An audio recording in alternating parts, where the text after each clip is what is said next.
Welcome, everybody. It's Tuesday the 9th, and I'm going to do another Hangout. And we got one awesome guest already here right now that's going to jump in. And anybody that's out there, I sent a lot of people links, and I posted it in chat. If you'd like to jump in and talk about what you're printing, what you're painting, what you're building, if you're having printer problems or CNC or laser problems, ask in chat. Be sure to drop in. You're very welcome to drop in on screen and talk. If you've never been on camera before, it's no big deal. You look at the camera and you answer chat, basically. It's really cool. Anyway, let me bring in the first guy that's here hanging out and see who he is. James from Honey Badger. How you doing? Hey, guys. How you doing? Yeah, morning. Morning the loss. Oh, no. What happened? So what I'll do, I'll share my screen and I'll throw up a couple of pictures of what this did look like. So, is it sharing that properly? Let me go full screen. There we go. Nope, that didn't work. Hold Put it back on. up and I'll go full screen. Let me say hi to a few people in chat real quick. Navari Makers, hello. How you doing? Non-fam. How you doing, non-fam? Richard Pryor. Hey, Richard. I think I used to know an actor named Richard Pryor. Kenny Briggs. How's it going, Kenny? Let's see. Betty Boot 45. Hey, Betty. Hey, Richard. Let's see. Add to stream. Let's see. There we go. So this is what he did look like. All glossy, all nice, all pretty much finished. So so basically this is part of a Hulkbuster diorama that I'm in the process of doing. And I couldn't really wait to get him painted, so I painted him. I painted him with this Tamiya stuff. So it says it's an acrylic paint, but it goes on very much like an ink wash, and it goes and it almost like an ink lacquer even. And yeah, now he looks like this. He looks like this because I hit it with some of the Plasticoats. Is it Plasticoat Super Clear? And it was too glossy, and I didn't like the finish. I didn't like how it looked, so I decided I was going to hit it with a matte lacquer instead. And the idea was to take the shine off the model. That was all. I didn't like how shiny it was, and as soon as I put this on, the two lacquers reacted with each other, and I don't know if you can see sort of in there. But there's a texture on this part of the paint job that I did. Basically, the lacquer completely cracked and started to lift. So I tried to wipe some of it off. That didn't work. So that literally lifted all the layers of paint off. So I've literally tried dumping it in Paint Stripper to get rid of all the layers to paint it again. Nope. I tried doing like an acetone spray. Like a nail polish remover, tried spraying it with that wire brush, trying to get over it, started to get some of it off, but that's partially melted bits of the PLA. So this now goes in the bin, and I have to print him and then paint him all over again. Well, I would say don't throw it away. Maybe someday you'll find something to clean it up, or maybe you could do a junkyard scene where it's got like a dead robot or something off on the side or destroyed. Yeah, you might have a use for it. So I wouldn't. Yeah, I may very well do. It's never know. Just very frustrating. Quite a few hours printing, quite a few hours painting, and it just died. So that was very frustrating because I actually loved the finish of it before I hit it with the gloss. I just shouldn't have glossed it. That's all. It's just one of those things. Live and learn. Hey, Kenny, how you doing? Hanging in there, you guys. Oh, good to see you. Hey, one thing I wanted to mention, everybody in chat, if you haven't subscribed to my channel, please do so. Hit the thumbs up and ring the bell to be notified the next time I do a video or go live. I do occasional videos, and I do Hangouts every week, usually once or twice a week, and I have special guests on quite a bit. So if you want to be reminded when I do that, it'd be, we lost him. Do I talk too much? That was quick. He'll be back. Anyway, just like Arnold, he'll be back. But anyway, yeah, I would really appreciate it.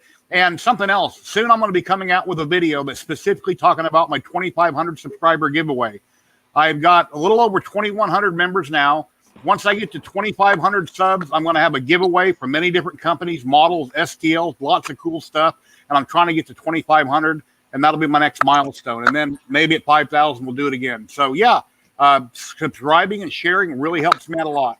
So enough with me gabbing. What do you got going on, Kenny? How you doing? Good. Hanging in there. I made a static applicator, static grass applicator for my my diorama. Okay. I got to get the screen for it. Then I got to hook up the wire and stuff to it. Cool. Then it'll be done. So it's What does it do? an old one of those electric fly swatters. Right. What does it actually do? A static what, sorry? It's a static grass applicator for a diorama. Oh, that's cool. Put the grass in the in the tube. You put the glue on your diorama, then you put the other end of this plug on your diorama, and then shake it on there, and it stands up just like regular grass. Oh, cool. And then you can just That's cut it cool. with the scissors. It Wow. looks like a regular lawnmower went over it. Well, whenever you do that, you should film it and make a little video about it. Yeah. And then if you don't have a channel or live stream going by then, and you may, I'll be more than happy to show it on mine. We'd love to see it. Okay. Yeah, I just got to get the screen because it unscrews here. And the screen goes in here. Oh, cool. And then this wire gets connected, welded to this, soldered to the screen. So it's electrified. And then it just turns on. Come on. There we go. Like That's that. nice. Yeah, Richard Pryor, I watch these streams a lot on my TV in the living room, and I forget which button it is, but there is a button where you can go up and pull up the menu on the video, and there is a like and a subscribe and all that. It's kind of a pain to get to, but you can do it. I just don't remember how, but I couldn't tell you, but it can be done. But I appreciate the thought. Gary T, hello, how you doing? And then I'm making those little holders. I'll grab the other one here. All right. Oh yeah, the rest things that you were making for your was it the rests? Oh no, that's completely different. Okay. This is little bins. Okay. Right. Yeah. Parts bin. And then it's got the thinner ones, and then it's got a little tray. Well, that's cool. Are these just things off Thingiverse, or are you designing these yourself? Well, these are for my son-in-law. He's started into gunsmithing. Oh yeah. And he's making his own shop in his house. The files came from Thingiverse, or you made them? What's that? The files, they came off Thingiverse or somewhere? Yeah. Yep. Okay. So he was looking for some. I said, well, I'll print you out some. So I printed these 3. And I'm Nice. printing the other heavy duty one. And I've got 2 more of the heavy duty ones, and I just gave them to him. So, Well, you've Are only you been using sorry, go on. You've only been 3D printing for a month or 2 now, right? Since you got your printer fixed. yep. Are you online yet? Looking at the next printer? Have you been shopping for it? Yeah. I'm gonna have to clear that thing with the wife first. I'm sure you've been looking. The trick with that is that the next printer you buy has to be exactly the same as the printer that you own. And then when she sees it, you just go, no, that's the only one that I've got. And you just make sure she never sees the 2 printers in the same room at the same time. Yeah. Like Batman and Bruce Wayne. Yeah. Richard Pryor is talking about 5 rolls of PLA. James, I'm forgetting what you were talking about. How much PLA? So that was Richard won the top prize with UK's with the filler print on our giveaway. So he bought. He got like £100 voucher at Philiprint, which is a shop near us, and he's ordered five rolls of PLA, which has just turned up, which is really good. I'm assuming that he probably got Philiprint's own brand stuff, which is it's like a Dutcho filament, I think it is. It's nice filament, basically. It's good quality recycled PLA. It's nice. Yeah, everybody watching Thursday on Tripod's channel at Tripod's Garage on YouTube. He's having Sam Prentice back on, and we're going to be starting the droid build where all three of us and possibly James and some other people and in the community are going to get together, and we're going to do a droid build. The files we can get off Mr. Bagley's Patreon. It's only $1 for those that the lowest tier of Patreon to join Mr. Bagley over on Patreon, and we're going to start a droid build, remote control. Cool. I'm not exactly sure how big. It'll be on Tripod's channel Thursday. Then at some point, Sam will be on my channel. We may go back and forth or something like that. We'll have to work out all the specifics. We were chatting about it earlier before I came on this stream, but it's going to be super cool. So anybody out there that's wanted to build a little droid and maybe someday work up to something a lot bigger, it'll be a great thing to watch. And you know, everybody's welcome to join in. But check out that Thursday. That'll be cool. And Sam and Tripod might drop in here in a bit. Tripod is still working. Sam, I'm not sure if he's went to bed yet or not, but he might drop in. So yeah, that'll be really cool. It's only 10 o'clock, so Sam doesn't go to bed until like 3 a.m. Oh, okay. Yeah, I'm pretty sure he just turns on the heated bed on his new rack rig and just falls asleep in that.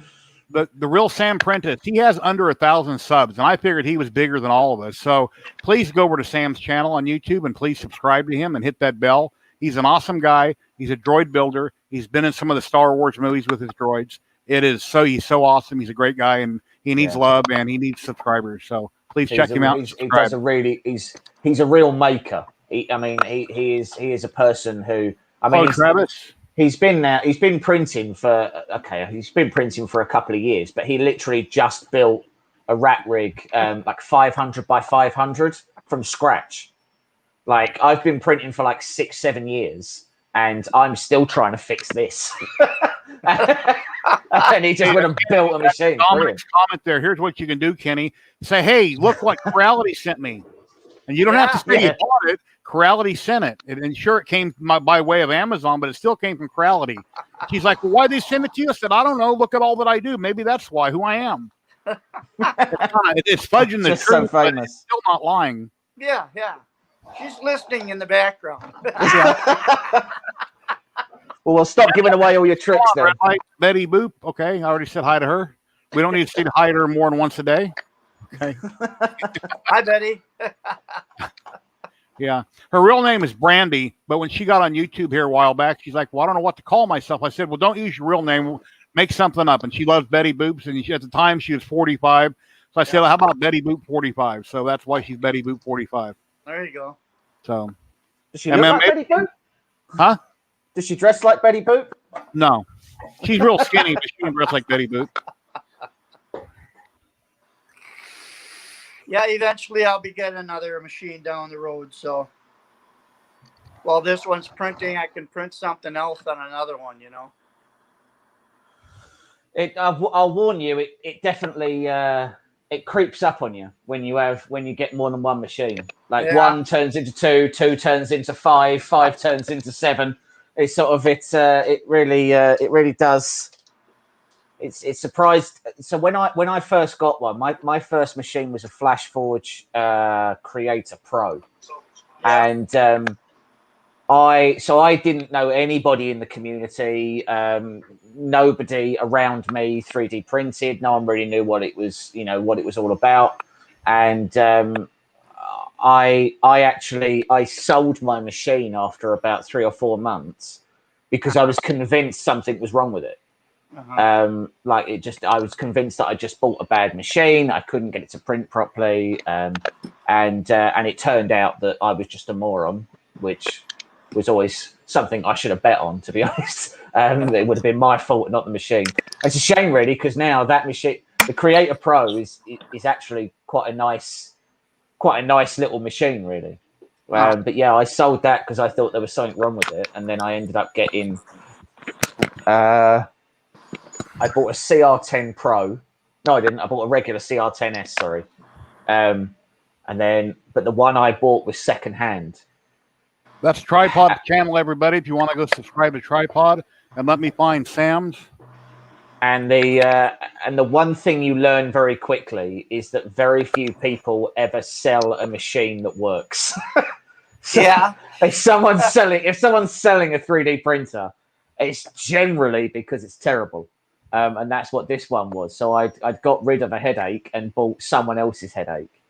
And it took me a really long time to get to grips with that CR10. They'd done all sorts to it. They'd put, bed leveling on it and like a PETS fang and all sorts of stuff. And here's Sam's channel. So we got Tripod's channel and Sam's channel. And speak of the devil, hey Tripod, how you doing? He's currently working, and I'm not sure if he'll get a break to come in, but he might just drop in and chat. I'm not sure how long he has to work today, but he's working from home and he's very busy. But yeah, thank you for dropping in. I was telling everybody a little bit ago, Tripod, a little bit about what's going on with your live stream coming up and what we're all going to be doing with different streamers and makers, and kind of give them touch and base a little bit, but they can find out more details Thursday. But yeah, it was amazing really how easy it is to get discouraged when you're first starting. There's a really steep learning curve. And I think it really depends on what communities you join and what groups you're a part of, because there's some communities that are really toxic. They just laugh at people. If you don't know what you're doing, they don't really want to help you. They just want to make fun of you, or they just want to say, what's bad about that is a lot of people can't take criticism, and they may just dump the hobby right then and there and walk away and get mad about it. Yeah. And it's unnecessary. Everybody started out somewhere. There's nobody who's printing today who has always been an amazing engineer. Everybody started somewhere, but for some reason, some people just really like to rag on others, and it's just But yeah, so I finished up with the CR10. I changed over to G-Techs, and I think I've probably been through about. Hello from the UK. How you doing? 25 machines. Holy balls. Wow. And I've still got I've still got 8. And Mike has got 7, I think. Wow. Hello, Sergio. How you doing, Sergio? Last time. If anybody would like to drop in and talk about what you got going on, here's another link. I just posted it in chat. If you've never been on camera before, it's simple. You just click on this link. You don't have to download anything. It checks your camera, your mic. You pop in and just talk to us. And, or you can just ask in chat. Not a problem. But if you want to try it out, hey, perfect time. Here we go. I'll be doing this for up to 4 hours today. Yeah, we've got another shed out back that's full of stuff that we're going to have a sale. And eventually, once we get that all cleaned out, that will be my shop. Yeah. And then once that happens, then I'll be able to probably get some more machines or more printers in and line them up. Give us a quick refresher for people that don't know your business and where you're located. I'm Hey, how are you guys? what was that? Oh, Hey, Kenny. Go ahead. Hey, Matt. Hey, Honey Badger. James. Hey, Matt. You just fell down? I'm No, I thought I kicked my microphone out the back of my computer. I'm a retired deputy sheriff, and I also own, myself and my wife own Chippewa Valley Lock and Key and Groundview Metal Detector Sales and Rental. I'm a certified locksmith, certified registered locksmith.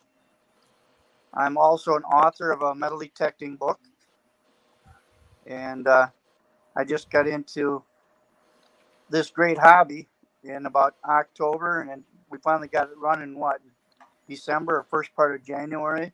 Yeah, Ender 3 V2, and you done one print, went to do a filament change, and then the screen blinked out and you had nothing but headaches. And that typically don't happen. Yeah. But I got it running now, and it's running good. So, knock on wood. Awesome. Well, when you get to second printer, here's how you can justify it with your wife. your first one either takes too long or something breaks down, so you can jump over to this printer and keep busy while you're working on this printer. So, yeah. That's what you do for the next 99 ones you're gonna get.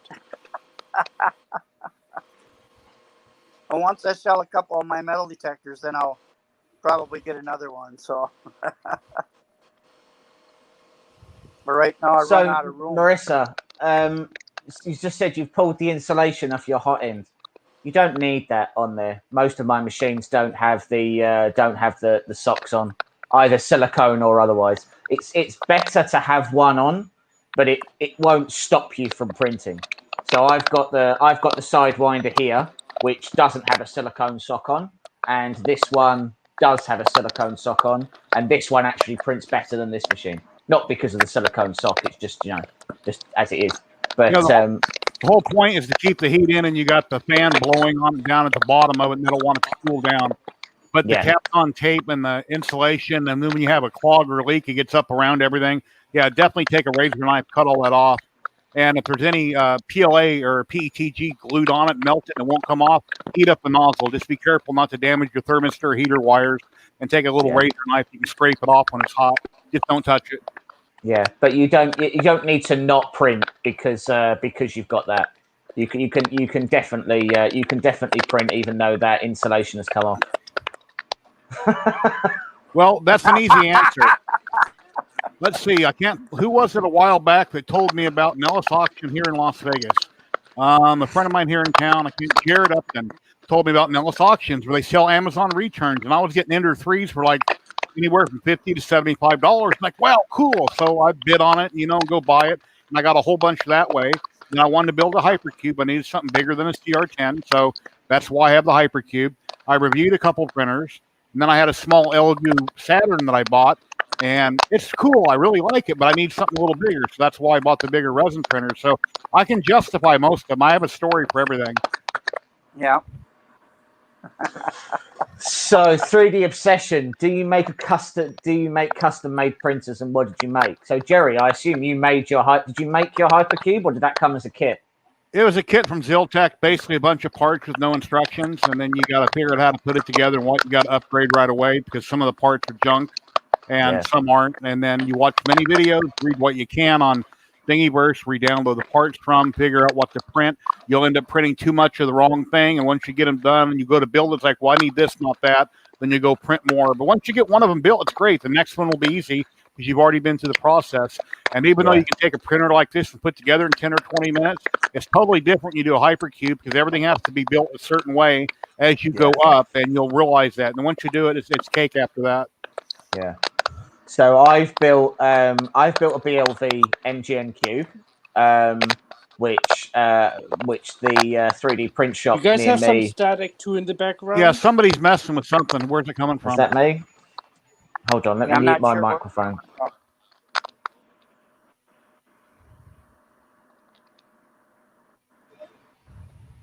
Not There sure. we go. Okay, Matt's still muted. I did hear it. I'm hearing it now. Here, Every let me time mute Kenny. someone talks, it's there. It's not Matt.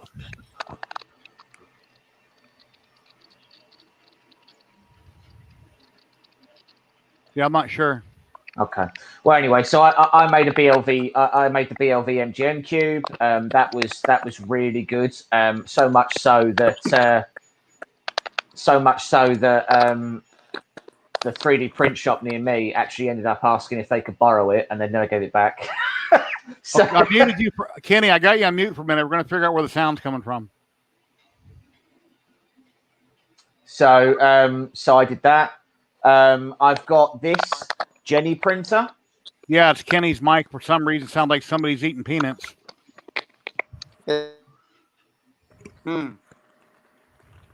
Can you hear it, Kenny, when it crackles? It's like somebody's cleaning a print or something, or eating peanuts. I don't know why it's doing that. Huh. Yeah, we're working on it, Dominic. Hey, Dum Dum, John, how you doing? And my I'll wife go says, out "What once and about I'll your come laser back in printer?" and see if it. I love my K40 laser printer. I printed a bunch of goodies for Christmas, and once Christmas came around, I haven't used it since. But it's in there. It's ready to go. Oh, he dropped out. He'll try to figure out his problem and come back. But yeah, that's what's with the laser printer. Hey, what do you got there, Matt?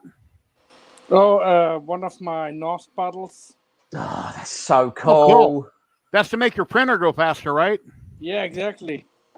Don't Cool. know where Right, to so- plug it in. Question: did you design that? I mean, I appreciate you didn't design the original NOS bottle, but like, did you design the lithophone? Yes. Yes, I So did. honestly, that if you set up an Etsy store, I can think of at least 600 people in Essex alone who drive little Ford Fiestas with big exhausts on that would love one of those little NOS bottles lit up that goes in their car. All right. Yeah. They'd love one. Yeah, I have to see because I'm still working on it. Like this one is one of my first, but this one is Yeah. hollow. Is it too thick? Is that why it's not shining as much? No. It's shining through. It's Oh, just, yes, that's its light much better. is not strong. Right. So, Yeah, that's hold on. much better. So cool. Yeah, I love that. Just the detail too. You can read all of the little text as well. That's astonishing. Really, really good. Nice. I still have some flakes in between. I'm still in the process of cleaning it. Yeah. So, Hey, Kenny. Yeah, What are you on a laptop or a tablet? I'm on the phone. Okay. Do you have a mic you can plug into it or anything, or no? Now I can see what I can find. All right. Or you can just hit the mute button on your side, and when you want to talk, just unmute yourself and talk. Because the static, the crunchy sound is still there. Okay. Yeah, honestly, if you had an Etsy store, you'd sell those to little boy racers all day. You wouldn't be able to keep up. thanks. With their little spoilers on their little Ford Fiestas and their little Citroen Saxos with a lighting. Yeah, they'd go mad for those. Yeah, and I've been doing lists of So these are tactile. the textured prints for the blind, aren't they? Yes. They're so cool. Thanks. So cool. I love Can you those. show us the layers that you're putting behind your prints to give them colors? Can you show us what you're using? Yeah, sure. If that's possible, if that's not a secret. No. It's a piece of paper, actually. Yeah. Don't give away the secret. I seen you just showing the one picture as like an Asian scene and had multiple colors in the picture. I'd love to see how you did that. All right, yeah, hold on a second. Because see, then if I ever print one, I'll wait till he comes back so you can hear me.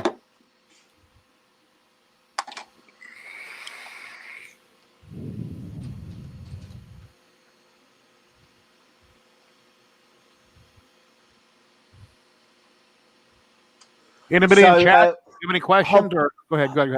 Hobby Howie has got one about what slicer am I using in the profile. So this is something of a saga recently. So until recently, I was using Simplify 3D, and I was using it primarily because one, I got pretty good results with Simplify, and I paid for Simplify, so I was really hating the idea of not using it.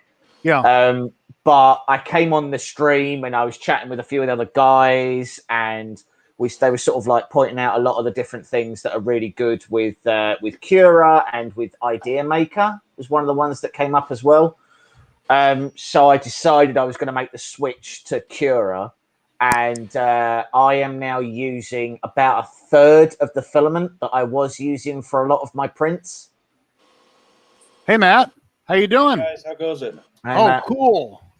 That's really Look cool. at that. Holy Yeah. And that's the secret. Just a little piece of paper. Yeah. It's not colored paper. Is it a colored paper in the back? It's a special colored paper. It's not a regular picture. It's almost like I can show you that picture too. I have to get it somewhere. I have it somewhere one laying around. Well, what makes the paper change colors? Just the light in the background. Okay, the yellows and the greens, it just does what it does. Okay. Yes. I need to buy some of that paper and make some cool stuff. Like I want to be cool like you, so I need to do that. I am totally late to the party on this one. What kind of paper is that? Are you doing like multicolored paper grafted behind it? It is no. It's just one piece of paper with highlights of yellow, green, and blue. Right. So sorry. So it's a translucent paper, and you're basically I'm assuming you put it through an inkjet printer. Yeah. Or are you like and then you just a regular piece of paper. Right. Okay. But you just print. So when you do the inkjet print, I'm assuming that you print sections of color so that when it goes onto the back of the thing, it shines through that particular color, like you were doing a stained glass window almost. But do you just print on the paper? Do you print the same image that you're physically printing? Yeah. So that it matches up? Yeah. Hold on a second. Okay. I'll show you an example. That's fantastic. Right. Yeah, we need to learn this. I kind of have an idea, but he takes a paper, special paper, puts it in his printer, goes to whatever program, 3D print, paint, whatever, prints out different blocks, and then he puts it behind it, light shines through it, and then it goes, what pops. Okay. Yeah, I'd like to learn more about this. So while we're waiting on him, hey, what have you been up to, buddy? It's been a while.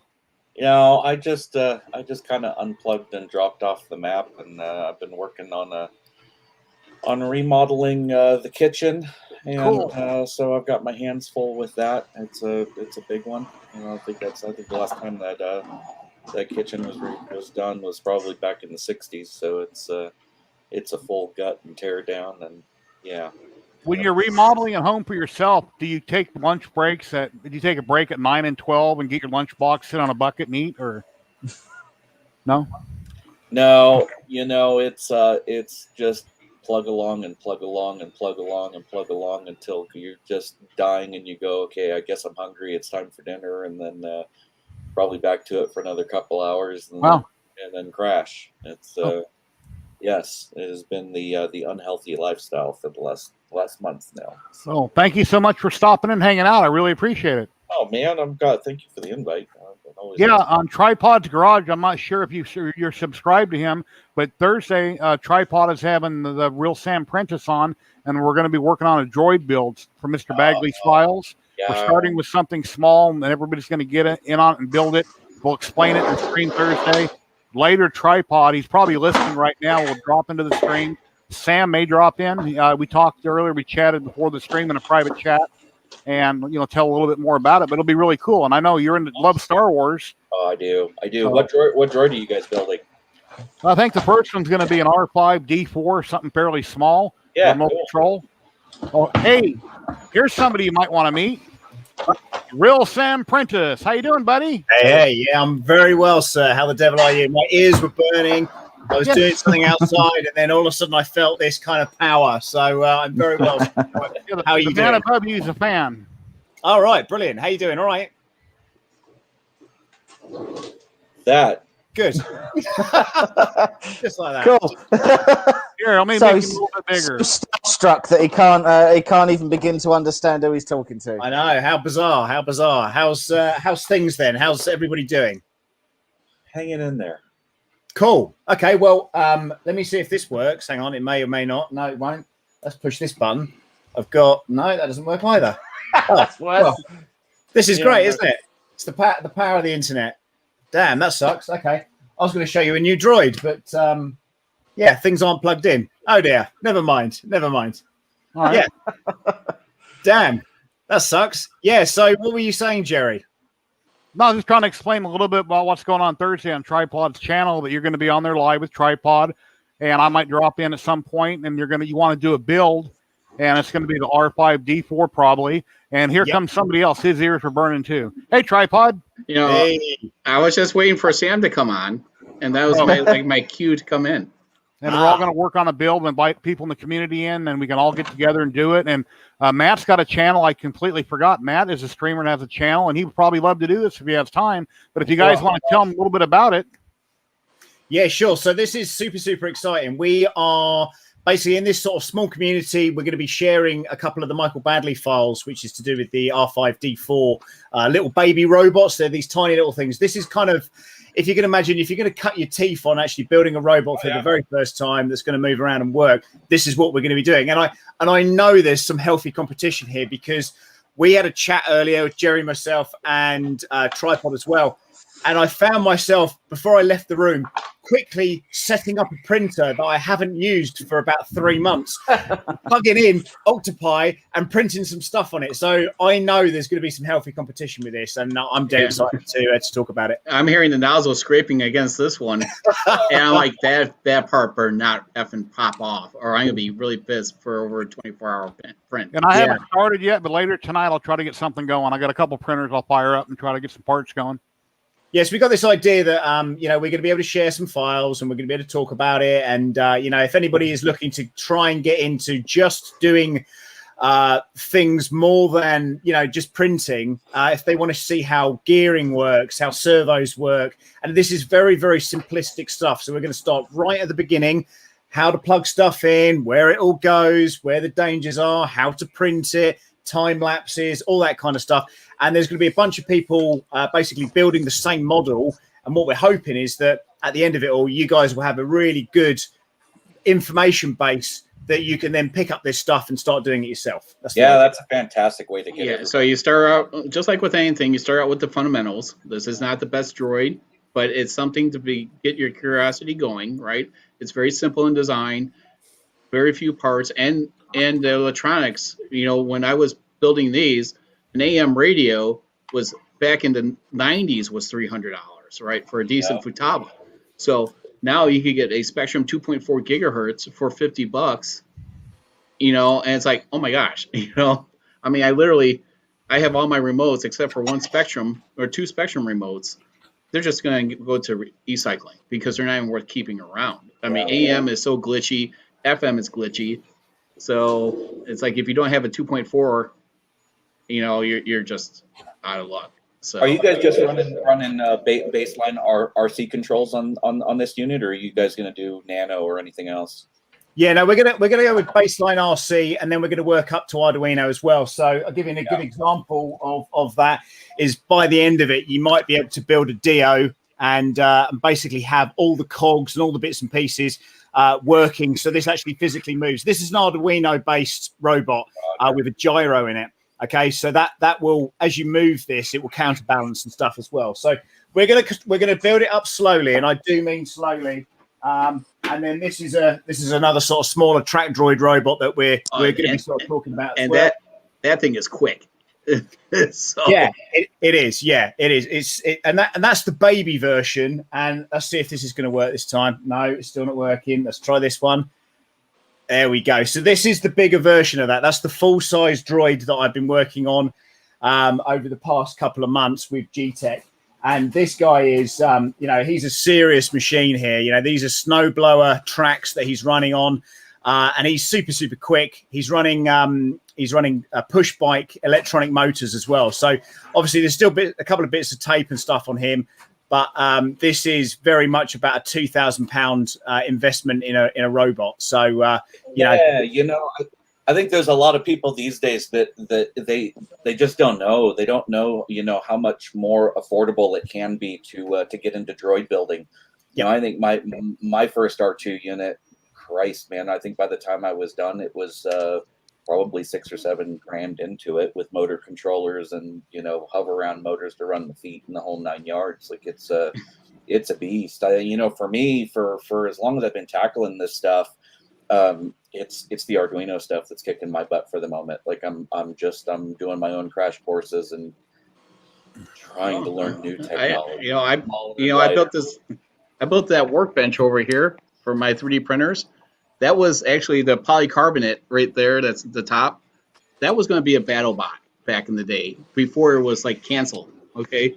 That was like 20 years ago. I had a design. It was going to be the lightweight class, polycarbonate, and the robotics at that time cost a fortune, controllers and motors and everything. And it's amazing how much cheaper and smaller.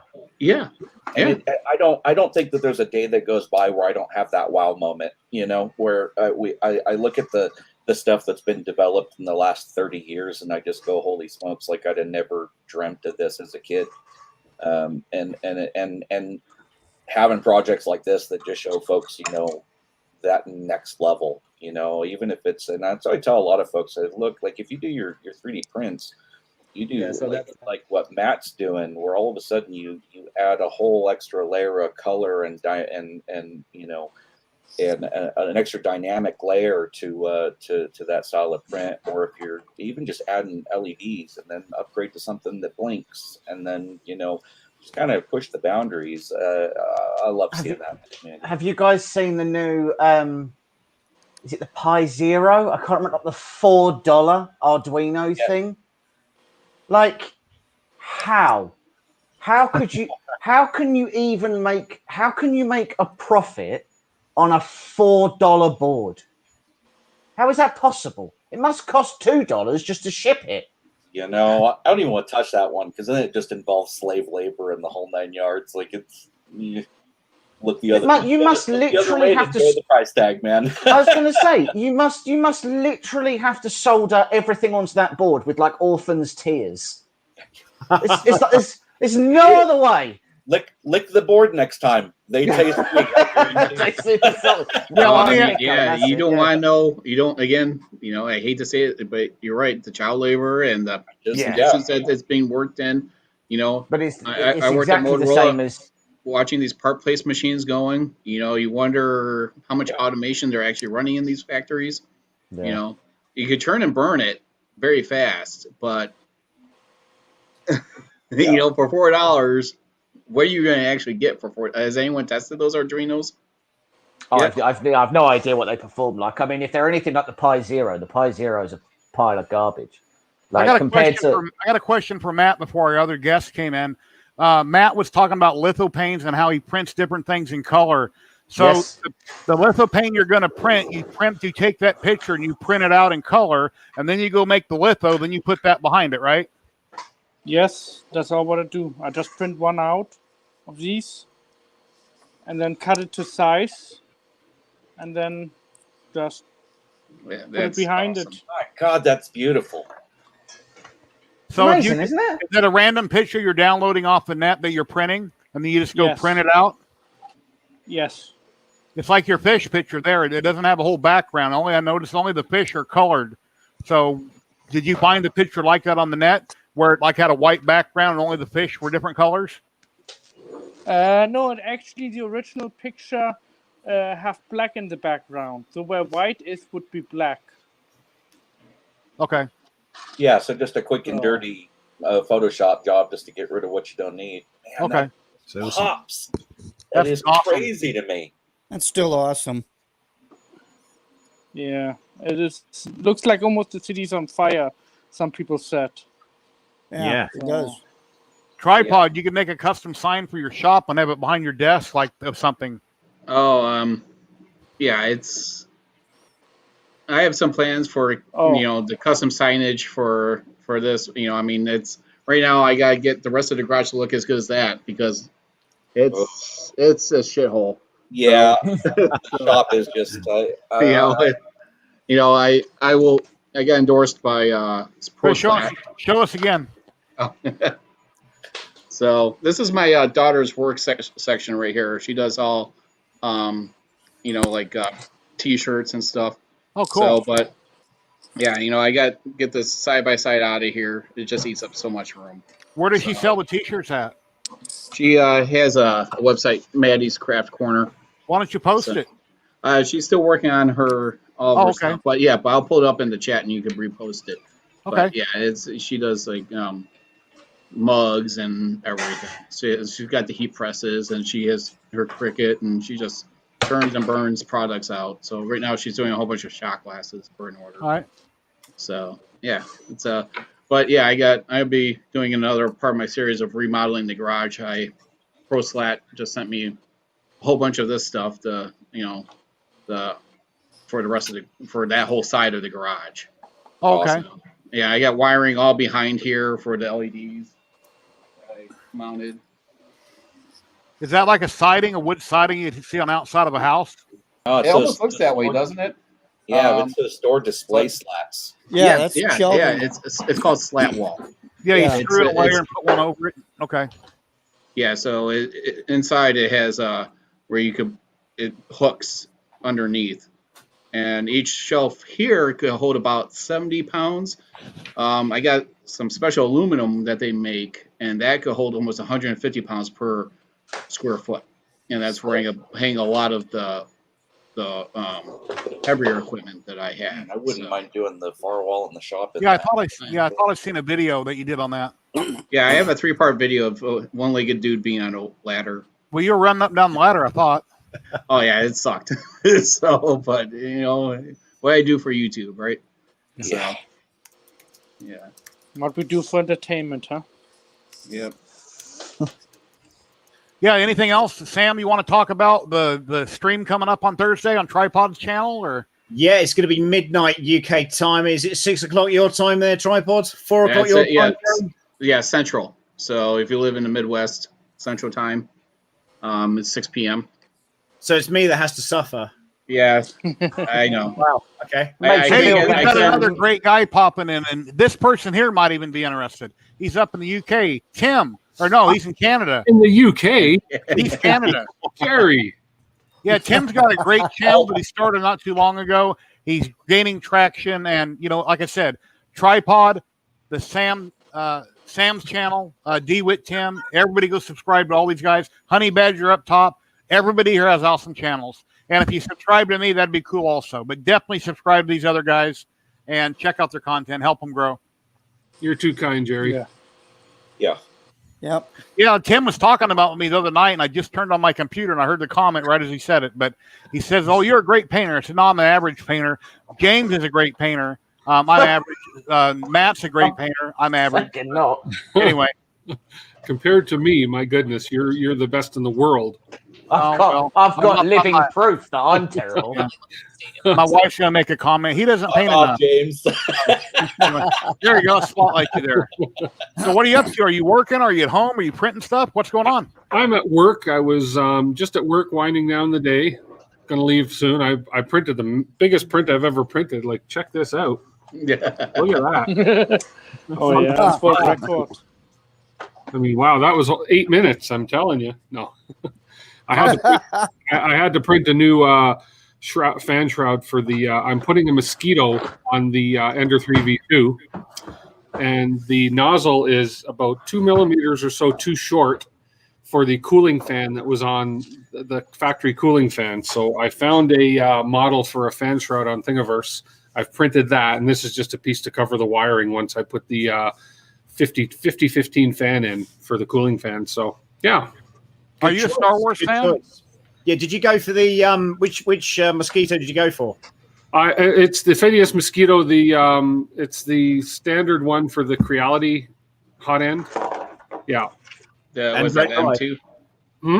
And direct drive? No, it's not direct drive. No. Okay. Isn't it the M2? M8, I believe. M8. Sorry, yeah. I believe it's an M8. Yeah.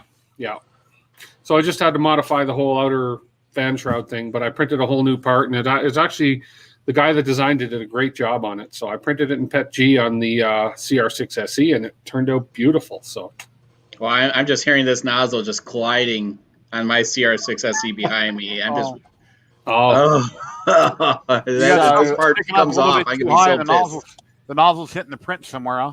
Oh yeah. I came is this something down you this can press morning. down or clip off with your clipper? Sometimes if it's a little tiny part, get out your blue clippers and clip it off. Oh no, it's looking smooth. It's just when it has that center, the bed has never been right on this one. Okay, it has never been right, and I redo the bed mesh every time, and you can see it when it lays down that first layer. It's like a gradient. It goes from thick to thin, and it's like, and as the print goes higher, that it increases. Okay, so it's sure it might be microns, difference at the first couple layers, but then by the time it reaches altitude, you're hearing that nozzle. So I came down this morning. My creativity elf down there. I was 104 hours of a 120-hour print, Oh, no. and sometime overnight there'd been an absolutely savage layer shift. Oh, and it was just like I was just like, oh, that sucks this morning. I also picked up one of these. So I saw it. It came up on AliExpress. It's I think it's called an orbital. So it comes with a circular stepper. Yeah, Teaching Tech reviewed that. Looks almost like a water pump. It looks very similar, yeah. So all comes with. I hate integrally wired stepper motors. It's just why. But anyway, it was like 30 quid. So I'm going to try it and put it on my Ender. okay. Oh, not my Ender, sorry, on my Longer, which is an Ender 3 clone anyway. So that the hot end on the Longer is identical to an Ender 3. So if I can find an Ender 3 mounting bracket, then I'm going to stick that on there and see how that does. But Sam, could you do me a favor, Sam? Mr. Bagley, could you pronounce his last name for James? James. Sure. Michael Badley. Michael Badley, right? Michael Badley. So in my defence, I've been saying Badelli. Oh, that's amazing. Badelli's Italian, I think, right? I think it's this channel. If no one tells you how to say a name, then why would you say it the way that it's supposed to be said? I've never heard it out loud. I've only read it on a screen. Look, all I know is you could just say. You guys were getting my name wrong last week anyway, so it was the real Princess Sam or something at one point. And right, I want to be really clear. Your name sounds like you're saying your name is Sam and you are an apprentice. Okay. The fact that you condensed it all down into one word, that didn't help. No. But what did you call him instead of Badley? What was it? I called him Badelli. Badelli. I love that. That's his name from now on. Michael Badelli. Get yourself on the channel, Michael Badelli. I love that. I thought it sounded much fancier, to be honest. It sounds Italian. Exactly. Michael Badelli. Like Italian people, they're fancy. They always have loose-fitting shirts. That's what people want. Kind of fits in a way, given how sleek the designs are. Matt, are you on an iPad? No. Yeah, I'm on iPad. No, Matt Nicholas, you're on a computer? Oh. Yeah, Mac. Okay. I was going to ask you if we kind of do a walk around and show Sam your shop, but if you're not mobile. I don't know if Sam's familiar with all your stuff, is he? No, not so. No. Wait until you see Matt's door. Can you turn the camera, maybe? It's easily the coolest door you've ever seen to a workshop. So it's going to be a handy job, right? All I know, Sam, is every man needs one DL44, but if you need two hanging over your door, yeah. Yeah, Matt's got some amazing stuff here. Hang on, let me see if I can. No, I'm not going to even be able to see the damn door. I don't have my stuff set up here, and I don't really want to show off the rest of the shop because I'm horribly embarrassed because it looks like a warhead went off in it. Well, I interviewed Matt a few months back, and EduTech did also. Did you just not see my garage? No. Did you just not see it? Look, it puts it to shame. I've just been in a bit of a mental funk this last, I don't know, probably month and some change. Just kind of fighting it, and all the printers are broke. I've got parts to fix them, and I just haven't been in a good headspace to work on them. And the shop's just, it's rough for the moment. Well, here's the thing, you're going to get through it. So, take a deep breath and, count to 10, dude, because we're all in this same zone at the moment. It's hard regardless of who you are and where you are. And, your placement in whatever you're doing, you've just got to take a step away from it sometimes. It's as simple as that. And you know that. And you know that. Yeah, you need some of this to make you happy. It is. Yeah. I saw that the other day and I went, oh, that's a great print. It came out so clean. Very nice. If Matt printed that, it'd be about 8 foot tall with a light in it, and it would turn. Then that's a If little Matt bit printed too it, much. it would spray actual NOS out of the top. I Every time I've ever Yeah. come close to doing a large build, I have to check to make sure Matt hasn't done it first. Laughing gas. Because if he has, Isn't there's no nitrous point in me laughing gas? doing it. well, I know whatever I'm going to do is going to be trash, and I don't bother. No, you know What's your channel, Matt? What's your channel? I'll toss a link out in the chat. Thank you. It happened to me about 3 months ago. So Mike loves Lord of the Rings. He's mad for it, and he really wanted to do the Balrog.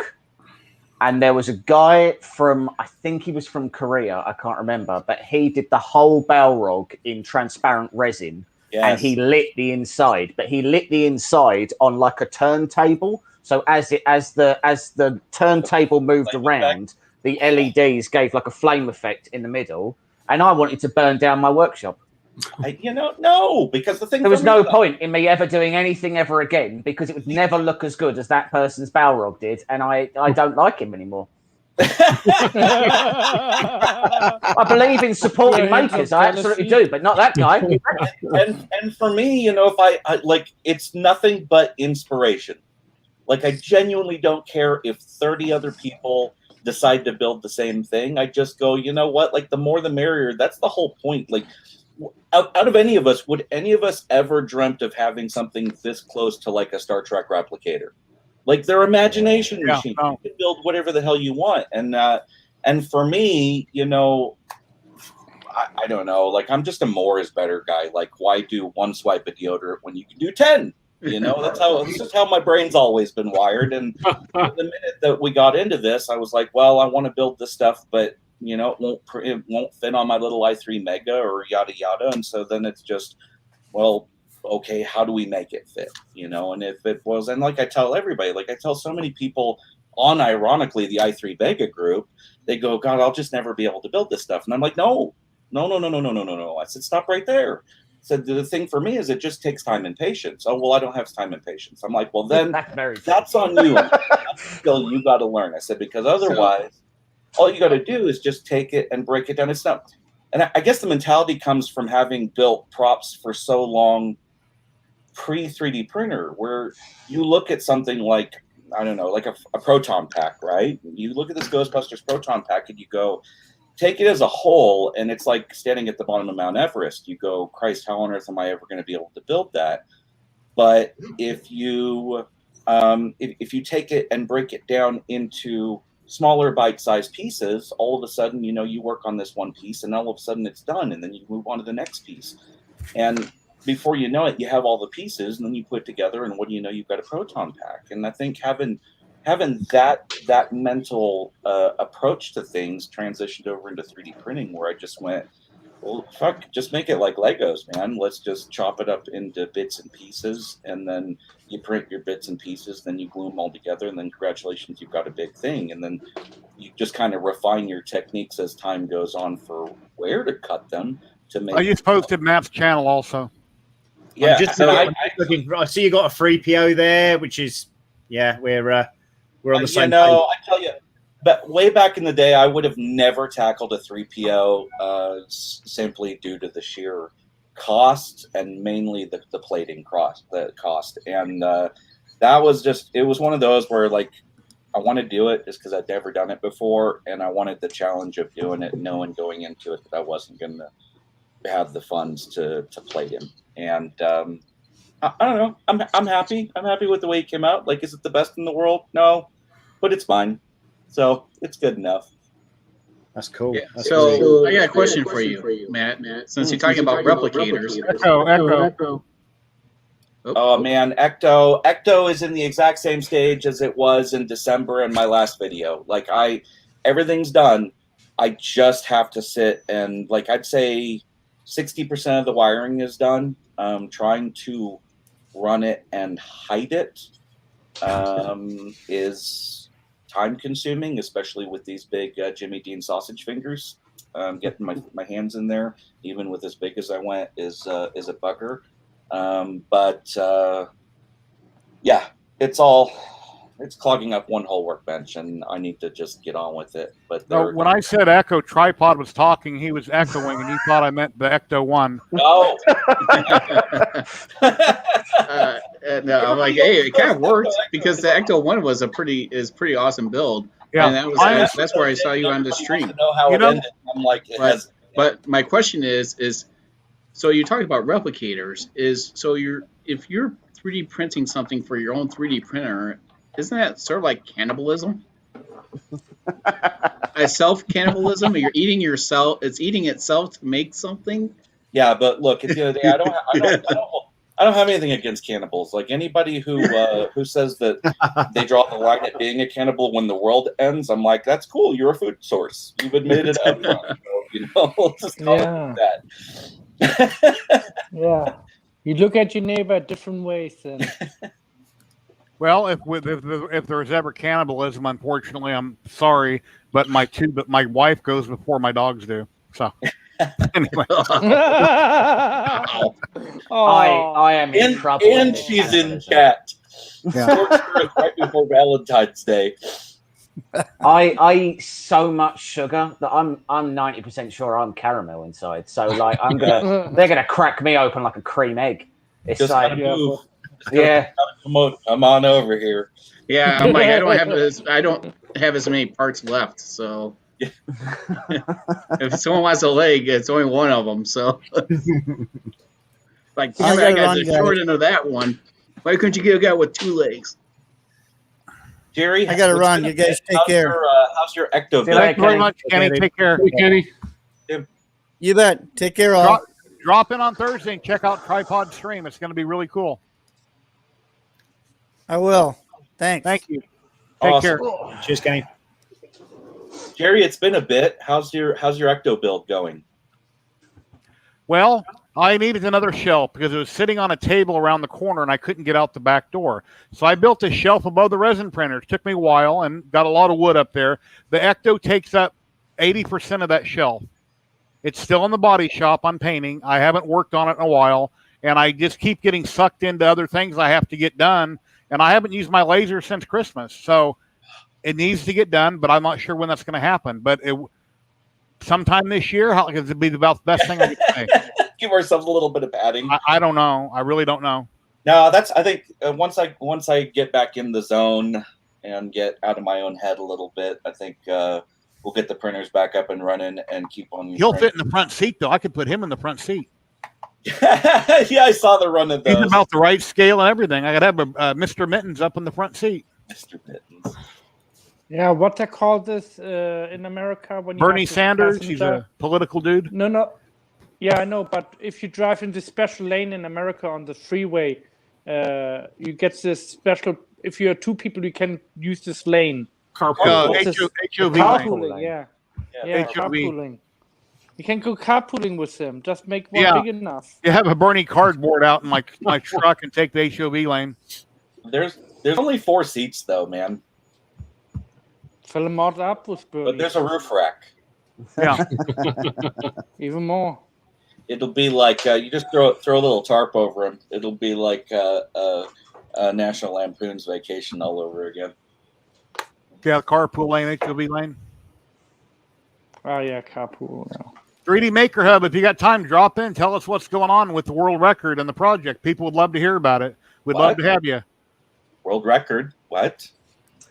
Yes. So if Danny's not able to jump in, I can cover that. So the Global 3D Print Project is a project based in Ireland, and they are going for the world's largest 3D printed sculpture.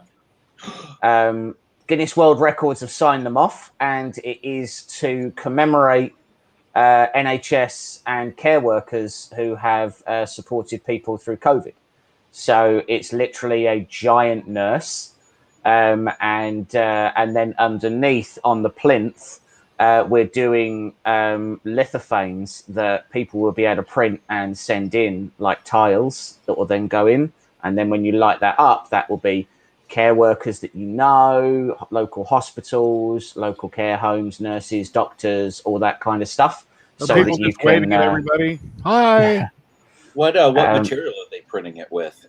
If I recall, we're doing the whole thing in ABS. Well, not the lithophanes, but the statue itself is being done in ABS. The stipulation from Guinness World Records is that it has to be an entirely 3D printed structure. So you cannot use a subframe.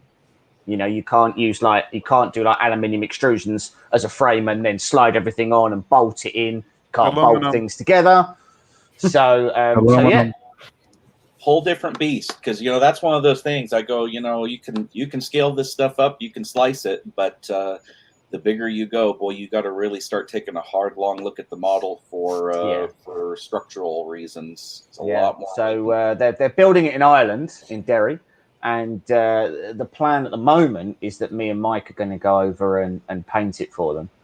What are they using? And it's going to look like a big. To glue it all together, is that a secret? What you're using to glue it together with? Everything's a secret, except for the things that I just said. I'd say probably gloop or something. Let's make sure it don't come apart or the window. Yeah, ultimately we're going to have to go with something that pretty much chemically bonds it, rather than. We're going to have to go for like a high heat stuff. You've not got a choice. Marcus, how you doing, Marcus? Gives too much away. So yeah, Marcus, how's the app going?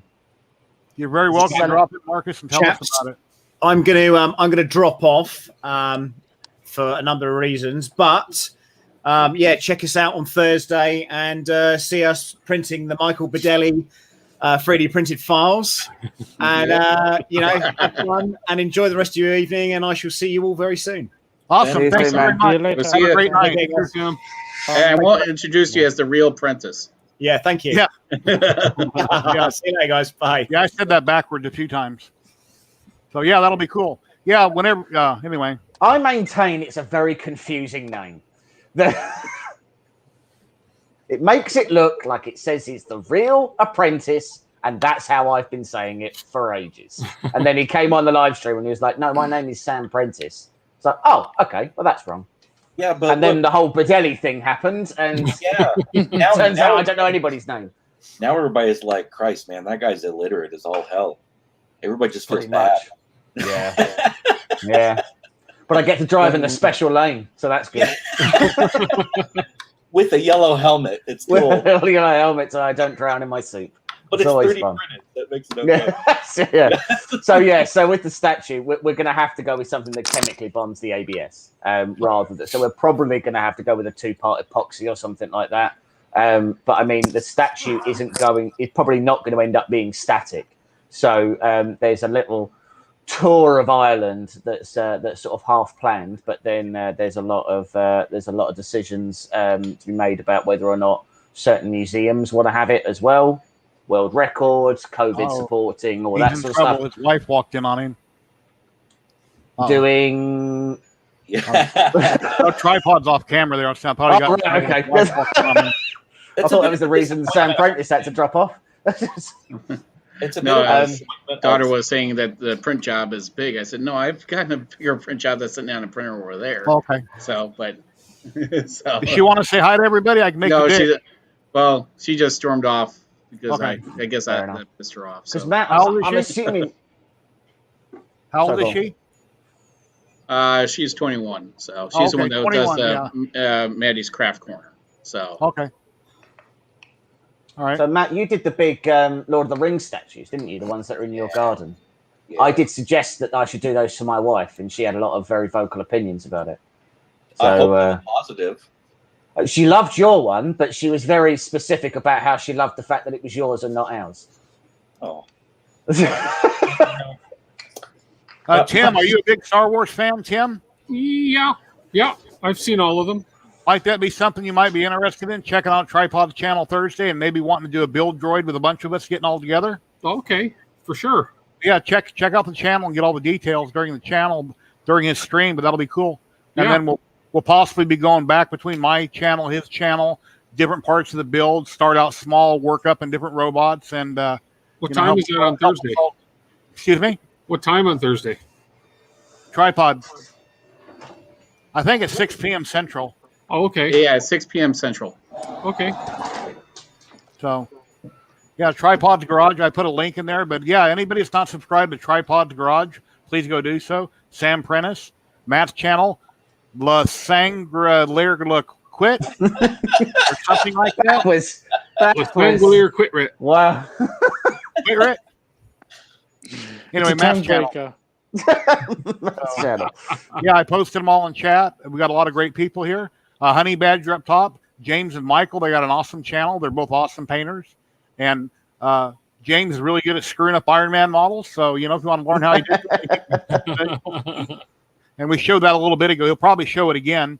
When he gets a minute, since people have dropped in late, you can tell us what happened with it and what not to do. Because what he did is something I probably would have done. And he can explain what happened there. Yeah, so I'll quickly share my screen again. Hold on, I'll open up the pictures to show what it did look like when it wasn't half bad. So what happened? So basically, I've been this model that I've been doing, this Iron Man, did look like that, which was quite nice. But as you can see, super shiny, and I didn't want it shining. So now it looks like this, and it's ruined, and everything would a flat clear coat over the top of it. Would two. So I was using this this Tamiya stuff, which very nice, came out like an ink wash, but it was gloss. I then decided for whatever reason that I wanted it more gloss. So I put this plastic coat clear on it, and that actually made it really glossy. And then I was like, nah, actually, I don't like it glossy. So I tried to put a matte lacquer on it, and the matte lacquer reacted with the gloss, which then literally just stripped. I tried to wipe it off. That didn't happen. So then I tried to I stuck this in paint stripper to try and get all of the paint off. That didn't work. I sprayed it with nail varnish remover to try and get the paint off. That also did not work. I scrubbed it with a brush, and now it's ruined, and I hate myself. So so don't do any of those things. How can you do full screen again? Hold on. So I've actually I've melted parts of the PLA now. So the model's ruined. It's done. But, no, it's not ruined. I mean, you can use it as in a battle battery, damage. like devil yeah. damage. If I ever need a diorama where Iron Man somehow got into a situation with Microwave Man, then this will definitely work. The big But other than spaceship that- you got, let him dangle out in front of the spaceship and make some kind of a laser beam like it's hitting him, and it kind of fried him. So I might even just leave it up as a testament to my my idiocy. So for folks that are watching on that story, plan your paint jobs ahead. You can always go shinier, but you can't go flat over a shiny. And you need to pay very close attention to what paints you're using, because you can put any kind of water-based over an oil-based. You can't put an oil-based over a water-based. Otherwise, you'll have that reaction invariably every time. Those are the two cardinal rules. And if I said that I didn't violate them once a year and then scream, wondering why I did that as a knee-jerk, I'd be lying. It happens like clockwork once every 12 months. Say that one more time. You can put which one on top of which? So you can do any kind of oil-based or lacquer. You can do that underneath, and you can do water-based over the top of it.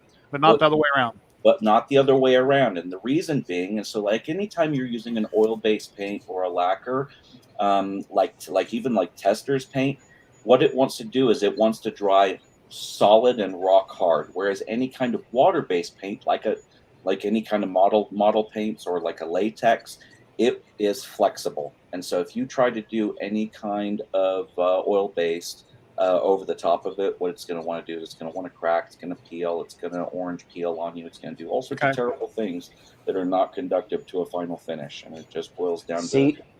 What's frustrating is the Tamiya paint describes itself as an acrylic. Yeah. But it isn't. Well, sorry, it is an acrylic, but it goes on like an ink wash, and it actually dries almost gloss anyway. It dries as if it's as if you're putting on a clear, a red lacquer almost is how that goes on. This, I don't know what this one is. I'm pretty sure this is a.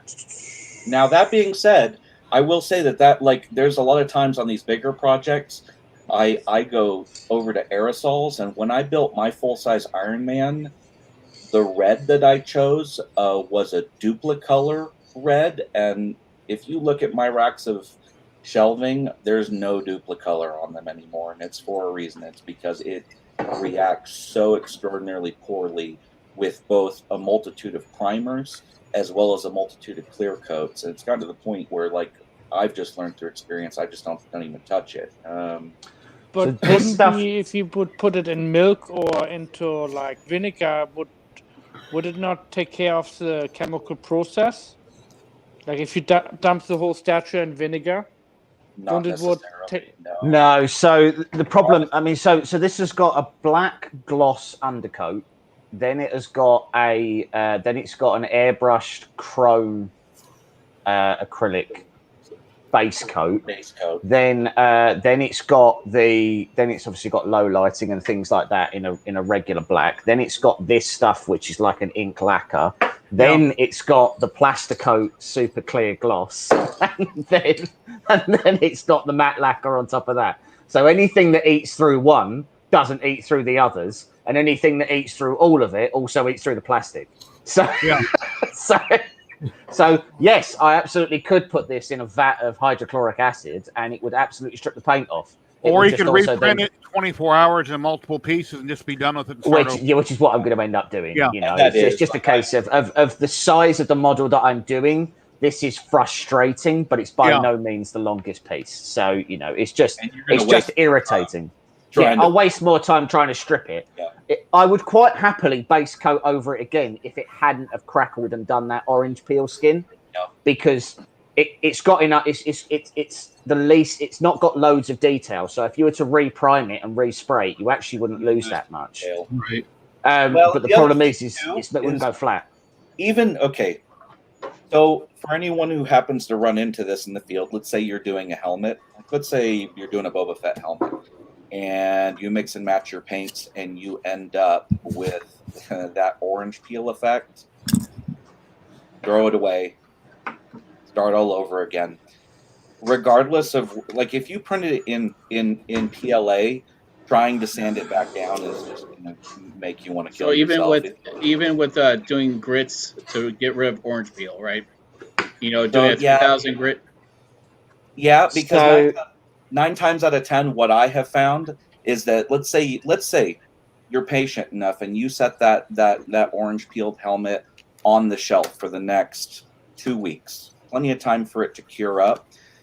The chances are you're going to spend and blow more money in sandpaper trying to sand through that orange peel as it gums up your sandpaper than you would have in just material and time. Because I'm thinking about, you know, automotive, right? Like wet sanding, you know, going through your grades and then reapplying. I mean, are you guys using a 2K? I mean, what are you using to do? I tell you, at this point here in the shop, the only thing that I use on consecutively on everything, I use a Rust-Oleum high build sandable primer that goes on as the base coat. That sits for probably anywhere from 4 to 8 hours before I'm ready to get on with business, and then it's Rust-Oleum, you know, base coat from that point on and top coat, and then I come in with my heavy airbrushing.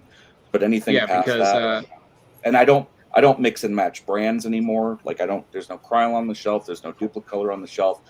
I stick with one brand because it's more. I don't have any errors. I don't have any issues with it not working together. So with mine, I do a high build primer, the ZYLTECH stuff to begin with.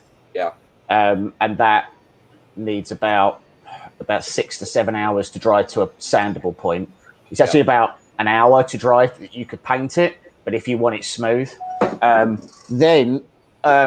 on this, I actually I used the Plasticoat clear spray, but I used the Plasticoat clear spray underneath before I painted it, and then I sanded that back. And the work that it created, I thought it would work like there's like a 2-part epoxy that you can like pour onto prints that's supposed to give you like a completely smooth finish. And I thought it would work like that. It doesn't. It took me hours and a lot of sandpaper to get rid of, and all I really ended up doing was literally sanding all of this off. Right back off. I didn't. Do you want me to share that? Yeah, that's my daughter's website for Maddie's Craft Corner. So yeah, so then I just sanded that, and then I sprayed it and everything else, and that came out how I wanted it to. Really, it certainly came out good enough.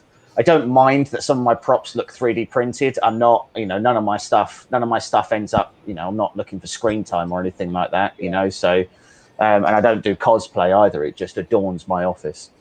That would be let's Tripod talk about this for a minute. His daughter's website. Yeah, go for it. Okay, yeah. So this is a daughter. She wanted my help because she, I had an online hobby shop for a while. I built my website from the ground up using OS Commerce and stuff, and she knew I had some web development. It was just a challenge of mine. My brother said, "Hey, you know what? You always wanted to have this online hobby shop, right?" Said, okay, fine.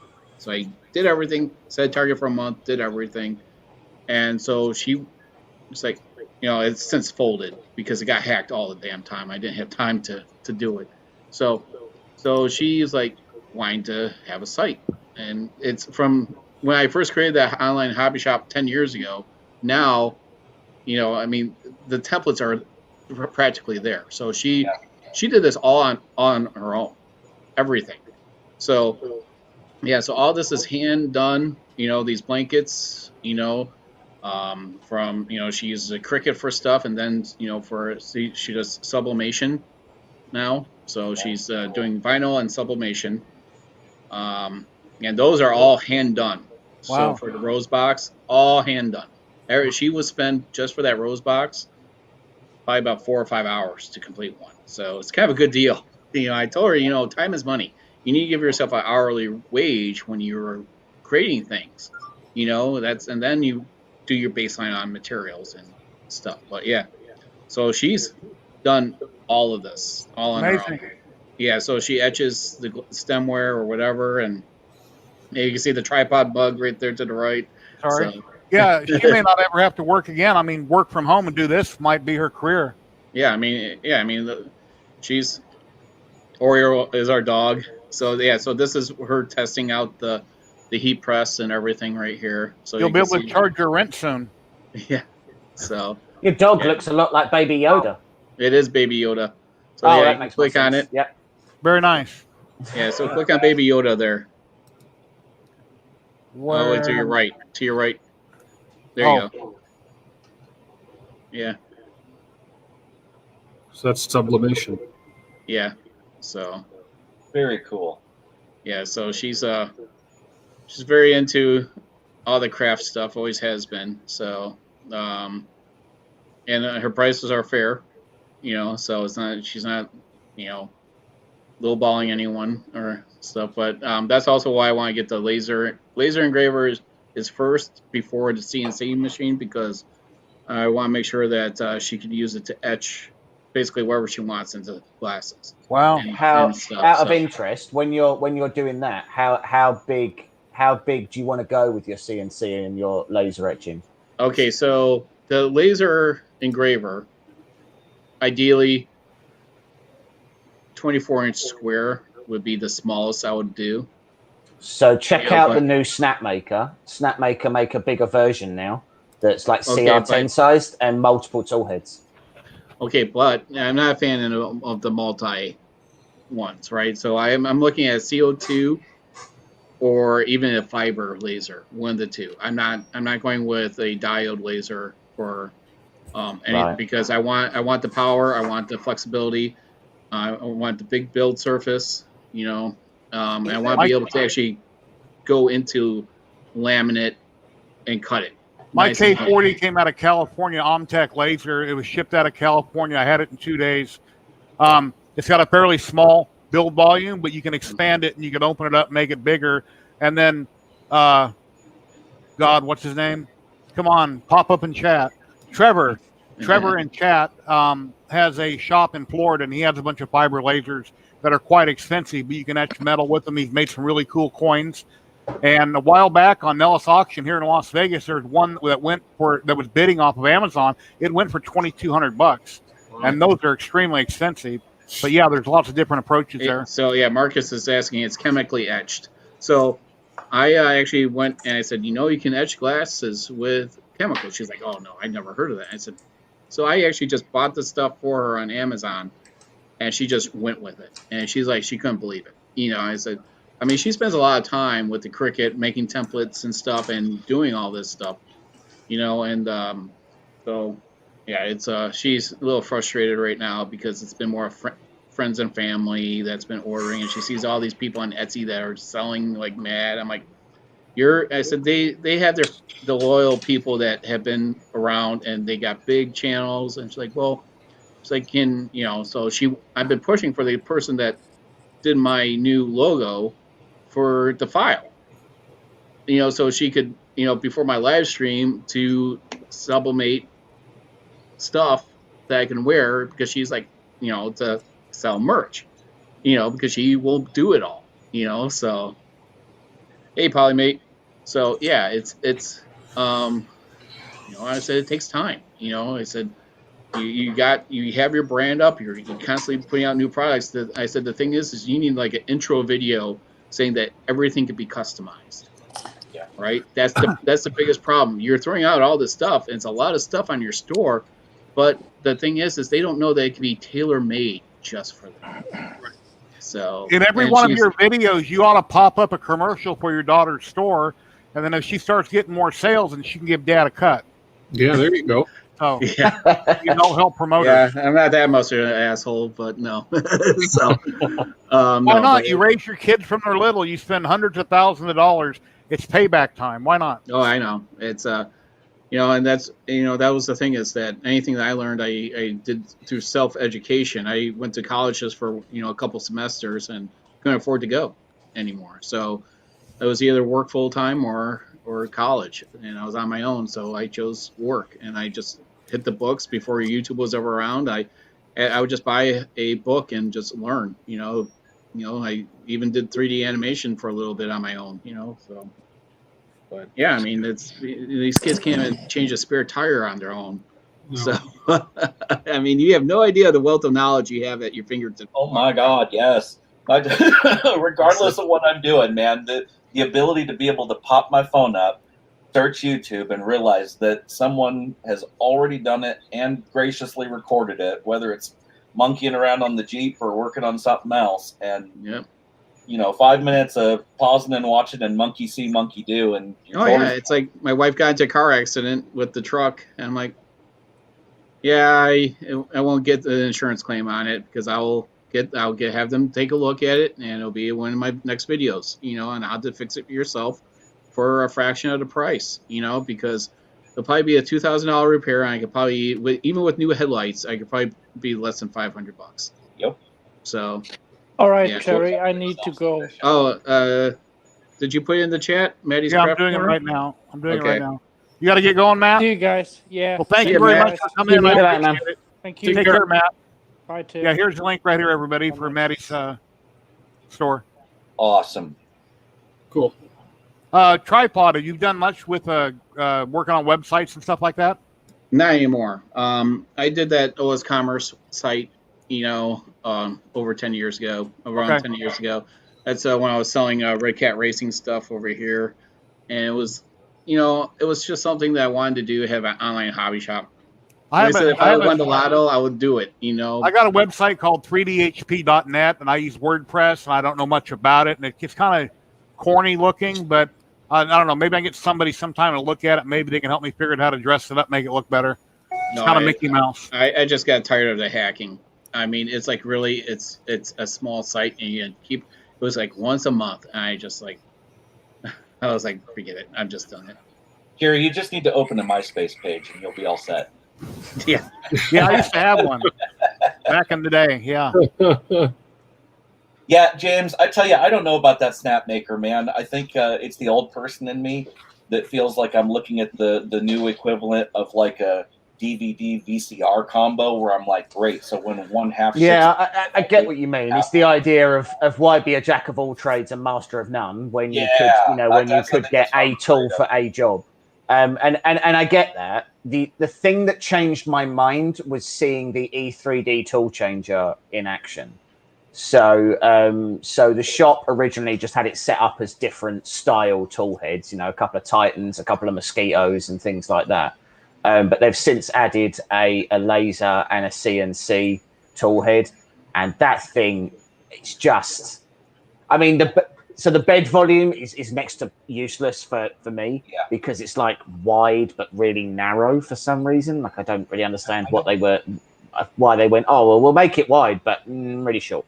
But yeah, I was really impressed with what they were doing there. I've heard good things about the original Snapmaker. The 2.0 version, I can only assume is better. It's had some decent reviews, but then again, it's context, isn't it? You know, if you've got a full size CO2 laser, then obviously a Snapmaker is a trash panda garbage fire. Well, the other thing that I always take into account too, whenever I'm researching, before jumping down a deep purchase, you go, okay, well, I'm going to go through and I'm going to look at the reviews, but I go, how many people are willing to spend $5,000 and then admit that they made a mistake? Yeah. It's basic like human 101 psychology. Yeah. Everybody wants to go, oh yeah, no, I spent this money and it's the greatest thing ever. That's why. And then 2 months later, they've got so many modifications on it. It's a bit like there's a guy on the Creality groups, and every time anyone asks on any group what printer they should get, he immediately says an Ender 3. And I'm like, okay, right. Well, you've not asked for any context about what they're going for or whatever. But fine, if it's if you want to start a machine, it's not terrible. Yeah. But then he posts about his Ender 3 on the groups, and he's got a Mosquito hot end with a Bondtech extruder, and he's taken the bed off, and he's done a silicone heat pad upgrade, and he's got a huge PEX fang on it. And I go, right, so just so we're clear, that isn't an Ender 3. That's just an all right printer with a terrible screen on it. Like you've not, it's not what it is. And in the meantime, I think that's probably one of those things that we see so much in the groups too, on the Facebook groups and yada yada, where, people hop in, they go, some of them have taken the time to at least educate themselves enough that they've narrowed it down to 3 or 4 choices, and they go, which should I get? And I go, okay, you're asking a bunch of people on the internet you don't know for an opinion, number one. But number two, more specifically, I don't see people ask those questions very often of going, well, what are your goals with it? What do you want to print? Are you going to print a bunch of figures? Are you going to print helmets? Are you going to print, bits, pieces, and bobs? Are you printing, architectural and mechanical shit? Because it's going to change what the requirements of the printer are. And two, I see so many people that jump in brand new. They follow a guy like that. They go by themselves in the Ender 3. It doesn't give them the results immediately that they're necessarily hoping for. And then they immediately die, rather than learning the basic fundamentals, which it takes time. And it takes perseverance and patience to learn the machines, learn your specific machine. Because you can take 10 Ender 3s, put them all right next to each other. Each one of them is going to print slightly different. Unless you know mechanically what you're looking at, you're not going to get it dialed in. And they, rather than learning those basics, they immediately follow a guy like that right down the rabbit hole of doing all the mods. Hey, we have another maker popping in. He's never been here. He has a really cool YouTube channel that I want to show here in a minute. And I'm sure you've seen him over on Facebook. We've got Chewy. Hey, Chewy, how you doing? Hey, guys, how's it going? Going on? Hey, man. How you been? I'm doing all right. Frozen from work, but now that I'm home and got the shower, I'm feeling a lot warm now. And I'm frozen in my garage. So you're in New York, right? No, Columbus, Ohio. Well, Lancaster, Ohio, but yeah. Yeah, I've seen a lot of your work online everywhere on Facebook, and you're really awesome. I'm glad you're here today. Hey, thanks. I really appreciate it. Been 3D printing since 2017, and then back in early 2020, I decided just to cut out the FDM printing, and I went straight resin. So I'm just strictly resin now. I got some PO polyphenoms and Mars and Saturns, and got me a nice little collection of printers. So very cool. I'm just pulling up your channel here. I'm going to show it real quick to everybody. So a quick question with the with the Peoples. So I appreciate that. So I've got a Photon, and I've had a couple of other resin machines as well, sort of random Chinese brand ones. How are you finding the actual longevity of the regular screens, not the monochrome ones? See, that it's a funny thing you mention that, because in all honesty, my plans today was to actually go downstairs in my lab and replace 2 LCD screens on my Phenoms, because I've got 3 printers. I got 3 Phenoms, and one printer I've done it. This will be my second time replacing the screen. I have not even put 800 hours on this printer. For some reason, this printer's just janked, and I've been working through it. But the other printer that I'm replacing, this is the first time, and it's been my primary printer, and this is the first time, and I think I've got about over 2,000 hours on that printer. I keep it in my basement. I keep it cold. Remember, resin needs to be cold, and you need to keep your LCDs. The colder you keep your printer in your environment with your LCDs, the longevity of your screens, which is what Phenom has really been fighting a lot for. And with the new one, I believe is the newer, I think they got better cooling just for that same feature of making those LCD screens last a lot longer. Now, some people are talking about having resin warmed up, don't have it cold. No, keep it cold. No, in fact, most of the top manufacturers, when they make their resin, they're put into cold storages. Yeah, the viscosity. And they're traveled in a truck that's refrigerated. Yep, and that viscosity is important. Like, a lot of people don't think about it, and I go, yeah, you know what? I asked that. I actually just got a guy on one of the Facebook groups today who was asking, how much should I warm up my resin? I'm like, you should be doing the exact opposite. You should be chilling. Him down there scratching his head because the other day he put his resin on one of his printers to heat it up before he tried it for the first time, because he's new to resin printing. Oh, I'm sorry to hear that. Yeah, keep your resin cold, because here's the thing. You've got that light. That light doesn't shut off. The only thing that changes is that screen. So with that light, just UV light beating down, I mean, this light causes cancer to us. This light, I mean, we use all kinds of reflective stuff on our cars to block UV. Our glasses to block UV, everything to block UV, because UV is so damaging. Now, I mean, that is the source of the reactant inside the resin. But when you've got that light on nonstop, you're just beating down that screen. So the colder you keep your resin, then it's going to chill that screen. That screen's not going to fade over time, and it's going to give you more hours on your print. Now, if you turn around and you heat up your resin, now you've got heat coming from the bottom. Now you got heat coming down from the top. All you're going to do is warp your screen.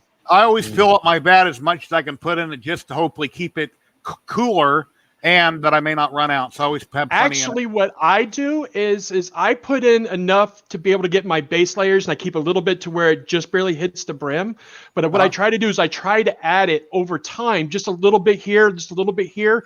But I keep my resin in a very warmer refrigerator. It's a refrigerator, but it's not quite a fridge. You know, I've got it to where it's not really cold, but I keep it right there where you want to keep that resin. So as you add throughout the day, it's just re-chilling your screen. So add the resin. If you have the ability to be able to add the resin over time, all you're doing is just recooling that screen, and then you're going to get longevity out of your screen. All right. Yeah, a problem that I had, I have an Elegoo Mars, an original, like 2 years ago or something. I've done a couple hundred prints. I've only had like 2 failures. And then if you've seen in my video about the Frozen Mighty 4K, and I had failure after failure after failure. I was about to pull my hair out, and I don't have any, so I started on eyebrows. But it was pretty crazy. And then I started making my penetration depth like 5% higher, and that seemed to help. And really? The FEP, I was just and then I always use PTFE lube on all my FEP on my Elegoo Mars. I don't use PTFE lube. I mean, I know it's recommended, but you know what I use? Rain-X.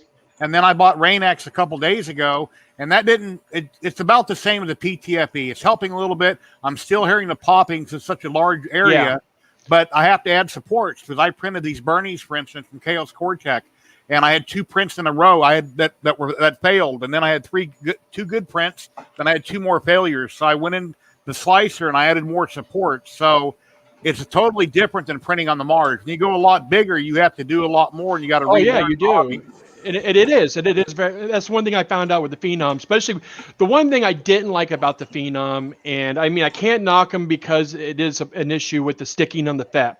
But the only resins I'm finding that works on the Phenom is ZYLTECH and their own brand. And I think Elegoo, I've been still trying to find the settings for Elegoo to work on it. I had water washable Elegoo once ever work in my printers. Other than that, it's been nothing but ZYLTECH, every bit of it.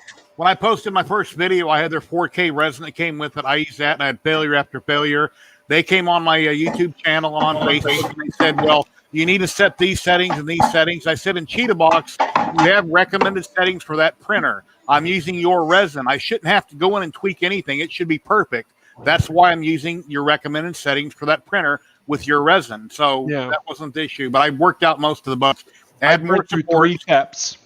I burned through 3 FEPs testing all these different resins that everybody was advertising on Facebook resin groups. All of them. I bought bottle after bottle from everybody with cool resin. No, I never have. Just make sure you mix very, very well because, and here's what I did. Now, this is a little cheat that I did. I went to Menards and I bought these little casters that you put underneath furniture that has like a ball, and it's a ball bearing that's got a bunch of little ball bearings inside of it, and you can reel around furniture. And I took a hammer to that son of a gun. I opened it up, took that big, huge ball bearing out. Cost me $2 for the caster, and I bought those ball bearings, and I used that to mix the resin. And it's such a heavy ball bearing.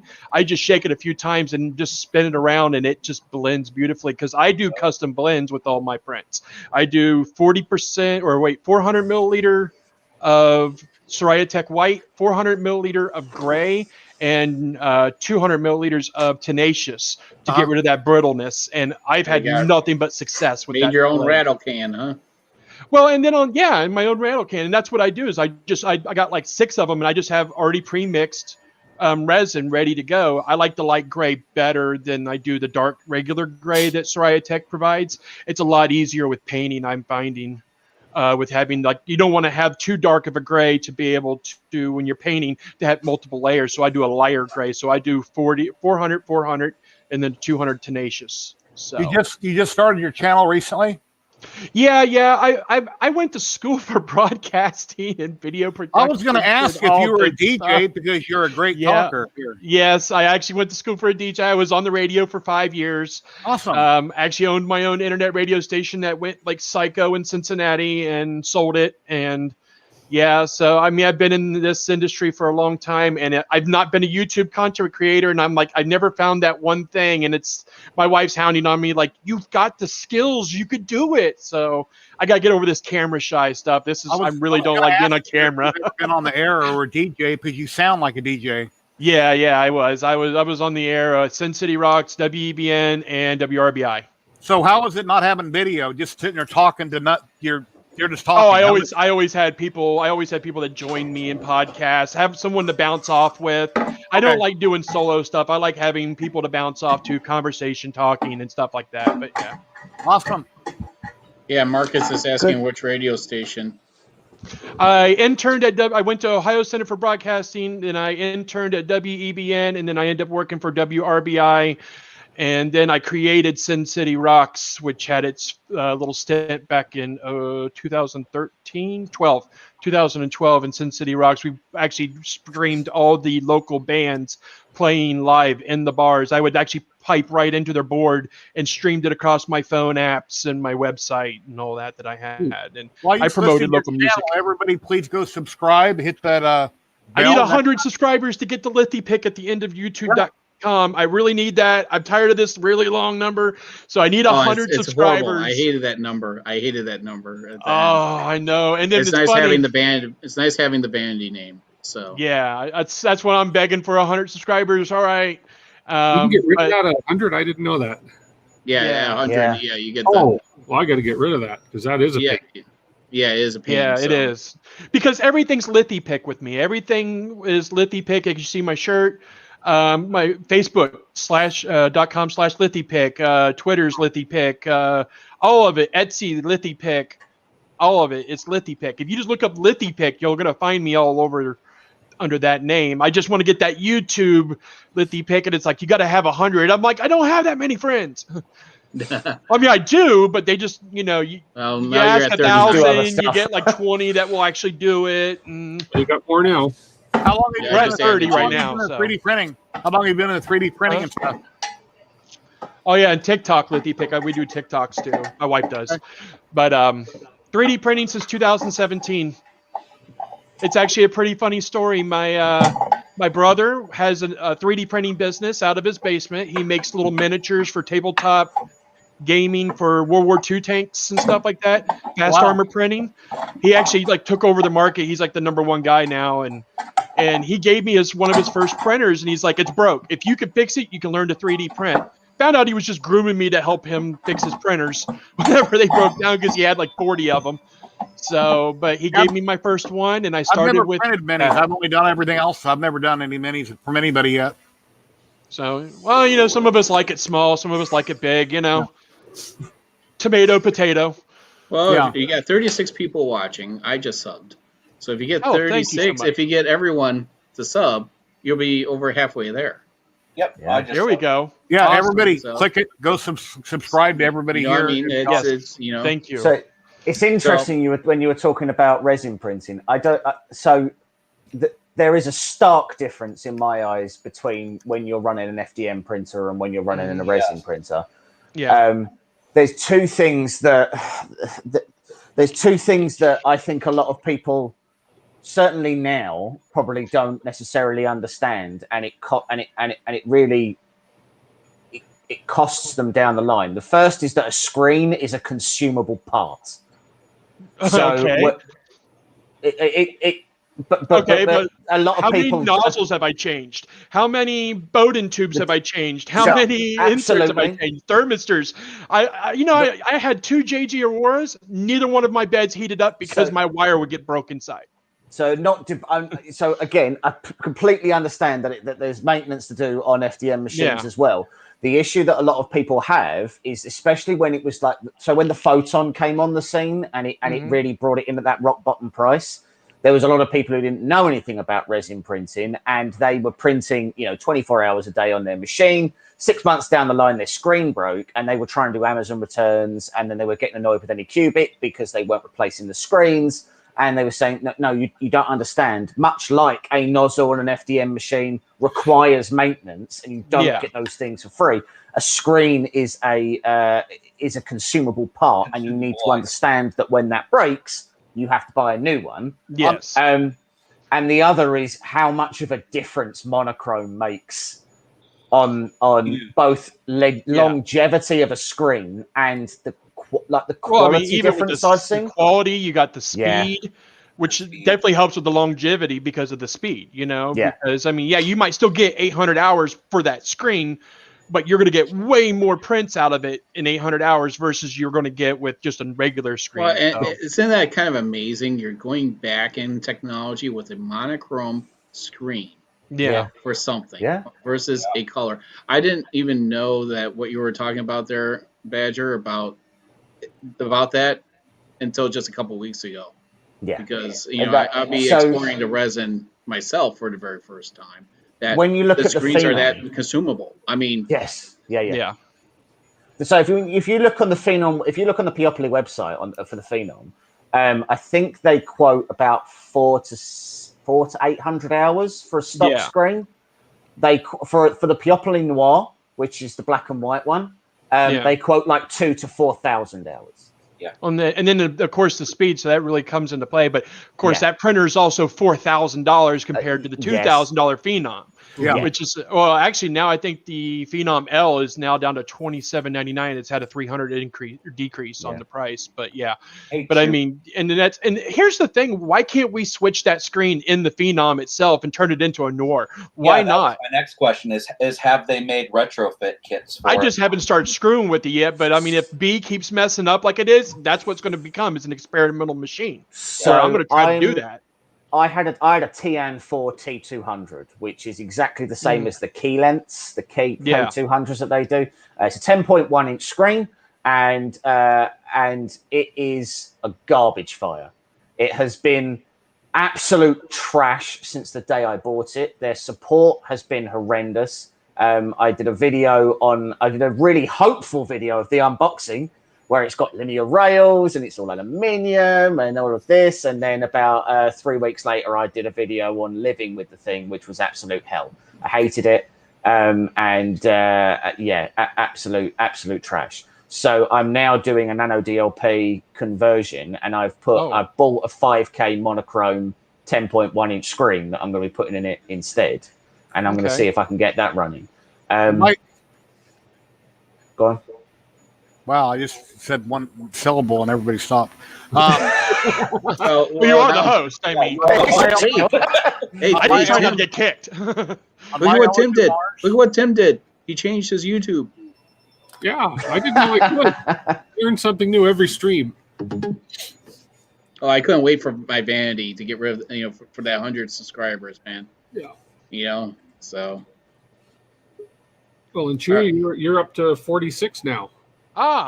Halfway, almost halfway there, guys. Halfway. Keep it coming. Spam your friends, spam your relatives, even that person next door you don't even like. Send them the link. Hey, Pencil, how you doing? Hi, guys. How you doing? I'm doing well. I'm doing well and colder than shit. Yeah, one thing I wanted to say real quick before I let you go, Dave, is my Elegoo Mars. When I printed with that, very rarely did I ever dump my resin and clean out my vat, because usually I never had a failure. I'd take a spatula, run it through 3 times. There's nothing in it. I'd print the next time. On this bigger one, I dump it every single time because I've had so many failures. And even with it clean, the first and second time it came down, it's like crunch. And I'm like, oh, no, there's nothing wrong. It just does that. So when it's so big, you can't always feel if something's in the vat. So it's quickly dump it, wipe it out, check it, filter it, dump it back in, and keep printing. That's the reason why I installed a freaking utility sink in my basement where I made my lab out of. I was like, man, I got tired of hauling buckets of water up and down the steps, my wife and everything. So I went to Menards and spent like $200 and I installed a utility sink down there. And it's so nice to be able to just fill it full of water, run your hand underneath it, see if there's any bubbles to see if you've got any puncture wounds in your FEP. Yeah. Because I'll tell you what, as long as you don't have a puncture wound, every time I Rain-X, I've never had a failure. I Rain-X, even when I put a brand new FEP on it, Rain-X it. Rain-X it every single time. I have no problems whatsoever with sticking. I don't even hear the pop anymore with it. Like I just straight Rain-X. I don't do the blended stuff. I do the high concentrated square bottle of just water repellent, because TPFE oil does the same thing, but it doesn't have the same chemicals as for UV light. So do you just spray it on and let it then just drip it off and let it dry? No, I spray it on real good. And I take an old t-shirt that I snipped up that's nice and cotton, and I just go in and I just wax it really good. Then I'll spray. I'll do this 3 times. I'll spray, rub it in, spray, rub it in. I'll do it 3 times every single time. And now if I'm doing back-to-back printing, I don't pour. I don't do any of that. I just rerun again. I usually will run my spatula through to see if I have any snags. See, he does it. He knows, man. Look at that. Where'd I get that at? I bought that a couple days ago somewhere. Oh, AutoZone. I went and got it. Yeah, I got the spray bottle from Walmart. It's like $3. Yeah, I like it because it's a mist. It's a good mist across of it instead of pouring it and trying to get it in, because you might get spots with that. So I just use the mist. I just squirted it in like I was doing with the PTFE oil. I take the blue, matter of fact, it ain't on tight. I take the blue shop towels that I always do, and I wipe everything out with blue shop towels. That's what I clean with. Yeah, as long as you don't get the microfibers off of it. Yeah. You don't want that microfibers in your resin. Yeah, I've never had an issue. That's what I've always used. And then when I clean up, I use spray away glass cleaner to eat up all the resin, spray it out with spray away, and then I wipe it out, squirt it a little bit, wipe it in real good, and then pop it on and dump the resin in it. It's so funny. The first time I ever done it, I had this. It was constantly sticking. It was failing every single time on this printer. When I finally decided to try the Rain-X, and it was just me thinking from chemistry, like, okay, Rain-X goes on the windshield, which has got UV light beating down on it, so it's already designed for UV light. Mm-hmm. All right, and then on top of that, then it's already got a water repellent in it, so that's going to keep the liquid from the sticking, which is the same thing that TPFE oil does. It just has that water repellent in it, or the UV repellent in it too, or not repellent, but it allows it to pass through, and it doesn't affect the UV light. So that's the reason why I went the Rain-X instead of going the TPFE oil. Plus, it's only $3 for a spray bottle. Yeah. I've used it probably 100 times already, and I'm only halfway through the bottle. I don't use a whole lot. I mean, even though I do it 3 times every time, it's still not a lot. And I mean, a bottle lasts me like 6 months, and then that's it for $3. So I like that better. So I always Rain-X, and then I mist it in, and then I polish it in really, really good. So you're telling me, my cold basement is an ideal place to run my resin printer? Absolutely. Colder the better. Good to know.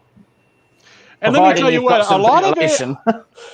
I jumped into resin when resin was just first coming out, and like, I think Uncle Jesse showed off the Elegoo Mars for the first time, and I was like, I got to have that. I went resin because I absolutely, positively hate sanding, and it just eliminates that. I mean, seriously, like, and we all got tennis elbow from sanding. Like, I despise sanding, and I love it, so that's why I went resin.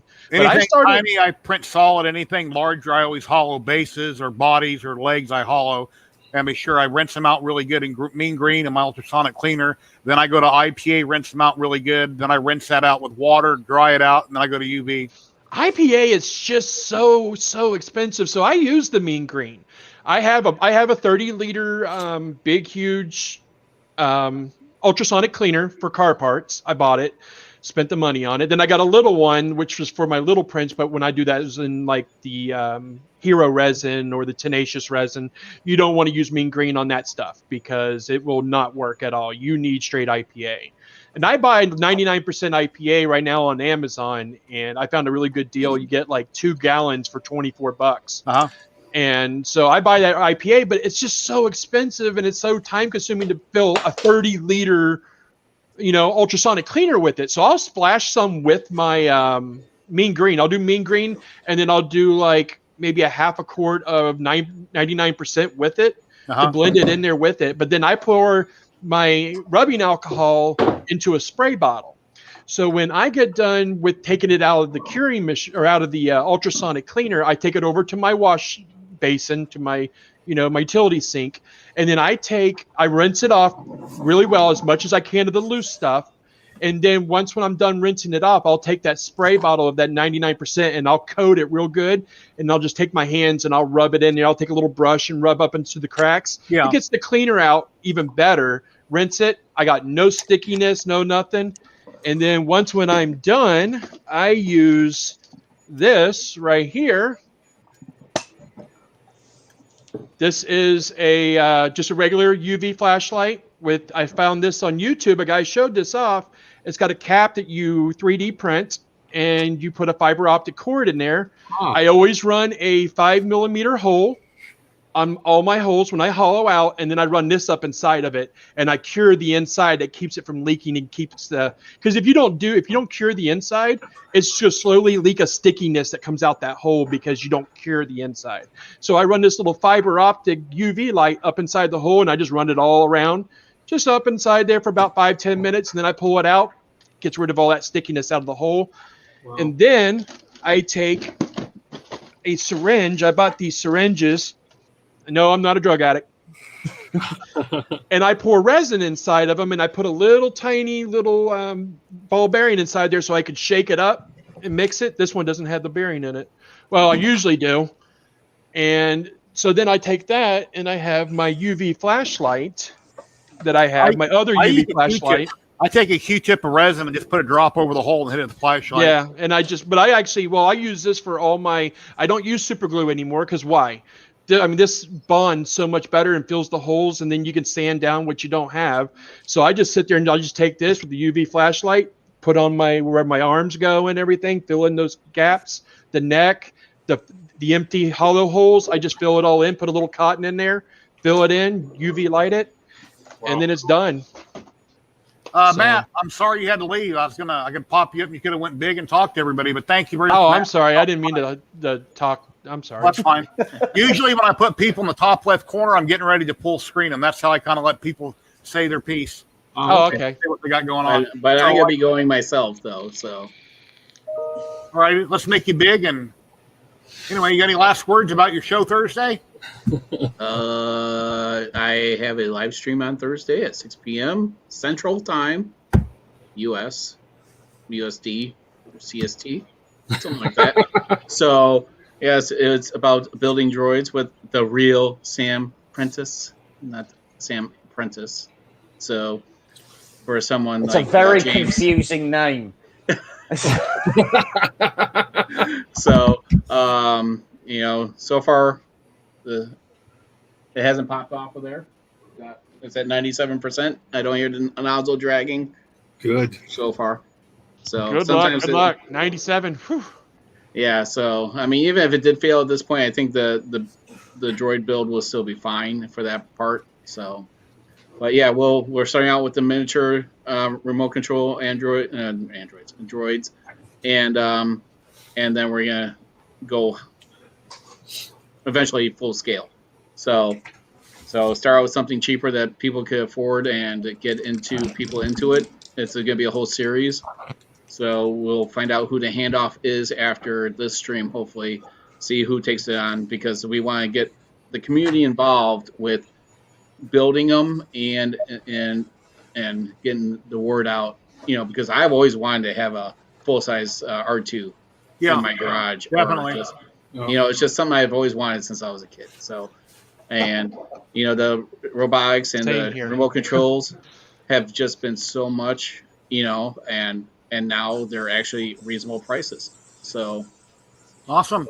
So yep. So yeah, hopefully I'll get mine started after Bit Tripod.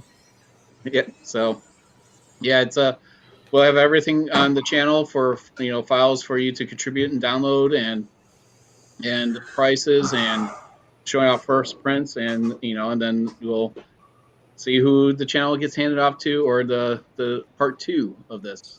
So yeah, 3D Maker Hub just ordered something from your daughter's site. Oh, thank you, 3D Makers Hub. That's Daniel. So, that's awesome. So she'll greatly appreciate that. So, and hopefully this person that I got my logo from that I hadn't made it, so hopefully she'll have it so I could wear the stuff on the live stream. So, well, thank you very much. We'll see you Thursday. Sounds good. Take care. It's been a slice. Take care. Later. You can't use that line. I use it all the time. It's been a slice. Later. Come up with a good one. Yep.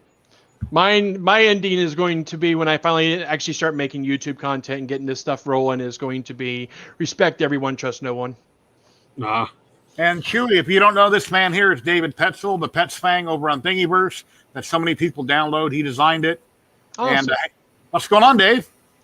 I've been working hard on the new Blockhead Pets Fang. It's now available for Ender 3, Ender 2, Ender 3 V2, Ender 4, CR10, CR10S, CR10S4, CR10 V2, and CR10 Pro.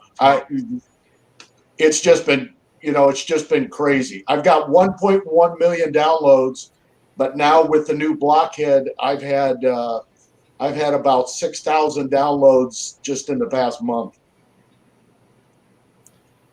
Yeah, David's a restaurateur. He's a classic car collector. He's into RC. He's into a little bit of everything. Indeed. So how's everybody doing? Oh, if I was any better, the government tried to clone me. I think I might finally have fixed this freaking Jenny printer, which has been ripping my brain out for about a month. Piece of trash. Wish I'd never bought it. Oh, Ethan's dad, to answer your question, I did have FDM printers, but I just sold them like 2 weeks ago. I just sold them all. Just a guy whose daughter was going to college for engineering, and she needed 3D printers, and he's like, he actually bought a CR10 from Micro Center, and he had already bent the plate to where the plate one corner would not level out, and like I went all the way down with the springs, snipped the spring, even tried to bring it down even more. He had bent the plate so bad that he had to take it back, and he's like, which one's just good right out of the box? I'm like, the one sitting on my desk that's got dust on it. I'm like, I'll sell you to him. And I sold him both my JG Auroras and all my filament and everything I gave it to him for $300. I'm like, wow. Here. Wow. So yeah, I remember a while back your Phenom, you're talking about, why did I buy these? I hate these. I should have done this. You worked out the bugs. You're happy now then. Oh yeah, absolutely. I'm still trying to I got 3 printers, A, B, and C, and B is called B for a reason. And I don't want to say the B word, but yeah, that's why it's called B, because it's been a B. It can be a bitch. You can say bitch. All right, it's been a bitch. I don't know if kids are watching or something. I try to be. We're not a child-friendly stream because of the whole YouTube thing. It's the L radio and me, FCC. Yeah, we just don't say the C word and things like that. We Disney, they'll send that mouse after you, Yeah. So. But yeah, I sold them all. I got rid of all my FDM. You got a really big resin printer. In my case, a lot of times I might have to do a base on FDM, so I could never go completely resin unless I had a big resin printer. Now, I'm sure my wife would rather I had 4 or 5 resin printers and 13 or 14 FDMs like I have now. Yeah. And maybe at some point, I'm 57, I got a few years left. Maybe I can transition into resin and get away from FDM. But I think you always need at least one FDM for certain things, depending on what you're printing. I got my very first original ANET A8 down there that, it's still got dust on it, but it's there if I need it.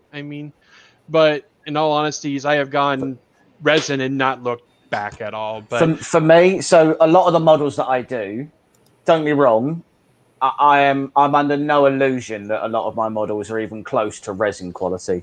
But when I'm doing bases like this, trying to do something like that in resin, I mean, don't get me wrong, if I had a Phenom or a Phenom L, it's absolutely doable. It's just completely pointless because this is a rock base. Yeah, you can print that and paint that perfect. It doesn't need to be resin. Just have the characters on it done in resin. Why not just print it the one time and then just cast it, and then just do pourable resin, and then it's solid. Yeah, true. I mean, and then you can mass produce it. I can't mass produce this. It's not my file. But but you know what I'm saying. Like if you've got something that you're printing a lot of, multiple over and over and over again, learn casting. It's so much easier. That's the route I'm wanting to go. My next investments, when I start getting more sales and more money in, I'm getting me a vacuum pump, get me a vacuum pod. I'm going to get me a smelter. I want to start doing some jewelry. That is impressive. That is really impressive. Stuff like that. Doing that. So don't be wrong. I could absolutely have done her in resin, and I could have done probably the eels and things like that. But the majority of the base, there's no value to me in doing it in resin. It's speed, absolute speed. Yes, so, I mean, little bit of tenacious in it, speed. Yeah. Well, I mean, how long does a base take you? About what, 2 days, 3 days to do that base? I can do that base in like 15 hours on my Phenom. Yeah, that's true. Yeah. That's what it is. It's speed. Yeah. And then no sanding, because you got to think. I mean, unless you're running a three nozzle and trying to get like 0.8 layer height, I mean, or 0.08 layer height. That's why I primarily use FDM for bases. It's because. So that, for example, is rock. So the texture of rock is, I'm not looking for glass smooth. If anything, I want the roughness, fuzzy skin and things like that in Cura. They're absolutely things I can use on that because why not? That to get an uneven organic texture. There's not many modelers that actually get a really organic look on rocks and things like that. And actually, with all my rocks, I don't know if I've got any at the moment. I buy the Stone Effect Rust-Oleum cans. Rust-Oleum. Rust-Oleum, yeah. You hit it with that. Apart from the fact that it does actually look like rock, it hides everything. There's big particulates in there. That's why when you use FDM printing, it's always recommended to use automotive filler primer when you first prime, because it will get inside all those lines and you can, sand down. So I use high build primer on mine. But I mean things like, so if I take this guy, he's I don't know if you can really see. Cool. He's not resin, he's FDM, and I'm perfectly happy with the level of quality that he's got. It just took a lot more work to get it there, though. Is the problem? I mean, that's where it comes down to, is the amount of that clock doesn't ever stop ticking. That clock is ticking every second you're sleeping, every second you're on the toilet, every second you're doing anything. That clock does not stop ticking. So it comes down to, you've only got so many hours in a day to try to get these projects done. I would rather spend less on printing and more on the finishing, and get rid of that time with having to sand and everything else, when I can go straight from printer And I know there's going to be a lot of people that's going to be all up in arms with me saying this. I take all my supports off wet. I don't cure first. I do mine wet. I literally right out of the printer take the supports off first. Then I go. But I mean, and even with that, when I take my supports off, I just run my blade right over top that nub. I don't even have to sand the nubs. I don't even have nubs in the way I take off my supports, because I use an X-Acto knife and I just go right through and I just hit it real clean. And I mean, but I only put like I think it's a 2 penetration on my supports, because supports, unless it's on the bottom, you don't need to have heavy supports going all over it. There's no reason. That's why none of these slicing software programs have figured that out. Like even that new one, what's that? Lychee. I haven't tried it yet. Oh, I love it. I do, but their auto supports is the same as G2 Box. You pick a heavy, medium, large, and then you hit auto support and it does all of them. But then you've got heavy supports coming out of your model and going back into your model. And it's like, why do you need to have that heavy support? The only reason you need a support there is for something for it to stick to for when it pulls off that FEP. It has to have something there. So if you got like a chin hanging down, you got to have a support there, because if not, it's just going to stick to your FEP. Yeah. So that's the whole point of it. So you don't have to have a heavy from the chin, like let's say Sanix Terminator head. You have to have, I know for a fact, you got to have a support from the chin all the way down, right? So, but there's no reason for it to be a heavy support, because it's not a weight-bearing support. Put a light one there. I only do platform for my heavy supports for like the base. I set my auto support to 24 degree angle. Is the only time it will auto support. And then I do platform only on my auto supports. And then I go in and I place light supports on where the little crevices where I need it to be. Yeah. Because there's no reason for a heavy one to be there. And if you allow your slicing software to do your heavy supports and do it all through your model and choose all instead of platform, then you're going to have heavy supports coming in here. And when you're doing skulls, like I do mostly skulls, I do a lot of skulls and like the mouth and stuff. Then you got heavy supports up in that mouth that you're going to have to try to snip. Then you got to get sandpaper in there. But if you'd use light supports up inside the mouth, well, then you just reach in there with some hemostats and they just pop right out. No problems. So I only do my auto supports for the weight bearing part on the bottom and then put all my light supports in from there. You know, FDM first came out to do fast prototyping of mechanical parts. Yeah. You know, and to this day, I couldn't make these parts with a resin printer. So I mean, there's always going to be that place until they get dental quality resin. They do. You know, where I can make these parts, but you know, even nylon. But you don't have to worry about that. Like if you can just cast it, why?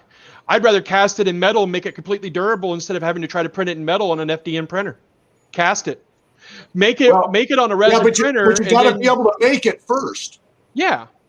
So you make it so that you design it for a certain amount of strength, and then you test it at that load. Mm-hmm. And then if you want to mass produce it, you can, or you can just give away the files. True. You know, and people can make it on their own printer. I'm not saying that I'm completely against FDM printing. It's just the kind of printing I do. I don't like FDM anymore. Exactly. I'll say this one trick. No reason to have an FDM. You know, there is one little tip that I want to share with everybody that I learned a long time ago with FDM printing. If you take a sponge right before your Bowden extruder and then put a zip tie around it and then put a little bit of Crisco oil right there, it will grease your FDM and it'll keep you from getting clogs in your Bowden tube and it'll keep your clogs from your nozzle. And I'll tell you what, ever since I started doing that, I had no more clogs ever again all the way up to the moment I sold them.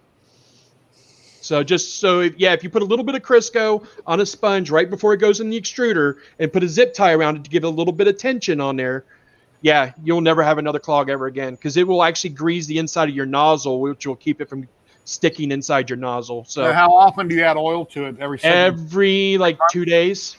2 days? And I just put a couple drops is all I do. I just take a little, I got one of those like old olive oil bottles that they used to have at restaurants and it's got a little spout on it. And I would just put a couple drops of Crisco right there where the filament is coming out and it soaks right through the middle of the sponge. So you see the sponge, it'll go right through the middle of the sponge, and it'll keep that little core soaked, and it'll just apply just enough pressure that when you have irregularity in filament, which we all know it happens, it can't be perfect every single time.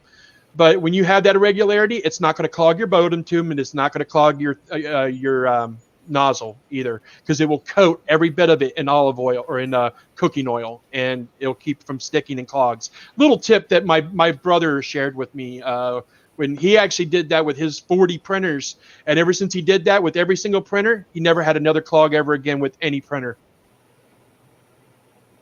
That was a little tip that I wanted to share with everybody. So Jim brings up a couple of good points. So the first is around ventilation. Now, I'm going to be honest and say that I don't ventilate my printer. Mine sits in a cupboard down there, and when I use it, I don't have any HVAC pulling it out or anything else.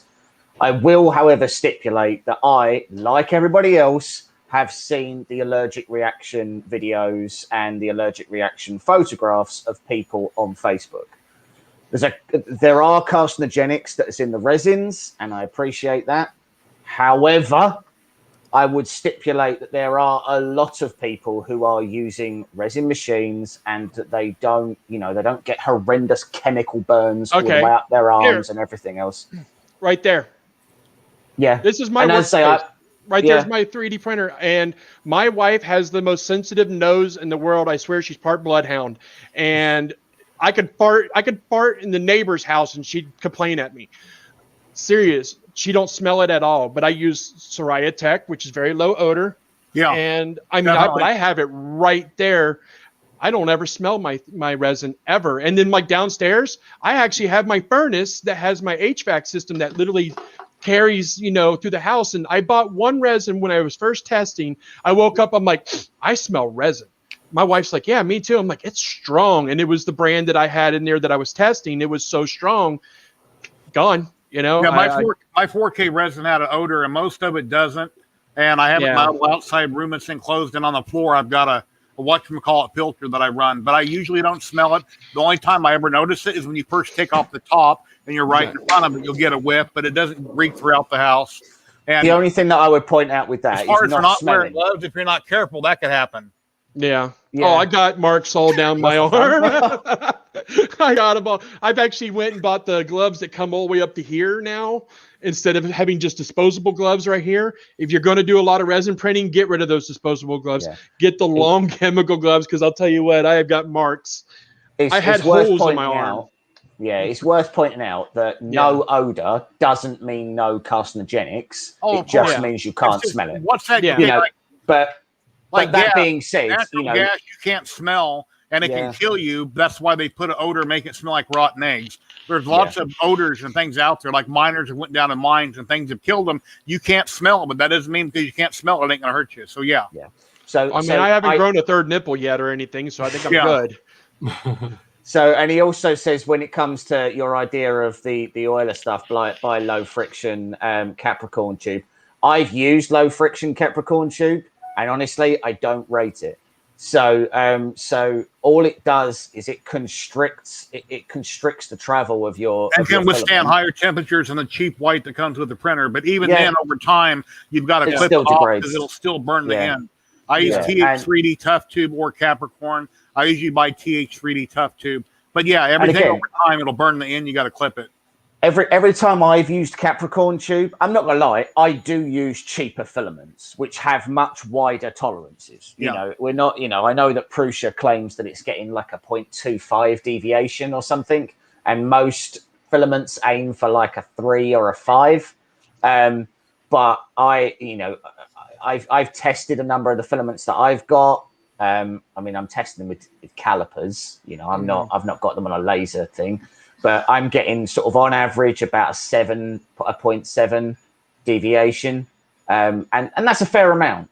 And if I put that in a constricted Bowden tube, then I just will get clogs. Yeah. And my choice is: do I want to buy more expensive filament, or do I want to buy this stuff, which is like I think I paid £9.50 a kilo for this, And when I'm doing big prints, of which I do a number of, I can't complain at £9.50 a kilo. No. You know, all the film I use is between $15 and $20 a roll. Whenever I can, I get companies to donate it to me to test or do a video on, but that doesn't happen all the time. So I either buy ZYLTECH because I get a really good discount on it, or I buy 3D ZYLTECH is really good off Amazon. I like 3D ZYLTECH. And we have another guy popping in. Who's this dude? This old guy. He's a grouch. Hey, Llama. I am a grouch. That is, I like represent that remark. Hey, I do. You know, when I went to direct drive and hot ends, and I'm going to knock on wood, 3 years I'd never had a clog. Yep. I just know. I mean, like I said, all I had was a JG Auroras. I had 2 JG Auroras, and then which uses the Bowden extruder. So I just found my brother told me, he's like, hey, put this here, put a zip tie around it, just put some cooking oil, and you'll never have another clog. And it just saves you on a whole bunch of equipment, a whole bunch of chemicals that you're going to have to purchase. What's the carcinogens of it? When you have, it's something that's already laying around your house. You most likely got a sponge, you most likely got a zip tie, and you most likely got cooking oil, you know, and then you can have no more clogs on that, you know, versus having to go out and buy this, you know, this special oil and this device here. And actually they do make, I believe, a single device that you snap on that will lubricate your filament before it goes in. Yeah. But why? When you got a sponge, you got a zip tie. I mean, I know my house, I always got a sponge and a zip tie, and cooking oil. I mean, I'm fat. I've definitely got cooking oil. Yeah, I don't like the cooking oil in my hot end. Yeah, but like I said, it's not. I did notice that there's a little bit of like a cooking smell to it when you heat up to a certain heat. But I'm with Dave. That's one of the reasons I prefer direct drive. For one, I like flexible, so direct drive is way better. I mean, you can do it with an ender and those, but it's just easier with direct drive. But I will say, with the direct drive, you're doing such small retractions that your chance of heat creep is way, way, way like 90% less, because you're only doing, you know, like these things, I'm doing like 0.5, 0.7 retraction distances. That's it. I'm not doing 5 or 6. I mean, you do 5 or 6. Think about it. You're taking 5 or 6 millimeters of hot ass plastic and drawing it up past the heat break into the cold zone, and it's rehardening, and then you're trying to push it back down into the hot end again. And that's where your jams come from. I do 0.8 maximum. Yeah, most of these are 0.7. I got the drops Speaking of direct drive, I was saying earlier that I've picked up one of these. I want to play with those are nice. Yeah, those are nice. And I'm really looking forward to it. So I'm going to stick it on the longer, on the LK4 one. So it's got a small pancake motor on the back. There's orbiter gears inside. I think it's a 4-to-1 ratio. I can't remember. Oh, it's higher than that. This is a Triangle Labs one. So this is one off AliExpress, and then it's got higher than that. Like I've seen nothing but good reviews for that. I'm really looking forward to trying it. And I got a much bigger motor than that. This is with those is longevity.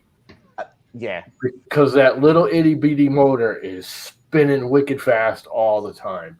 I think it's going to work well. The few I've heard about, everyone's like it's really good, but I have a feeling like every year you're going to be replacing that motor. The thing is, it's not a regular motor that you're picking up off Amazon. Do you know what I mean? Like that is. Yeah, no, it's a tiny little stepper motor. Yeah, and as well, round stepper, right? It's like a Neva. It's a little round stepper, but as well, one thing that I hate, too, isn't it? I think so. Yeah. Yeah, I think that's a worm drive. Yep, which gives it a little more torque, but it also gives it backlash. Let me just see if it says what this is. Take it apart.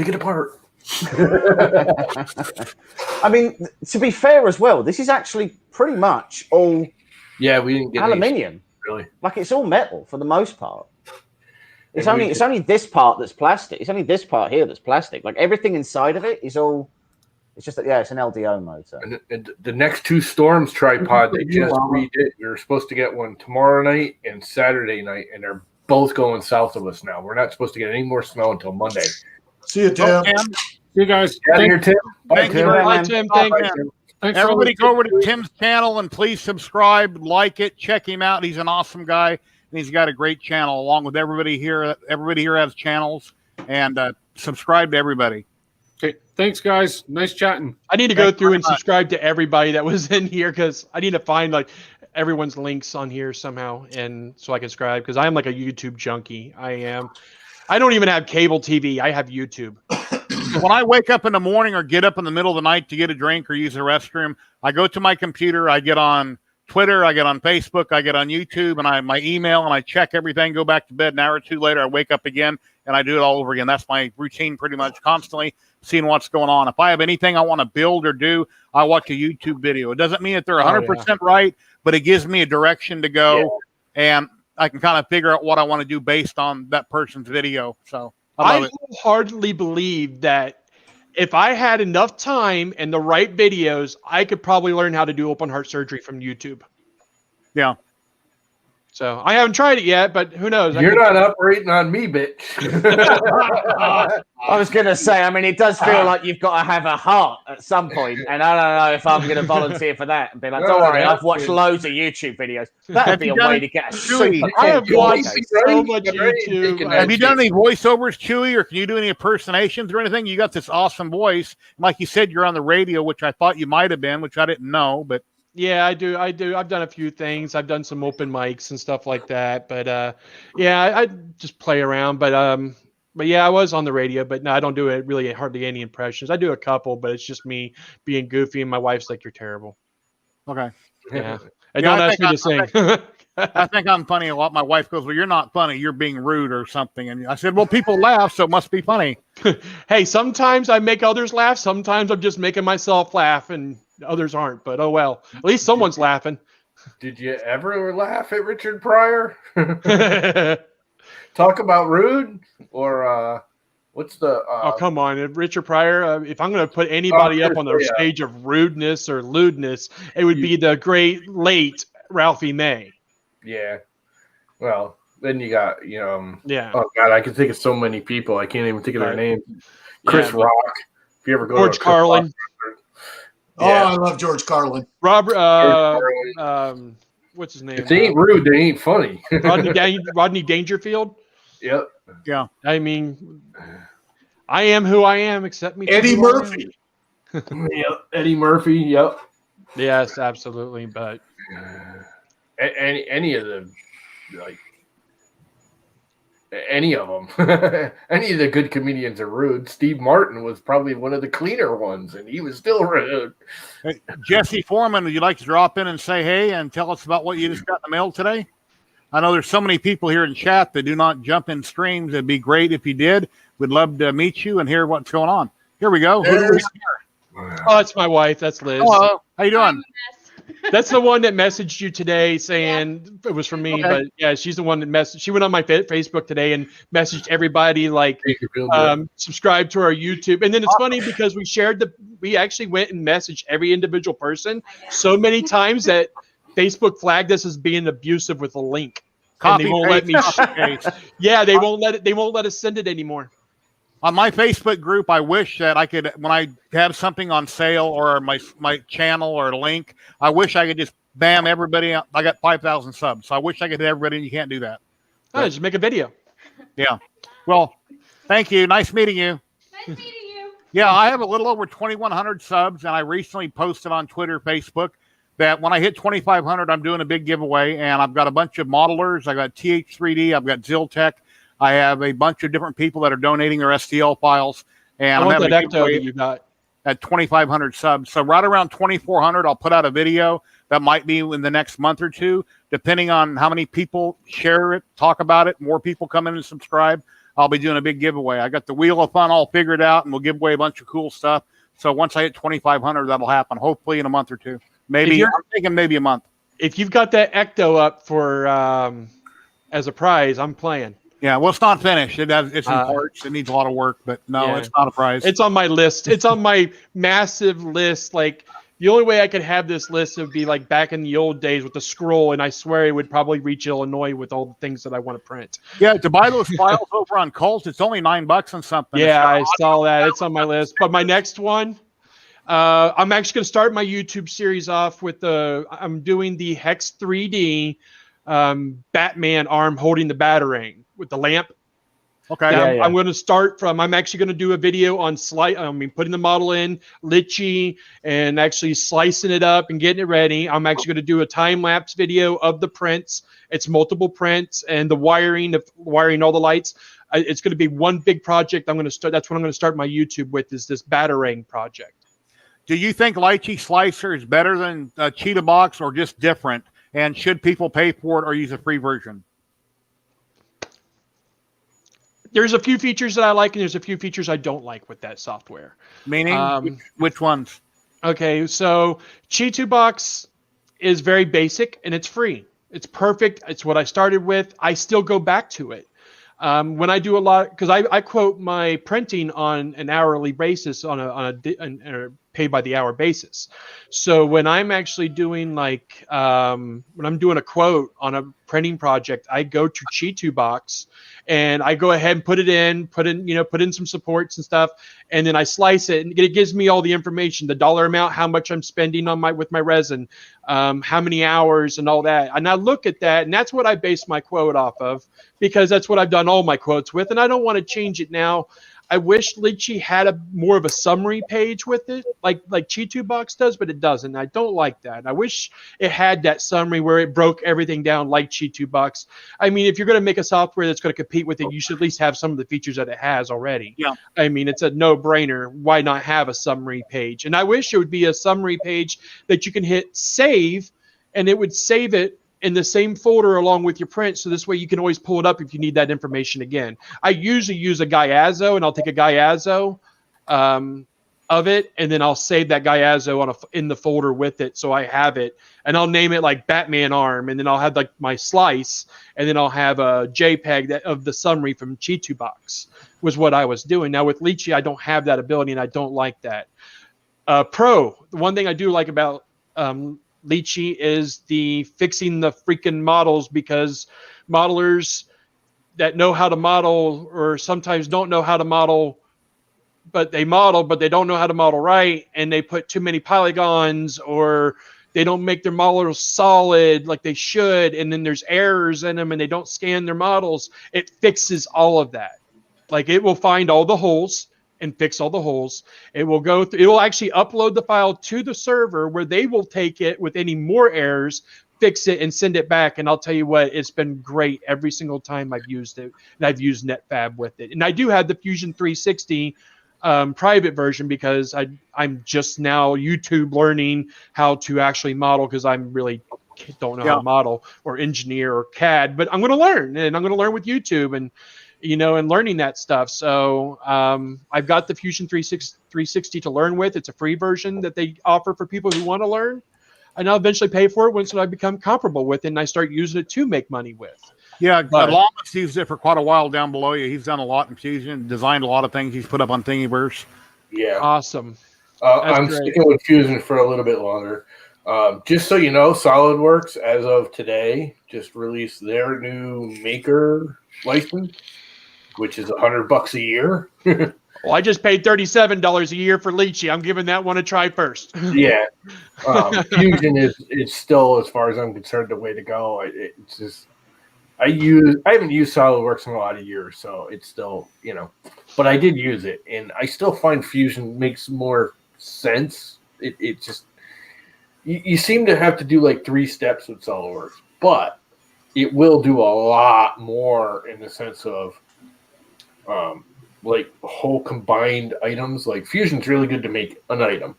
It'll do assemblies, but it's kind of doggy when you start doing it. SolidWorks, if I want to build, like, design a whole printer and have all of the parts right down to, like, the magnets inside the stepper motors and everything, SolidWorks is definitely the way to go there. But for $100, I might convert. The only thing I still don't like the $100 a year. I hate mortgageware. It just drives me nuts. If you're making money with it, but if you're a hobbyist, then that's a lot of money. I mean, at least it's reasonable. The last time I tried to get a SolidWorks license was, I don't know, 5-6 years ago. And I called up and they're like, "Oh, we lowered our price." And I called them up and I'm like, "Great, how much did you lower it to?" And it was like $1,300 a year. But that's just it. Everything's subscription now. I mean, that's just the way the world is. Everything is subscription. Well, here's the thing. I dumped Adobe when they went to mortgageware and went with Affinity. I don't know if you guys know what Affinity Photo and Affinity Designer and all those are. They're way better than Photoshop or Illustrator in the sense of you pay once, you have it for a lifetime. They give you up to 10 full system upgrades. After that, they may charge you a small extra fee. What program? Now, it's $25 an app right now. What program? Affinity Designer and Affinity Photo. I don't know. I went to school, learned Final Cut Pro, learned. I did too. I learned Final Cut Pro was the main one. What was the other one for Apple that I had to learn? I forgot the other one that I learned. After Effects is Adobe. But and then then I carried that knowledge over and I went Adobe and I started taking classes on Adobe with Premiere Pro, After Effects, Speed Grade, all of that. And once when I learned the Adobe combining with each other and how they carry across each other and a lot of the things that you get with that subscription, you get their Adobe Photo stock where you get all their stock photos and you don't have to pay freaking iStock for photos from making, because I do graphics design also and all that, t-shirt designs. And for that month, you lose it all. Yeah, but I mean, well, not really. I've been pirating Adobe for the last like 20 years. But I'm actually paying for it now. I've been paying the $10 a month for Photoshop because I love Photoshop. I do most of my stuff in Photoshop for like all my, graphics design and stuff like that, websites and stuff. For all my graphic websites and everything, I do Photoshop and Illustrator. And they had the pack for $10, Photoshop with Camera Raw and what was it also? In Studio. And it was a nice pack for photographers, and I did a lot of the photo editing. So I paid the $10 a month because I wanted the updates. I wanted all the new features. And trust me, the new features are so amazing with Adobe. You don't even have to crop anymore. You can literally just hit select subject, and it automatically crops it for you. Just bam, done. Something similar, but it's definitely Adobe's more powerful in the long run. But they offered me the Master Collection for $30 a month, and I'm paying it because I do Premiere Pro for video editing. I do Adobe Auditions for making liners and stingers for radio stations and stuff like that. I do Photoshop. I do Illustrator. So I've already learned all the software, and so I might as well just go ahead and pay for the Master Collection so I can have it all, and it's right there, my fingertips. If you're and I just got it. And you're making money, For the everyday hobbyist like me, it's expensive. I would go with Affinity any day of the week. But it's a similar conversation that a lot of makers have when they're on the groups and they're talking about slicers. Because when you're talking, when anyone says, is Simplify 3D worth the money? And I mean, no, it's not. Never tried it. I was strictly Cura the whole time I was FDM printing was Cura. So I've now switched back to Cura. After trying Idea Maker. After trying Idea Maker, S3D, I remember you saying S3D is not even close anymore. Idea Maker is Cura, correct? No, Idea Maker is Raise 3D. It's Raise. Yeah. The only downside to Idea Maker is it's closed source. It's the only one that's actually closed source. But it is free. They're guaranteeing it's going to stay free. They just made the belt printer. They're going to do something else. I think they're getting ready to do like the MMUs and the stuff like that. I have a feeling that Idea Maker has sort of split off from Raise onto their own little thing. I mean, they're still funded by Raise, but kind of like Cura. Cura is broken off of Ultimaker, even though Ultimaker still owns it and still runs it and still funds it. Cura is really its own thing now. But as I say, this is the conversation we've had. We've had this conversation before. Yes. But you know, multiple times. But it's ultimately that you pay for what works for you. If you get great prints out of Simplify 3D, then the $150 that you pay for absolutely no updates ever and terrible features, it probably seems like a bargain. You know, if you are making, if you consider that how much it used to cost when you had a CNC machine for the custom CNC software that you had to have on all of your machines and the extra AutoCAD subscriptions and everything else, when you compare that to the one-off fee that you pay for Simplify, I appreciate that Simplify is now not an advanced or great program. Yeah. But before Cura got a lot of its experimental stuff and its continued development, there was a point where Simplify was actually really good. I paid $150 for it and don't even use it anymore. I paid for it 4 years ago. I've got my money's worth out of it. The only reason I haven't tried something else is I have to learn something else and tweak settings, and I'd rather just get the print going. So that's the only reason I haven't switched, because I'll have to relearn something different. If you're on a Windows machine, I swear to God, I am not kidding. We did a test like a month or two ago. Try CraftBot. You have to hack it for your printer because they only work with Craftware printers.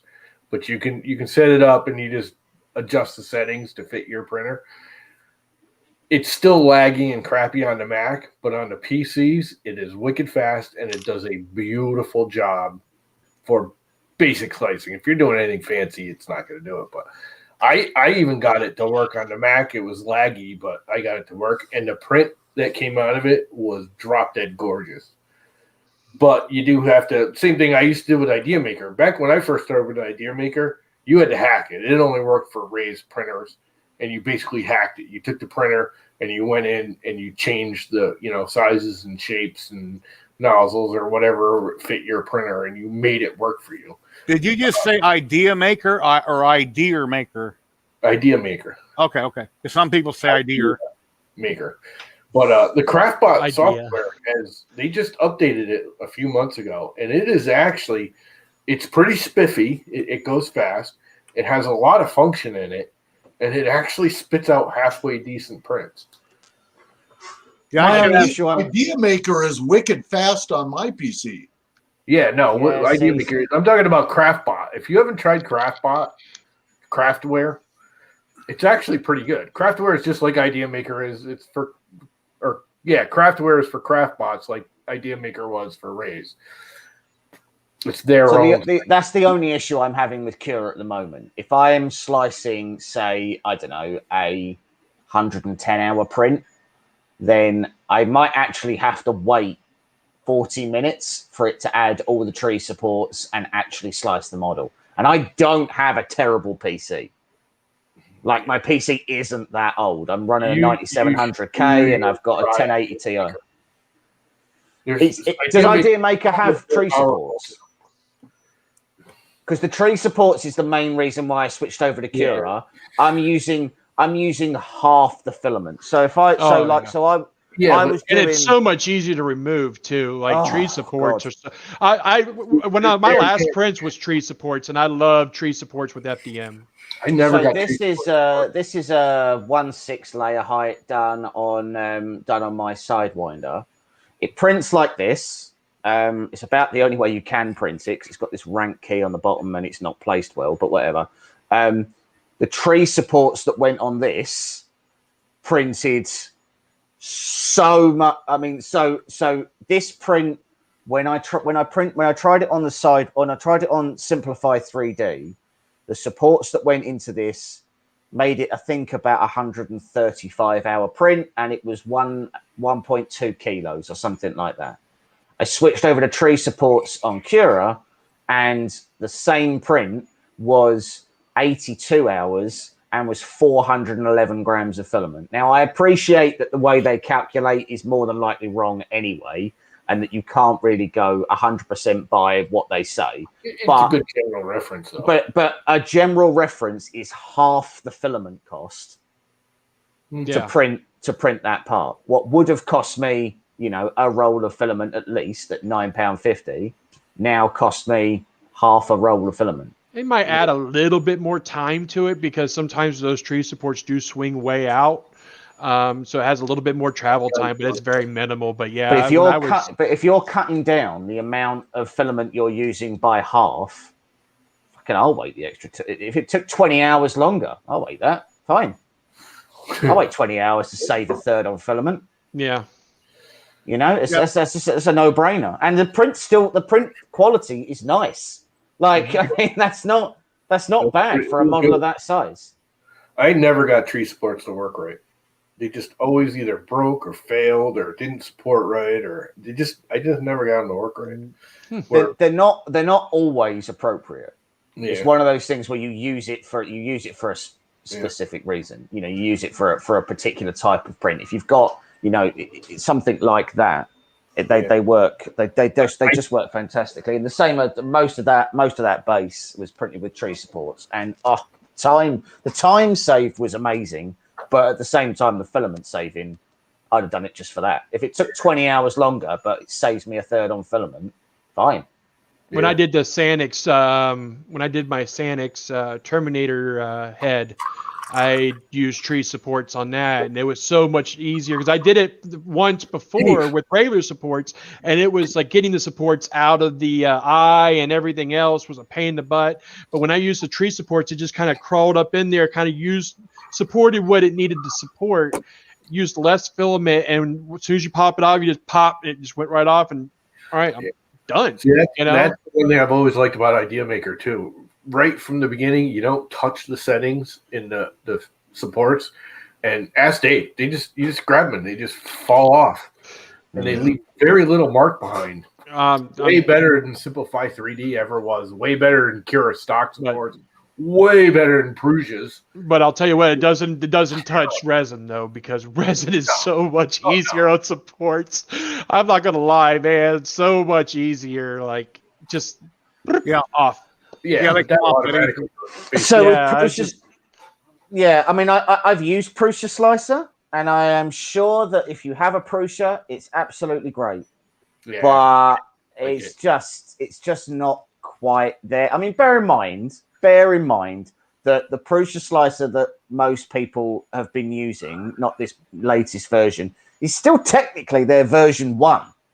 Yeah. You know, they've not been running their own slicer for that long, other than in-house. Yeah. So, you know, so they've brought out their new one with paint on supports, and, you know, you can now actually do custom profiles rather than just naming a Prusa 10 different fucking ways and things like that. You know, but it's Dum-Dum's talking about resin being messy, and it's not that messy if you got all your stuff lined up and you got a process. I put a trash can below me. Things come off the bed. They go onto a paper towel. I break off the supports, put it in my ultrasonic cleaner. Garbage goes in the trash. Wipe off the build plate. Throw away the gloves. It's, you know, if you got your process lined up, it's not a big deal. And mess is subjective. It's stickier. I'll give you that. But messy is the state of the person using, because if you're a messy person, it's going to be messy. Yeah. But I tell everybody when I give lessons on 3D resin printing, and I do give lessons around here from time to time on resin 3D printing, and I let people come over, I let them take them through the steps, and I show them, like, if you're getting into resin printing, this is what you're going to deal with. And I let them take a print off the plate, let them take the supports off, and go through the whole entire steps. And I tell everybody, if you respect the science, you'll do fine. But the moment you don't respect the science, you're going to get hurt or you're going to have problems. You got to respect the science. Yeah, yes, it is messy.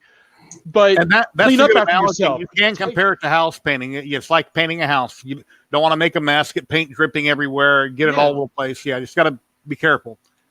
Yeah, always wear safety glasses when you're removing supports. You can't get a piece in your eye. Supports do fly sometimes and go on the floor, but it's not like FDM where they go across the room. And here's a model I got from Poda Cement that I just printed. Holy crap! Nice. That's And Oh, I like that. what filament is I that? haven't- Oh, I want that. It's yellow filament from what's that company? Sunlu. It's a sub company under Sunlu, but it had 1 million supports on it, and I pull them off with pliers, and they go flying everywhere. And They actually, snap. you need to wear safety glasses, or you'll get hit in the eye with a support. And then I grab my vacuum cleaner I use to vacuum with. I take out the wand and I start sucking up everything on the floor. Right before my live stream, I had crap everywhere on the floor, and I'm vacuuming it off the shelf, knocking it off the counter. You know. Are you selling it? No, not at this time. I mean, eventually I'll sell everything, but not at this time. I just printed it, but it's not. No. I'm talking about your support. So you throw that you take off. No, they just go in the garbage. Oh, you when I just first sell got it. into printing for the first probably year, I kept everything. Maybe 2 years. I done a video a long time ago where I had like 400 or 500 spools on the table. I saved every spool. I saved all the supports and everything. And I showed it all in a video, and then I got rid of it. And then around Christmas time, my wife's like, well, why don't you make me a Christmas tree? So, okay, fine. I screwed them together on the table out front, kind of Mickey Mouse, painted them green and put some lights on it. So, but yeah, I don't save them. In all honesty, my buddy who does the tanks for the World War II tabletop gaming, he sells his supports. And he sells his fails too, as a big box, like a big box by weight. Like you just buy a box of support of leftover, FDM prints and stuff like that, and failures and stuff. And he sells it, and people literally take that stuff, cut it, and they make stuff out of it, and they glue it together when they do this tabletop gaming. Okay. They actually use it for like making like fencing. They'll use it for like putting, like if they want sheet metal up on a building to make it look like it's been covered up like a hole and stuff. They'll sit there and paint like a square of support, and they'll paint it gray, and they'll stick it up there. They'll make little barns out of it. A lot of miniature people will actually buy that stuff, and he's Maybe on eBay. Maybe I'll try that, because Facebook Marketplace is the current best place, I think, to sell anything. I could throw it up on Facebook Marketplace or Craigslist. But yeah, and then whenever you have supports, ABS, PTG, always separate them, because one of these days you might say, hey, maybe I can recycle these, but you can't mix them. Everything has to be kept separate. If they recycle it and process it to make pellets, you can't mix, PETG, PLA, and ABS. So separate your junk. Yeah, we definitely have to find a way to recycle more of this crap, but oh well. So so down the print shop that's near to us, they've tried very hard to buy in and set up a recycling side. So they've got like a grinder to grind down to pellets, which goes into shred that goes into pellets, and then pellets go into a hopper that then extrudes the filament. I can't for the life of me remember what system it was they bought, but it's sort of a whole ecosystem of stuff. I saw the videos on those kind of systems that they were selling out there. For a start, not cheap. So like $9,000. Yeah. Well, you've got to be making a lot of filament, and it going to one spool at a time, and it takes about 4 hours to make a spool, which, all right, it's not terrible, but at the same time, you're not making a lot of filament if you're doing that. They've only managed to use PLA, and so far they've only managed to do I think about 70-30 mix of recycled versus raw pellets. So they have like a big 25 kilo bag of like cornstarch raw pellets that they're putting in there and mixing with it. But I mean, it's like anything. 3D printing's only been around for what, 10 years now, maybe? If that, I think a little bit longer. 3D printing's been around since the 50s. Yeah. Oh, okay. Well, I mean, invented in the popular 50s, but at-home residential popularity of the FDM printing process has only been around for 15 years now.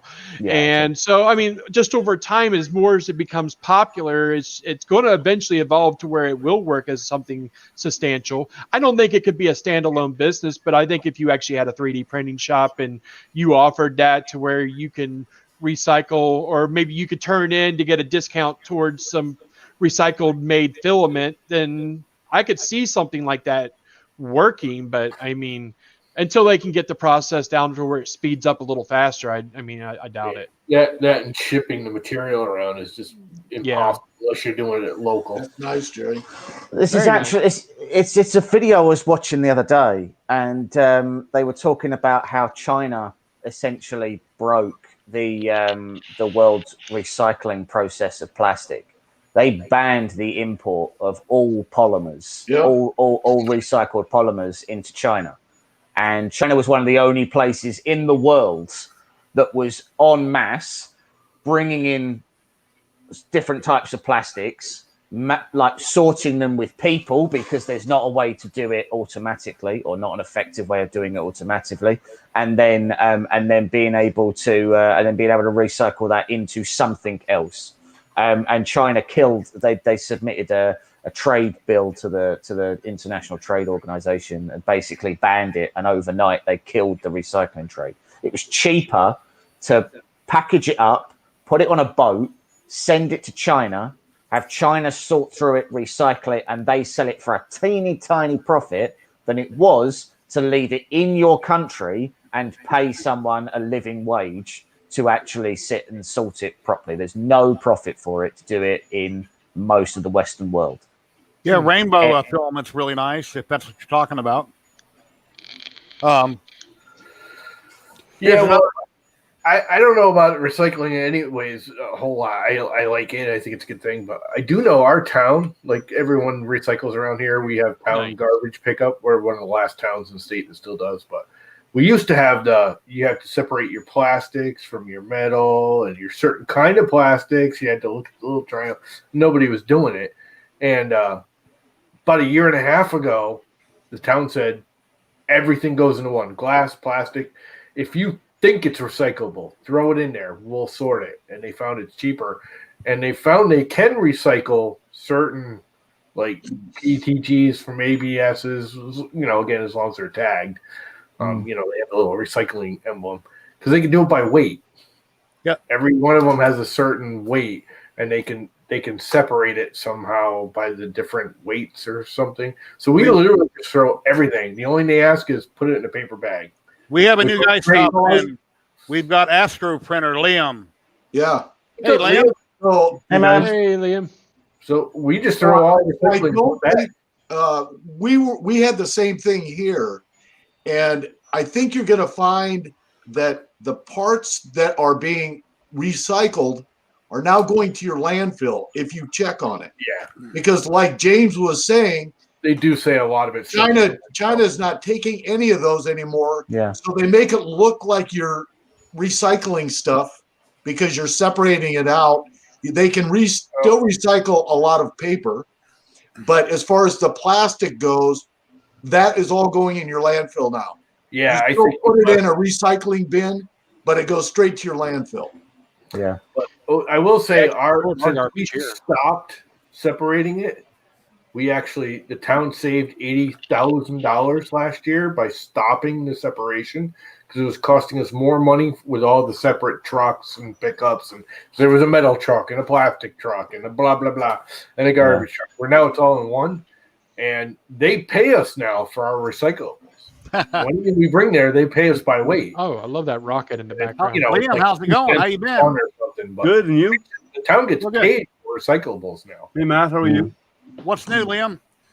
Not much happening. It's just work. Spent a bit of time playing with my CNC machine over the weekend. Yeah, screw you. I want one of them. That's only one of the 3018s, the desktop ones. But it's what I want. I want to start with one of them. Yeah, I've been playing with that over the weekend, and it's been cutting nice.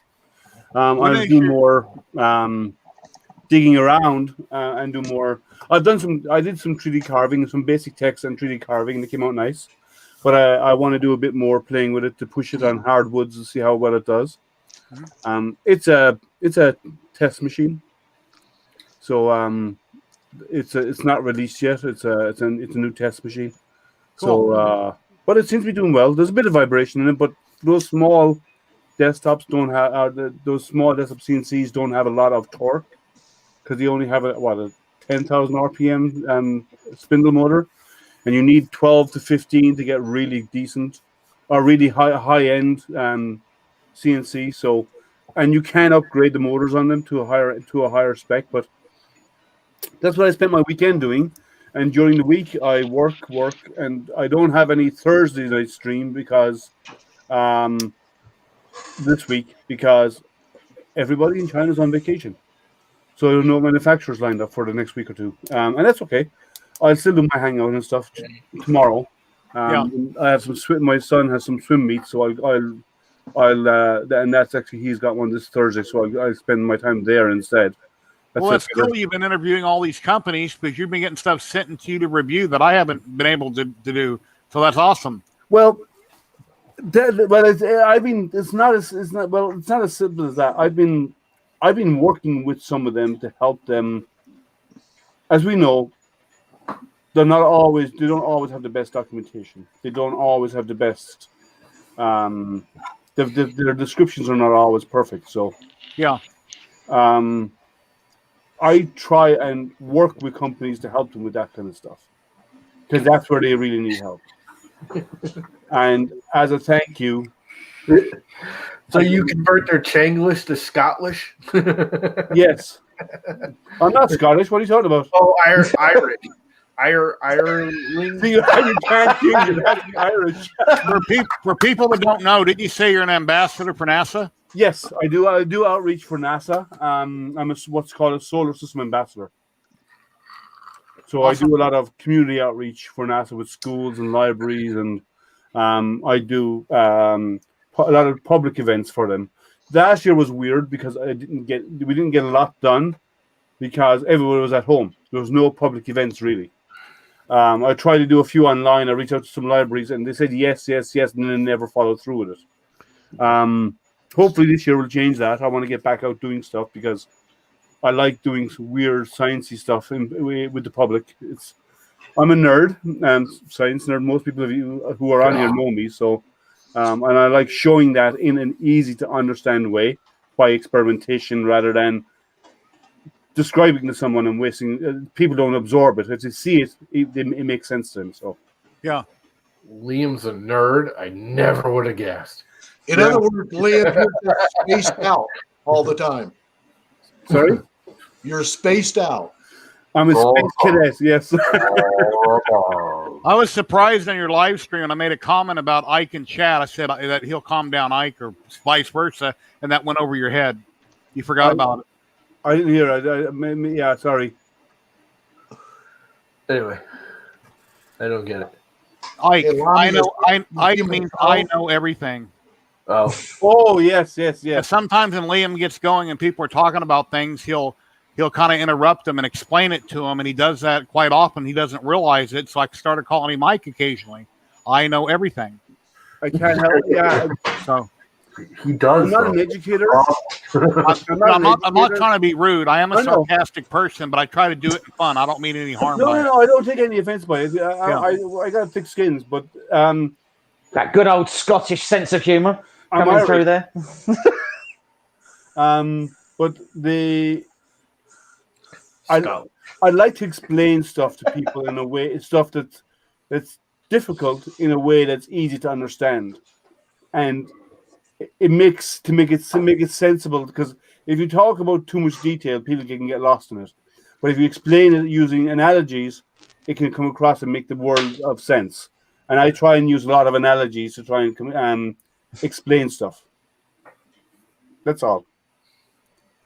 And I like to talk, as you know. That's why I do live streams. Yeah. We all do live streams. Yeah, I wish I would have done this years ago. I was really shy for the first couple of years. I didn't want to go on and talk to everybody. But once I did it, I can't get enough of it. I love it.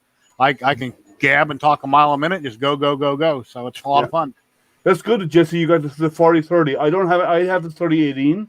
The 4030 is a much bigger desktop machine, but they are a nice machine. They have a lot more power in those in the 4030s than the 3018s do.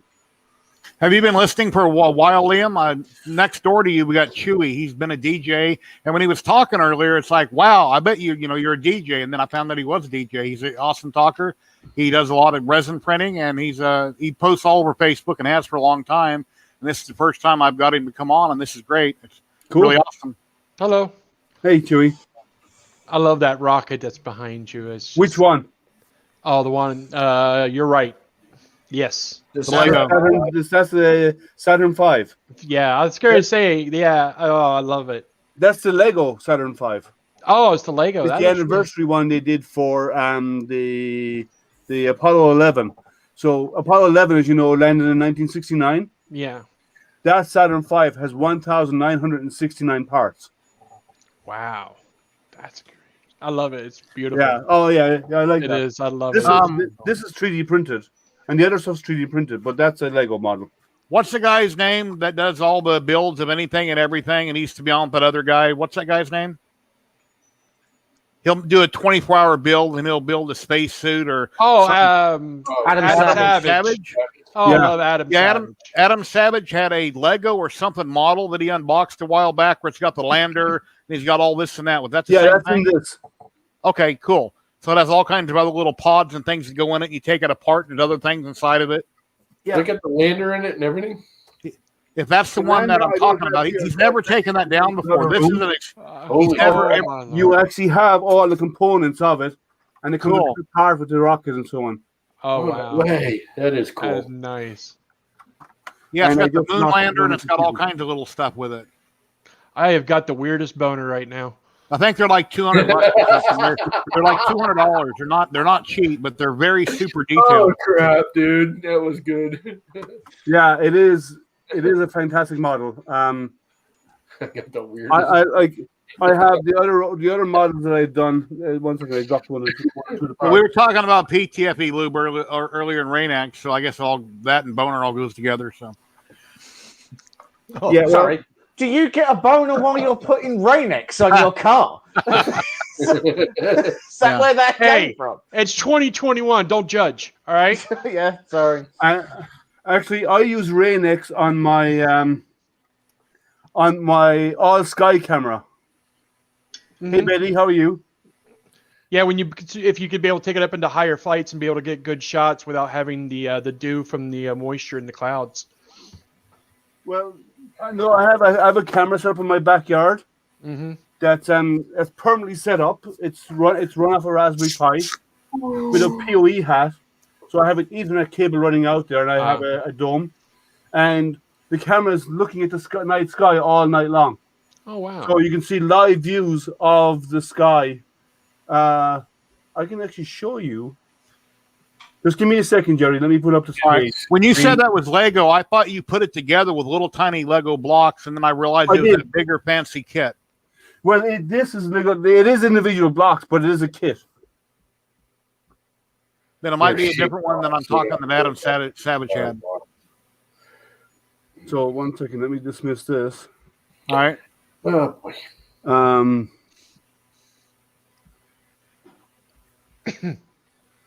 I'll share my screen. My mic is going to go dead soon, guys. So whenever it does, just let me know and I'll switch to a different mic. If my battery operated one for some reason isn't lasting as long as it did a few weeks ago. Okay, Jerry, you should have a share screen option. There we go. So this is now. There's some marks on there for me. We've been hanging a lot of snow. You can see some frost here on the screen, on the dome.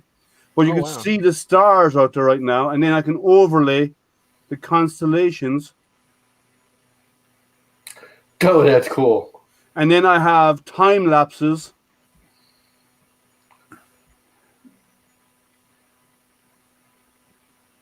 Oh wow! Are you like live streaming this stuff all the time, or is it just? This is actually uploaded straight to a web page, but the time lapses are uploaded every morning. Let me see if I can get a better time lapse of the night sky. One when there isn't any clouds. So there's one. So this weird effect happens sometimes with the light change. So 1 second, let me find a better one. Frost. Like that's cloudy again, but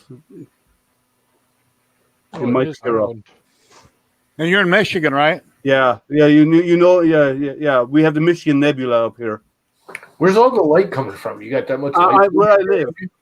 And as well as that, then you can also have a thing called a kilogram. A kilogram is a map. It's 1 pixel right down to the center of the image taken, and that 1 pixel is taken out of every image. So I do about 1,500 images a night, and so those 1,500 images make up the time lapse. But they also 1 pixel out of those. You see here, it's cloudy. Sky is cleared up, got a bit cloudy and got really cloudy here. And so the kilogram takes 1 pixel stripe all the way through the image and then uses that all night long. And then the other, and so there's some nice stuff. And then you also have, if you have a clear night, you also get some nice, let me find a nice one. That's a good one here. You also get some nice setups like this where you get your star trails. Wow. Oh, wow. And it's all done by a Raspberry Pi and a camera. So that's just a long time lapse of everything moving. That's all of the images taken throughout the night and put together to make that. So if you really zoom in on this. Wow. Let's see if I can really zoom in. You see it's make out a series of dots. Yep. They're individual images of the star moving every 30 seconds throughout the night. So actually, cool. The stars aren't moving; the Earth is turning, right? Correct. The Earth is rotating, but okay. But to our point of view, they appear to be rotating, but it's actually us turning around. Yeah. Oh, come on! It's a flat Earth, and they're moving. Well, it's like you see a jet go across the sky, and it looks like a vapor trail going up. It's actually flying flat. It's just your perspective. It looks like it's going up. You said it right, by the way. You said vapor trail.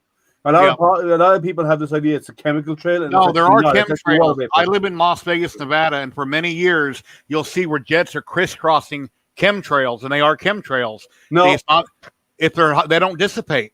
They don't dissipate due to humidity in the atmosphere. If there's a lot of humidity up there, they actually it won't evaporate. But it actually all of the planes. What comes out of them is actually water vapor. You'll see a checkerboard. I mean, it's not just a jet going back east. It's a checkerboard, and they're flying a pattern on purpose. It's just a cloud. Hypothetically, it's because they're trying to emit something in the atmosphere for radio jamming or signal jamming or whatever. I want the government to come out and admit that they're doing chemtrails to play tic-tac-toe in the sky. Yeah. And they're using taxpayer dollars to wouldn't doubt it. You're probably right, James. Because no, it's round. That's it's not great. flat. Gary, what comes out the back of a plane, out of the exhaust, it's not even exhaust. It's actually water vapor. And when it's being compressed through the engine, comes out the other side. What happens with the gas when you compress it and then release the pressure? It goes cold. Oh. So the water vapor actually turns into cloud.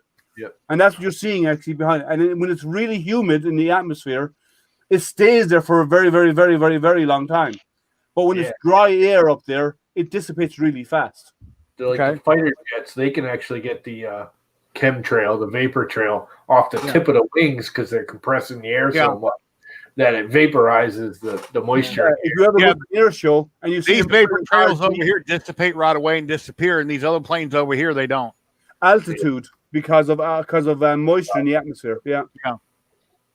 And the air, like you said about the jets, when the big like the fighter jets do at an air show, pull hard G's. You see trails coming off the end of their wings because they're compressing the air, and then after it leaves the wing, it decompresses again, and actually the water actually gets cold, so it condenses. It turns into a cloud trail behind it. I live within a half mile of Nellis Air Force Base here in Las Vegas, Nevada, and I have jets daily flying over my house. Whenever there's any kind of an air show, I can go walk outside and see it.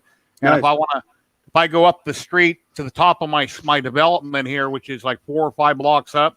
I'm on Hollywood Boulevard in the base. You can see right there. And you can drive up to the gate and watch everything going on in the base. That's cool.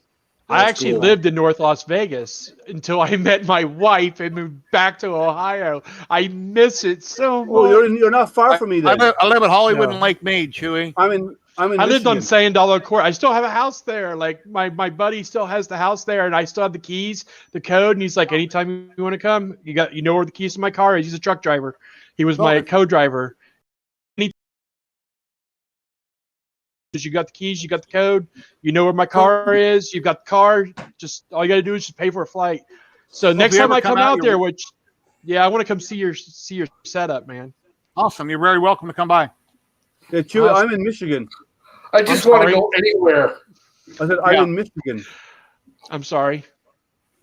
Oh, okay. I didn't get you. Hey, Wolverines, man. No, I don't follow American sports. I wish we were in America. I say it because I'd like to change in my life. I say that because I live in Columbus, Ohio, which is Buckeye territory, and everybody's all Buckeye everything.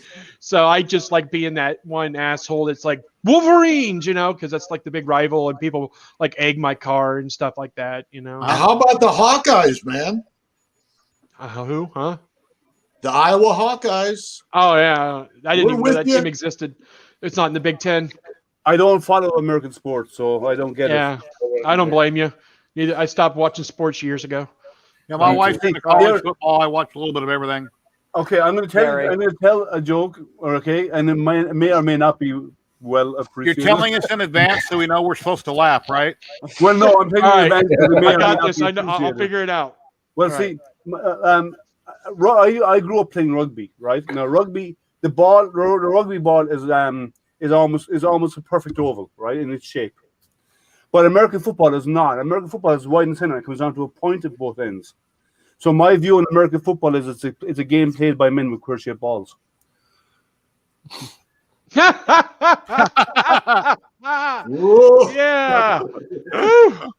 Didn't work, no? Okay. Ah, that one got me. It was a location joke. You got to be there. I don't know why we're backwards when it comes to soccer. They call it football. You kick it with your foot. We call it soccer. Football, you very rarely kick the ball. So why do they call it football? I mean, the names aren't right. Yeah, you're right. No, I agree with that. The whole world is like football is soccer, and we call football something stupid. And your foot almost never touches it. Why do we call it football? I don't get it. I don't know. Yeah, I don't either. I don't understand. I don't know. I gave up sports years ago because honestly, I'm always working on some kind of project or something. To the point, if I'm working on a project, I got YouTube up. I'm learning something else. So, Chewy, when you were a DJ, obviously your channel played music, right? Yes. What kind of music? Rock mostly. Sin City Rocks was all local artists, unsigned bands. The whole entire station just played nothing but unheard music. Because I would go, yeah, that was in Cincinnati. And so what we would do is we would go out, we would meet all these bands and stuff like that, and we would have them sign a release saying that we will play your music, your originals, on our station as a way to promote your band. So I never had to pay royalties for my station to broadcast music. So it was all nothing but original music with releases. And I also had it to where it was like a social media website, like Reverb Nation. If you ever got into music or anything, you would know Reverb Nation is a place where you can go listen to original artists' music and stuff. Well, I had the same thing. I actually had it where bands can actually make a band page and put their music up there, their videos up there and all that. I ended up selling it. But yeah, it went really fun though. Tell me, how is the music nowadays played? Obviously, it's not records. Is everything on CD, or is there some kind of a special device that you have? Is it streamed? Is it downloaded? Or how do they play their music? Oh, I used IceCast is the system that I used. Was IceCast. It's a server setup to where I can literally, it's all you can do it by yourself. You can have your own internet radio station literally right from your house. Just put up IceCast, and then you can actually have an auto DJ program where you actually could put in like songs, popular, not so popular, put them on a rating system on 1 to 5. So 5 being like really hot, so play this a lot. And the commercials. Hold on. Are you leaving? Yeah, I just had Chinese delivered. I just found out. My wife so I'm gonna eat. I'm gonna eat, and I'll pop back in a little bit later on. I love Chinese. All right, Dave. Thank you. You got to come back and tell us what your fortune cookie says. I will do that. All right. Dude owns like a world-class restaurant, and he's eating freaking takeout Chinese. Jerry, I'm going to have to make a move as well, mate, because it's like 1:15 in the morning, and I'm tired. All right. Well, I really appreciate you hanging out this long. I hope people went and subscribe to you and Michael's channel, and cheers, it's awesome. And come back Thursday and check out Tripod's channel. Maybe it's something you want to get involved in on the build. Yeah, absolutely. Yeah, I'll drop you a message about it. I want to go see your videos, man. All right. Take care, buddy. Cheers, man. See you later. Bye. Thank you. And then there was only 4. One has been voted off the island. Here we go. We're going to drop this back in. Anybody out there, please come fill the gap. Drop in, show us what you're going on. If you've never been on camera before, it's fun and it's easy. You can just be a voice. You can have an emoji, or you can come in, and I promise not to make fun of you. So it's a lot of fun. Please do. Anyway, now, just Jerry, keep drinking. I'll eventually look better. Jerry, you said you promised not to make fun of people. Like, well, when did that I change? make wisecracks. I tend to make wisecracks. Well, I don't have any teeth. I mean, I have some teeth. I don't have many, and I mispronounce a lot of words, and my mustache kind of hides it. But yeah. Anyway. Oh, but what Dominic said is true. Soccer is a gentleman's game played by hoodlums, and rugby is a hoodlums game played by gentlemen. That is very, very true. Yep. The best camaraderie I've ever seen out of any sport is rugby.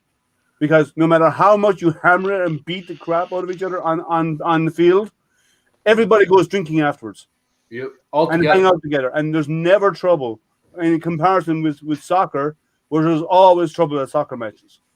Well, you've never been to hockey match, have you? Yeah, I'm going to go. I got another half hour. I'm going to stream for 4 hours. We've been streaming for 3 hours, 20 minutes now. I'd like to do 4 hours. So anything you guys want to talk about, anybody wants to drop in and hang out or ask a question, please feel free to do so. Yeah. I'll be on tomorrow night. I'll hold a hangout tomorrow night. Because I won't be doing anything Thursday, so I'll have one tomorrow night for sure. Starting about 7 Eastern. So this is every week, right? Tuesday? I don't know. I do it whenever. I used to do it on Sundays, sometimes twice a week, sometimes once a week. I get on Facebook and Twitter quite often, try to find special guests to have on. Chewy, if you'd like to be one of my special guests next week or sometime, we can have you on for an hour. You can send me a bunch of pictures. We can talk about plug yourself real hard, talk to everybody for an hour, and Absolutely, I'm always down. Like I said, I miss the radio, the broadcasting and stuff. I've been out of it now for 7 years with the truck driver route. So, hey Kenny, yeah, hey Kenny, you're finally printing. Yep. Yeah, Kenny was on earlier and he's having mic problems. It was a lot of scratchy noise, so he's trying to work it out. I'm on my iPad now. Okay. Yeah. Joe Telling has been on in the past. I've had a lot of great people on, throughout the last 6 months to a year. Special guests weekly, and it's a lot of fun. If there is any 3D modelers that are listening, I am looking for someone to make the two guys from Spaceballs that was combing the desert with a little pick.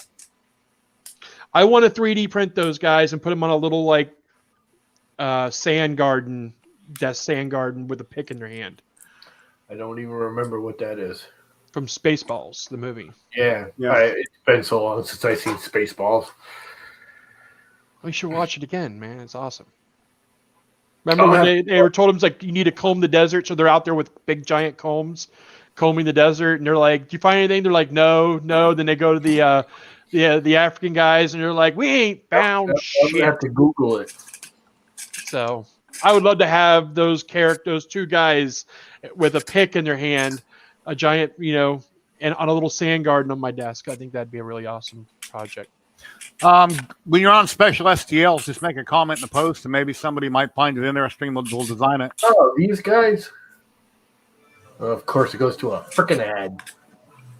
I need to find someone. The guy who made the mini Joel.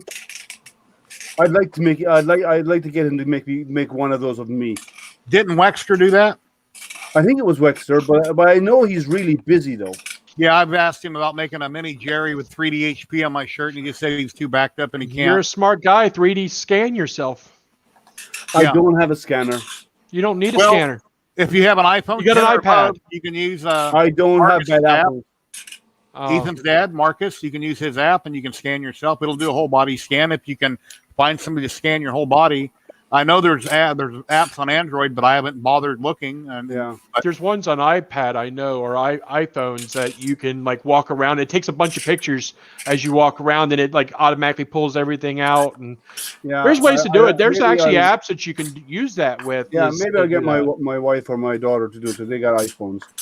I won't use iPhones. I don't like these them. guys. Make a video about it. Is that what you're looking for? Yeah, that's not those a bad idea. guys. They're just guys with little round helmets. Yeah, but it's got to be the Spaceball helmets. I cannot model. I swear, I am absolutely I can make a stick figure and he'd be round. I am terrible with modeling. You got to try if you go to Daz 3D I'm not a big fan of DAZ. I kind of hate DAZ, but I can't believe I'm saying this. I don't like DAZ, the company. They've destroyed a lot of software, but you can go get DAZ. I don't know if you ever heard of Poser, the application. Poser. I've known a few. We all live in Las Vegas. Yeah, exactly. That 3D Poser, or Sketcher back in the day, is a 3D app that takes human forms and you can add stuff to them, and it's all pre-made. You shape it and model it, add what you want, and then you render it out. But you can 3D print it or do whatever you want. Yeah. DAZ came out with a version of their own, DAZ Studio, that does the same thing, and it's free. Okay. Try DAZ Studio. And I guarantee you somebody's got that stupid helmet, and you literally like grab the arms. It's just like buying a little figurine, but it's 3D, and you can grab the arms and move them around and shape them. And hey, kitty. There's a kitty cat. Cat in the face. Meow. There we go. I'm a cat. So many jokes, so little time. I hate myself. Like that, you could probably just go to DAZ Studio. And I got a question. You can have that in about 10 minutes. Literally. I'm not kidding you. It'll take you longer to install the software and get it set up than it will to actually get the two guys imported and modeled. Because they're all modeled. I guarantee you those two guys are modeled somewhere or something close. I want to actually 3D print the Winnebago from that movie. The Eagle 5. I actually did it in resin on a smaller version on my Elegoo Mars, but the model was just garbage and it came out like crud. Isn't that what Ryan Buttram, Mr. Buttram, is he here? He's usually here. Mr. B out there. An RC version of that. It's like a remote control. You can drive it around. Oh, really? Yeah. I know he made a camper, but I'm pretty sure he converted it. I mean, all it is a camper with the wings on it. Yeah, it's just a Winnebago with wings on it. I mean, yeah, because he made the Winnebago open RC and then he added the wings to it. I'm pretty sure he did the wings. Yeah, he changed his name to Boiler Ram, and he haven't seen him in a live stream in quite a while. Well, he was Boiler Ram before. Boiler Ram was first. He didn't because we started making fun of him. Okay. Boiler Ram he had way before he had Mr. Buttram. All right. I didn't know him back then. We just started. We got Butreon.com and Cheetahbox said, Chewy, when you drag your model down, you look for islands, to see if you miss supports. You're looking at it.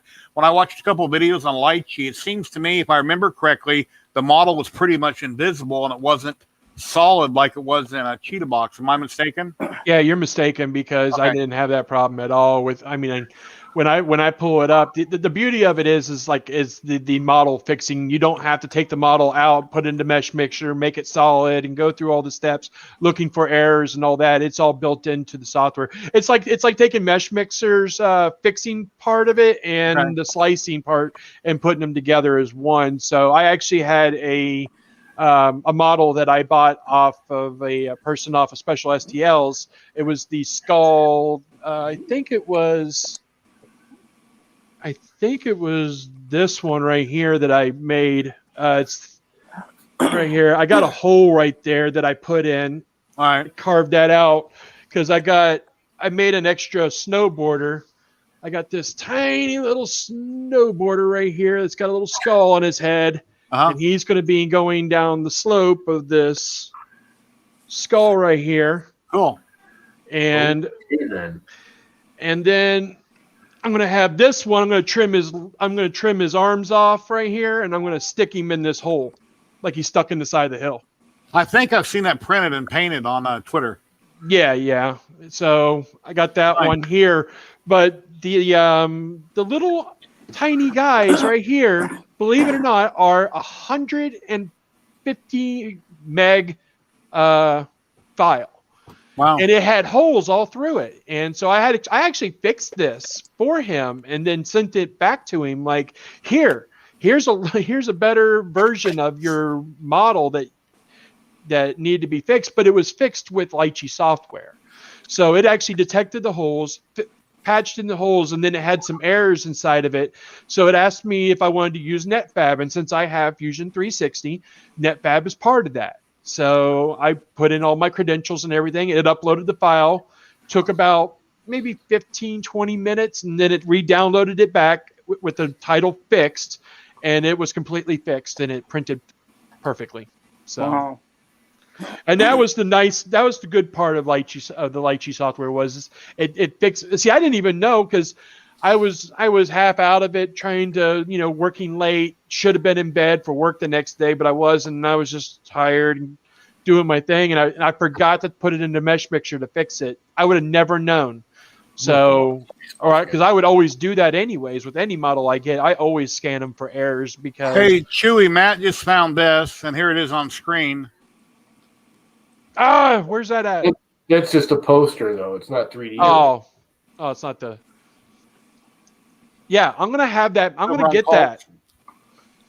I'm gonna have that made. If I gotta make it, I will make it myself. It can't be that hard. Mel Brooks, when he made his parodies, he always tried to do it as cheap as possible. So on very low budgets.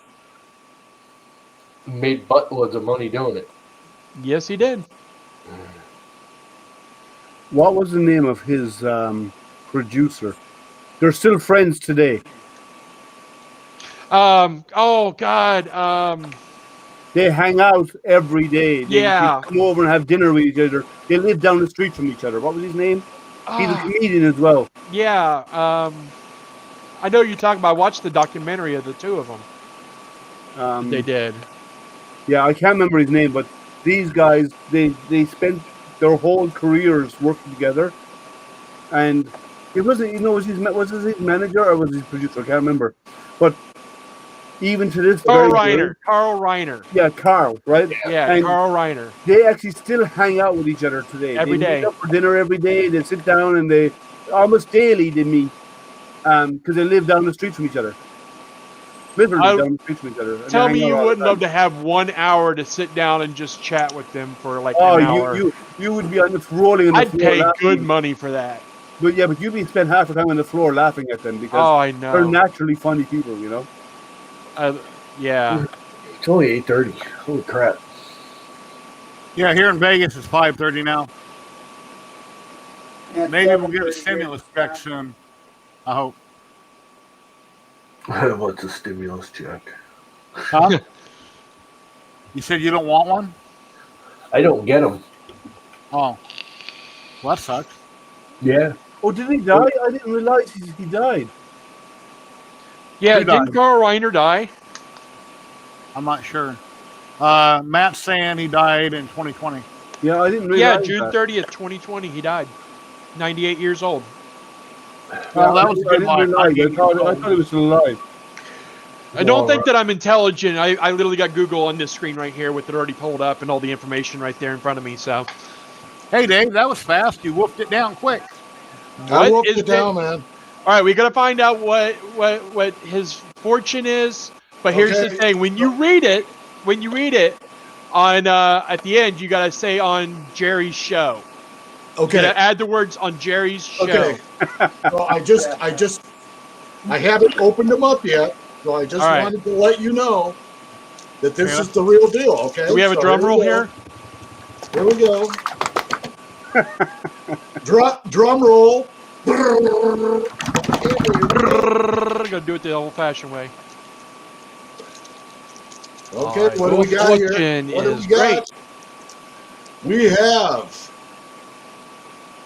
Today is a good time to take some extra relaxation on Jerry's show. There it is.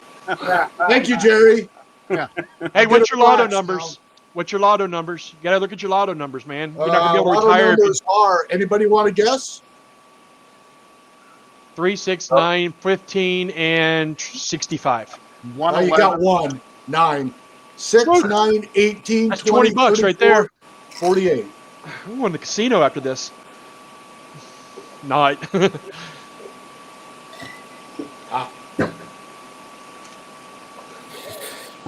I might have I just love Chinese.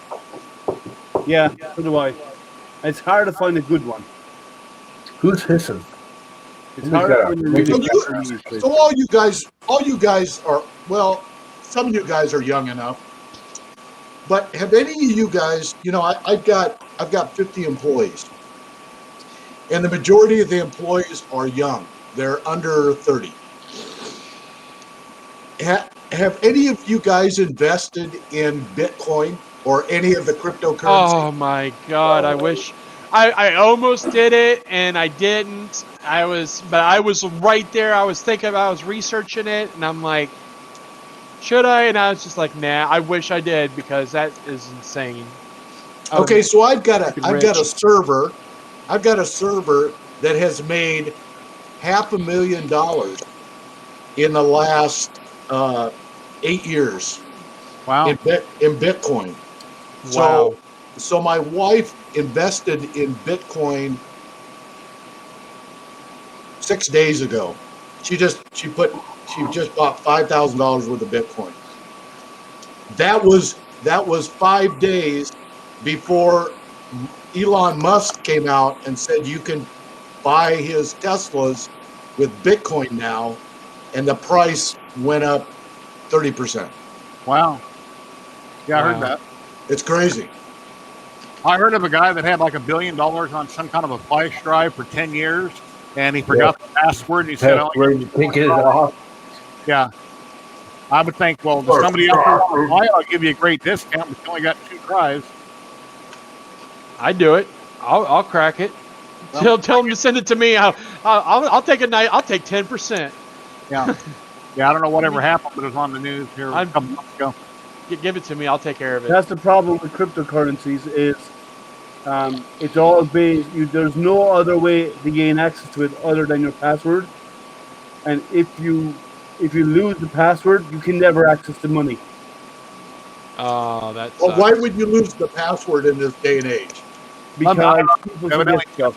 Yeah, he must have wrote it down and something proud about it. Old space shot. Like me. And it's not like you can go to the bank and get it unlocked. Jerry, the guy wrote it down, and he had 20 chances to get the password. So he's on his 20th try, and he stopped. So it's kind of in limbo right now. Schrodinger's cat. Apparently, they can't break it. No. Get a password, have it tattooed on your butt. That way you'll never forget. Well, for $500 million, I mean, your live stream just don't bend over. I tattoo it on Lama's forehead and give him $1 million. Most likely, what has happened with that is that it probably got corrupted. He probably did the right password, and it probably was corrupted. Yeah. Anyway, I'm gonna go. All right. Well, I thank you very much for popping in. I look forward to seeing you so much, Lama. On most mornings, almost not every few days he's on. And you're very welcome to post a link to your channel in the chat, Lama, if you like. If no one's checked you out, they can. See you, Double L. Take care. Later, guys. Later. Yeah, there are and the commentators is depending where you keep it, and it does. There are services where you can store it, and they do, and they maintain the encryption keys, and you can, and they have a way of unlocking your password to their system, but their system maintains the key encrypted to access your coins. There are ways around it, but it means you have to pay for a service to manage them for you. I know I have a buddy of mine who's heavily into it. I haven't, but I know of a buddy of mine who was heavily into it. I wish I had done it back when I was a lot better off. Oh, God, yes. I mean, my daughter did it. I was telling these guys, my daughter did it about 4 years ago, back when it was almost nothing. And she made enough. I with my investments, I told her, I said, take some money out. And so she took enough money out to make a down payment on a house, and then it tanked. Now it's back up. But, I mean, it will go through. It will make wild changes. It will go crazy high and then nosedive. Yeah, it's like it's going to be doing this forever until now. But saying that, some of the banks are looking at creating their own cryptocurrencies. So when that happens, that's going to affect Bitcoin and all those other guys out there, like the other cryptocurrencies, because the big banks are getting behind them. Well, my wife bought Bitcoin and Ethereal. Yeah. And those are two of the big ones, and they're just taking off. It's crazy. Yeah, but it's going to be a roller coaster ride with those. And then when the big banks come along and bring out their versions of it, people will start buying into that rather than the Bitcoin stuff. I think people will migrate off Bitcoin into the other cryptocurrencies because they're going to be universally accepted, and they'll be exchangeable for cash at the bank. Well, the professionals are saying that Bitcoin could double again in the next 2 years. So, potentially, yeah. Yeah, I emailed a bunch of companies regarding my live stream giveaway, and I even emailed Printed Solid thinking that they would be interested, and they said, no, we're not doing that right now. So that kind of shocked me in my email. I figured Printed Solid would definitely want to at least give away one roll of filament for the live stream, but I guess they're not interested. Don't know. Anybody hear about the new printer that's coming out that just got done with Kickstart program? The Revo printer, or Revo Point is what it's called. No, I never heard of it. Revo Point printer? Yeah, it's a Revo Point. It's 3D scanner for 3D printing. Oh, yeah, there is a scanner. Yes, it's on Kickstarter right now. It's a handheld. Oh, yeah. Is that the one that Brian Baker and a few other people have reviewed? And Teaching Tech have reviewed it. It doesn't detect black. Yeah. Yeah, because it's an infrared. It uses IR. That's why I suggested if you do a video, take a powder puff yourself in your video, and then scan yourself. Yes, that would work. But anyone with people with dark hair, it won't detect the hair or black clothing. Okay. Because black absorbs all light. And then Black Brian is the opposite of light. And Brian Baker was talking about that new kind of black paint that they're coming out in Japan. That's, I forget what it's called, but it's really super black. It absorbs 98% of all the light. So if you shine a flashlight on it, it absorbs that light and won't bounce off of it. But I was reading in Japan, I wanted to order some and try it, but it's got a lot of crazy things going on with it. So I don't know how safe it is for me to even handle it. The dust coming off of it, breathing it. I really at this time don't want to mess with it. It's the blackest thing on the planet. There's others. Well, there's another company I think they're in the UK, have done something similar for artists. So it's cheaper, and it's but it looks like a hole. If you painted a wall with it, a gap in the wall. Yeah. It's so dark and like every color you look at reflects sunlight. Every color of black reflects something. This is designed that it reflects almost no light. Yeah, it's like that. So it actually would look like a hole in the wall. Remember those old Roadrunner where he'd paint the hole on the side of the mountain? There he is. Llama was talking about you. Your ears are burning there, Mr. Boiler Ram. Ryan? Yeah. What was we talking about with Boiler Ram? We were talking about something. Llama was talking about something. The Winnebago. You were talking about your Winnebago, Mr. Buttram. Is there any possible way you could pop in and show it to Chewy? If that's at all possible, that'd be really cool. He would love to see your Winnebago that you printed. Yeah, it's not Black 2.0. It's not Vanta Black. I can't remember what it was called, but it's really, really black. The guy painted half an apple in it, and it just looks like there's nothing there. It's out of Japan. It's the Vanta Black, isn't it? It's the one that did in MIT. Hey, Marcus, Ethan's dad, talking about scanning apps for iPhone 10 and above. This is a man right here. Hey, what's up? Mark. Oh, very nice. Yeah, Marcus and his dad, Marcus, was just on Jim, the EduTech, last night. Cool. They were on there. Nice. What did he use to scan that?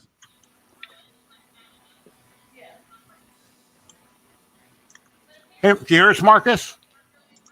Can't hear you. Yeah, sorry, I had to pause my YouTube and everything so I could figure out. Travis. Yeah, that's from my app. So yeah, I'm sorry you won't touch an iPhone, but if you ever do get a hold of one, I can get you a code for free. Anyone who hangs out here on Jerry's channel doesn't have to pay for it. Nice. Nice. I don't have a single Apple anything. Yeah, I don't have any bad apples, so I got all apples. All right, he said he can't pop in. Okay. Well, I was going to try and do 3D scanning, so maybe I will. I don't have an Apple. My wife has an Apple phone, so maybe I can get her to look at it because I want to try and do. I do a lot of stuff for the blind, and I do tactile stuff. And one of the things I'm exploring is 3D scanning kids, blind kids' faces, and make a tactile yearbook 3D printed. Musou Black. Okay, I Googled it. It's called Musou Black. Musou Black. That's the world's blackest of the black. Musou. You know what I would like to do with 3D scanning, in all honesty, is I had an idea at one time to do scan pets for people. So when they pass away, I want to be able to make an urn that looked just like their pet and actually take up the markings and everything else and sell pet urns that look like the pet. And if I can still get the pet, get them in there before the pet passes, and try to get them to, sit still long enough to be able to scan them, I think that'd be really beneficial. But if you do it after they pass, they'll sit still a bit longer. We could scan David Pets to have his head unscrew and put his ashes in top and screw it shut and give it to his wife. And have googly eyes. So, well, I mean, also the idea, the concept of it's not just for pets too. Like if you my mom passed away 4 years ago, and I wish I had the ability to scan her because I would actually make a bust that would be her urn, and I wouldn't mind, people that know that that are got cancer and stuff, and they're getting there. It'd be a chance to be able to scan you and make your urn look like you. That's the route that I wanted to go into with my 3D resin printing, was to go into urns and stuff like that. So yeah, BSDEC, if you come on here and hang out with us, I'll give you a code. So I didn't mean Marcus, if you hang out in chat. Has anybody tried? Yeah, on screen he can post it in private chat, so you'd have to drop in. So has anybody tried to use like a silver makeup or dry silver powder to put on their face to get better reflection of the area as it's scanning? You don't want the reflecting though. You don't want the powder puff is readily available from the store. At least they used to. Go buy some baby powder and squirt it on your head and do this. What you want is really is a diffuse surface. Yeah. So it's one that does bounce the light, but we'll bounce some of the light back at the sensor. If it's too specular, too shiny, it doesn't, unless you're aiming right at it, the infrared's not going to come back at the sensor. It's just going to take off. Okay, so say we use like a light gray powder or something, but it would be a solid solid color throughout the whole face and hair and everything. I wonder if it would pick up better. Yeah. If it's too shiny, then if you added powder, it would help for sure. Yeah. What about glasses, Ethan? Has anybody tried it yet? Marcus. Yeah, What about glasses? No, we haven't tried it yet. Yeah, if you have an iPhone 10 and you want to play around with it, you should join. I'll give you a code. You can join the Facebook group and let us know what you. Does it have to be a 10 or could it be an 8? It has to be 10 or above. It has to have the multiple. The dual camera, for perspective depth. Multiple lenses. You know what? I might take you up on that because I just bought my daughter a iPhone 12. Yeah, my wife has an iPhone X. Yeah. So Kenny, for glasses don't work because the infrared goes right through the glass and doesn't and in general doesn't come back, right? So yeah. But there again, if you put a powder on it, you could do it. Solid color. Here we go, Dewey. Mr. Bunch send these pictures to me. That's awesome. Like here's my other son, Nick, and he wears glasses, and so I have him take his glasses off because They don't. It doesn't scan well. And if you wanted to put the glasses on in post, like you could put some glasses on there and then print them out. Very cool. Right. But when you scan them, you want to take the glasses Or off. you could use sunglasses that would actually and with reflective lenses that would work too. Maybe the amber ones. Yeah. And reflected light. Or another thing you could do is, I mean, just like in theater, I used to do theater. You could just buy the gel diffusers that they use on lights, and just put the gel over top of it, and it would catch your lenses. Just like just on like the Elegoo Mars and stuff, where it's got the UV protectant around it, that orange or that red.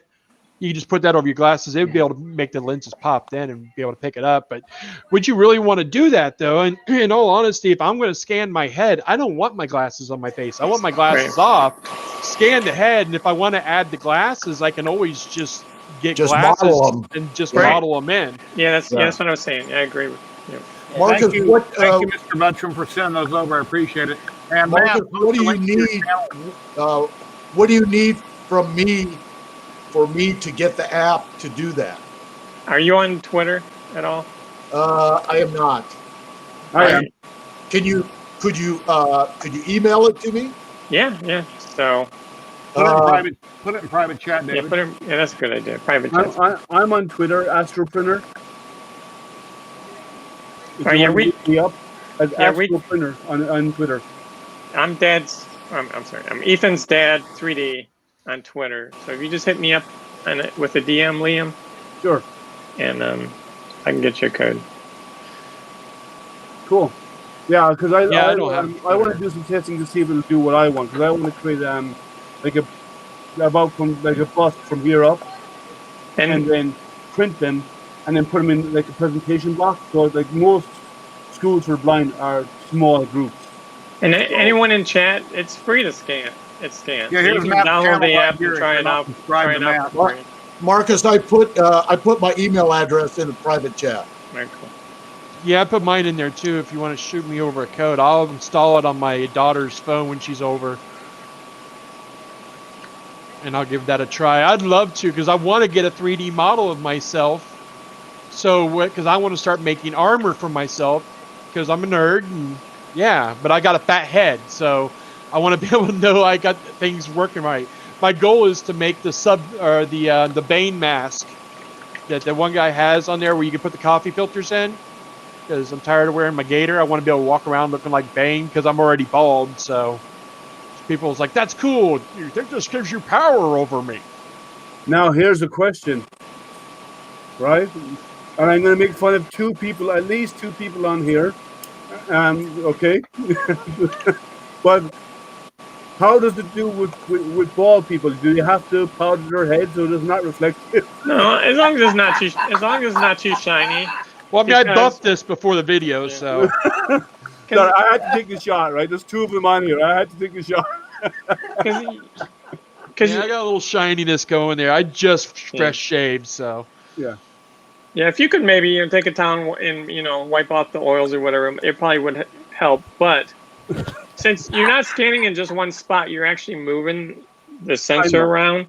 There's going to be one angle where it's going to get a decent bounce without flying away. And it's infrared as well, so infrared light reflects differently and so on. But I had to take the shot, right? Not very often we get a chance to take a shot with Jerry, so we're using it. Hey, we're just members of the bald and the bearded. Yeah, but let me know. We're GQ sexy now. That's what women would love, the fat, tattooed, bald, bearded guys. I mean, we're the sexy hot now. Yeah. Isn't that right, player? So, but that is good to know that when I do that with my daughter's phone, I want to be able to make sure I get rid of I can just put some foundation on or something to be able to get that shininess to die off. So it's an app that uses the IR sensor on the iPhone. Right. Are you planning to port it over to Android? Did you know Android all have the dual cameras for perspective as well? They also have IR sensors on Android. Yeah, the newer ones all have them. Right. Yeah, my Note 10 that I have does 3D scanning, but I don't have an app for it. Who makes the Note 10? I have an S10 also. Samsung. Samsung. Right. So when you guys are saying Android, you're really saying Samsung. Yeah, but I mean, you know what I mean? Like Samsung, like this one. This is the S21. It's got it on there. It's got IR sensors on it. It won't matter because it's based on the OS, which is Android. Yeah. And any camera that has the requirements, or any phone that has the requirements, it should work with, right? Right. No. So, my day job is a native iOS engineer. I don't know a whole lot about Android. Okay. But a lot of people are asking for Android, and I know that I just recently, like in the last week, found out that Samsung's have this TrueDepth thing similar to iOS. They've had it for like several years now. Yeah. They've had it for like 2 years. Here's something here that first I heard, Spoiler but- Lamb is working on right here. So I'm definitely investigating it, but if I don't come up with something, I'm sure someone else will. You know. But there are apps on Well, Android. they actually have an app now that it doesn't matter what phone you have, as long as you can take pictures, and you literally do like 65 pictures all the way around, photogrammetry. and then it does it that way. I mean, it's a lot more work because you got a lot of cleanup to get rid of all the excess stuff that's around it. And I was watching a video on YouTube where it's just it's in a website that you just upload the pictures and it gives it to you. Then it's your job to clean it, but then you got to do all the other work to it too. But Marcus, isn't that basically what your app does? It takes a series of images and then uses those. It's just not actually taking individual photographs. It's actually building a series of maps and then meshing those maps together, right? So, Liam, I can tell you want the technical details. So I'm gonna give it to you. It's, Sorry, I'm a nerd. Yeah, it's a little bit long-winded. You're right, Mr. Buttram. When I showed the picture of the fire truck, nobody said anything. So yeah, they're not impressed, I guess. I thought it looked very cool. It did. People get I wrapped enjoyed up it. talking and they don't sometimes say things. It was beautiful. I like it. So when you start scanning, you want to leave it still for a few seconds, for like 3 seconds, just to build a decent point cloud to build off of. And then as you start moving it, let's say you're moving the phone to the right, and so the points that it has in the left side of the screen, it's tracking. Yeah. Well, the new points that you're getting as you're moving to the right, the points that it already had, it's trying to track and match them up with the new points it's getting on the screen. So it's having to track those points with the new information the whole time you're moving around the object. Otherwise, you wouldn't be able to scan, in all around your thing. So there's an algorithm, it's called the iterative closest point algorithm, and it's like a C++ algorithm. Someone wrote a paper and published it, and the algorithm's up there. And that's the one that we use. It's still very CPU intensive, and the bigger the point cloud, the more CPU resources it takes to track. And so, but if we didn't do tracking, then you wouldn't be able to hit it from multiple directions to build up a whole shape. You would only be able to get it from one direction. Marcus, your app or one that would be for Android that I would be able to use, would that be better for me to try to scan my whole body to print out a little mini me that I could like put up on Thingiverse or something? Or should I try to use my what do you call it? My Connect scanner. This will get a better quality than the Connect scanner. Okay. I could probably. So how could I patch it together? I could scan myself technically holding it, or put it on the table and sit there and just turn myself around, and then stand up and drop it down and try to catch my legs and somehow stitch it together, or could it hit my whole body if I got further away from it? The latest version supports, like if you get a Bluetooth shutter button. Okay. You can put the phone on a tripod and sit on a swivel chair, start it up, and turn slowly around, and you can scan yourself. The problem is you're gonna have a hole in the top of your head, you can and probably under your chin. You really need another person. If you want to do a whole body scan, you need someone else to scan you. Okay. You're not going to be able to do it on your own. And but that might be simpler than having somebody make a model of me that's a cartoon model, just scan myself, and then I can model myself or put a logo on the chest or something. For sure. I mean, these modelers are super skilled. They can knock out a cartoony model pretty quickly. But yeah, you know, but scanning is going to be way faster for sure. Like less than a minute. Less than a minute, you can have a decent scan. But you're going to need someone to help you. I would just do your full body. Yeah. Because in all honesty, body shapes are generally around the same anyways.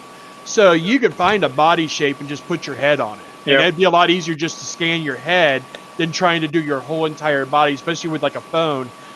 I mean, I know a guy in Cincinnati that's got the 32 camera rig where you just stand there and it does it all the way around, and that's how he does it. And he still only does it from like the chest up. He can't even do full body with it. Just because of that reason. Like generally, and he told me, he's like, body shapes are generally, there's not a big variety of them, and you can cheat a body a lot easier than it is to cheat a face or a head. So it's always best to scan the head and then you stick it on another body. If I scan my stomach, obviously I'd want to take away some of the cookies for an actual print, you know. Yeah. I mean, you're going to need a Phenom L, right? Like I haven't done more than busts, but I've done like 2 people busts. Right. Oh, nice. Yeah. But I honestly haven't tried whole body yet. I don't have room in my house really to do it. I have to take Ethan outside, and you don't want to do it in direct sunlight because infrared. So you got to wait till dusk, and I just been too busy. But I want to experiment and see if I can get a full body scan. Yeah, where's the general distance you need to be? Scanning small things. You want to frame the whole thing that you're scanning in the frame so that it has a lot of features to track. Because if you're trying to scan just the head's fine, but as soon as you get around to the back of the head, it's just round. It's featureless, so it's going to lose tracking. So you got to be far enough back where you can also get the neck and the shoulder, so it can actually use that for tracking. Mm-hmm. So you want to be far enough away where you basically the whole thing that you're scanning is in the frame. Okay. How big are the files, Marcus? They're not big because they're not super high resolution. The STL for this one, since it's uncompressed, STLs have different formats. There's a binary and an ASCII. Yeah. I do ASCII just for maximum compatibility, and if something goes wrong, you can actually look at the file and try to figure out what's wrong with it. And so this is a 48 megabyte ASCII file. Okay. Wow. But that's a ASCII STL. So, if it were binary, it'd probably be about, I'm guessing, 9 megabytes. So for resolution, you get everything in one frame and then rotate it, or can you go in and out to get closer to more detail? You can if on the face, definitely go in on the face because there's enough features. If you keep the nose in the frame and stuff, there's enough features you're not going to lose tracking. But that's probably the only place I would zoom in on is the face. Would it help to put dots on the frame on the person as tracking points, like little paper stickies of black dots, and then white ones on the hair? So when you rotate the body, it would actually give them. It doesn't track based on texture on the color. It's strictly 3D. So if you put something, an object maybe, like a hat, put a hat on backwards. Yes. Yep. Okay. I'm just going to identifying what can be used to enhance tracking, especially on the back of someone's head and so on, to make it easier. Like if you put a white dot in the back of their head, that's different than everything else. Yeah, color-wise, it's going to make a difference. It has to be featured. Or something you stick, something like something you clip onto their hair. Now that's a tracking point. Yeah. Yeah, like a bow or anything. Yeah, and then you can always take it out after the post-process. You can always take it out and mix it or whatever. If guys know what C-stands are? Yeah. Like they're using photography a lot. If you could do some C-stands around the person you're scanning, like one in the, well, you probably don't need one in the front because the face tracks really well, but one on the sides and one on the back with just like a brick or something that it can, track on the end of the C-stand near the head, and keep that in the frame at the same time. Tracking is going to be a breeze. Someone was asking me about scanning smaller items, and I've done okay with scanning like palm-sized items, but that's not smaller than that. And then even that, I wouldn't try to 3D print it, but sharing the 3D scan, like on, I love this mug, do a 3D scan, share it on like a turnstile thing video on Facebook so people can see it, yes. But taking that scan and printing it to try to reproduce it, no, you're not going to get good enough quality. So, for a person's bust or head or whatever, what would you recommend as being the rotational speed of the scan? Not too slow, because it depends on your hardware. Like if you have a newer phone, take your time. But if you have an older phone, the more points that you get, the more CPU it requires to do the tracking. So the longer it takes you to scan, the more likely it's going to fail at tracking. So here's a program Maker Hub just sent me. I'm not sure what this program is. I think it's some kind of a scanning program where you upload things. I'm not sure exactly. So, but I like the idea of doing it without making a whole pile of images with each up storage. And I like, and the points tracking is the way to go. I was just exploring options about how to enhance tracking of certain types of surfaces and stuff. That's why. Oh, cool. Hence the 50,000 questions I had. and you'll feel your phone getting warm too as soon as you start moving, because it is pegging your CPU to do that tracking. No kidding. And that's okay. That's hilarious. I'm wondering is there about a way of putting that. I know there's software for PC, but is there any device you can use externally that you could run on a computer that could do that as well? Because you can run an Android emulator on or whatever on a PC, which has more. Drop that in the chat, will you? The private chat, the link. Yeah. So I was thinking if you had a way of scanning it, a camera or whatever that would actually work, something that might do it, and run an emulator on a computer that has the software running on an emulator that would actually pick up and give it more CPU and memory power. And there's hand scanners like. Yeah, here's a program in both private and regular. Michael from Teaching Tech did a pretty decent review on the Rebel Point 3D scanner. I actually think Bog's YouTube channel, he did a more in-depth technical review on that Rebel Point 3D scanner, and it's not expensive. It definitely does better quality than mine. What's really weird about it is it doesn't pick up any black items, and actually it comes with a black glove to use as like a mask. They use infrared, and black absorbs IR. Yeah, but I can scan black things fine. But you're probably not just using IR in the camera, you're probably using images as well. And it's using the cameras as well, it must be. Are you? No, not for the tracking, and not for the 3D. Only for the textures. I am using photos, for texture, for putting the color on at the end.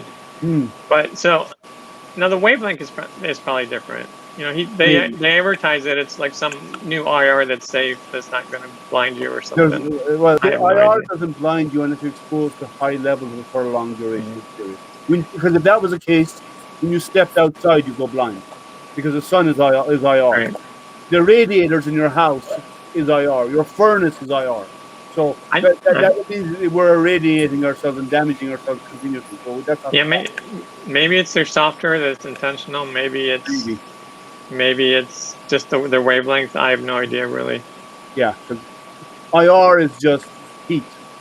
So I'm not really trying to compete with that hand scanner. I know. But when you buy that, you can only do one thing with it. If people already have a phone, this app is way cheaper. I love the idea of it being on the phone. I'm just wondering well, we discussed about the IRs, but I was just wondering about the you said it's heavy compute and so on. If there's ways of doing it with some other type of scanning device, some other device you plug into the computer and run an emulator and do it on there. So yeah. So when you I actually had the $500 hand scanner, the Cipito scanner. I don't know if you've heard of those before. I've heard of them. Because I've been in 3D scanning for a while. I've really wanted to scan my kids. This totally blows away what a Cipito scanner. Until that Rebel Point just came out. Yep. You couldn't get quality like this. But I was still blown away with what you could get. But it's not as good as this. Marcus, did you do all that holding the camera by hand? Well, the scanning of your kids. Well, I use the mirror adapter, so it uses the front-facing camera, and so basically you can't see what you're doing while you're scanning, right? Right. This is the screen. This is what you want to see, but this is also the side that you have to face toward what you're scanning, and so you put a mirror. Yeah, you put a mirror adapter on there, and it goes over top of your phone. It goes over top of the sensor, and it changes the angles to 90 degrees. So now you can look at your screen and point your phone at what you're scanning. Like a tricorder, Star Trek. Yeah, it looks like a tricorder. Oh, that's cool. And you were talking about the mirrors on Jim's stream, about the reflectiveness being on the top and not on the bottom.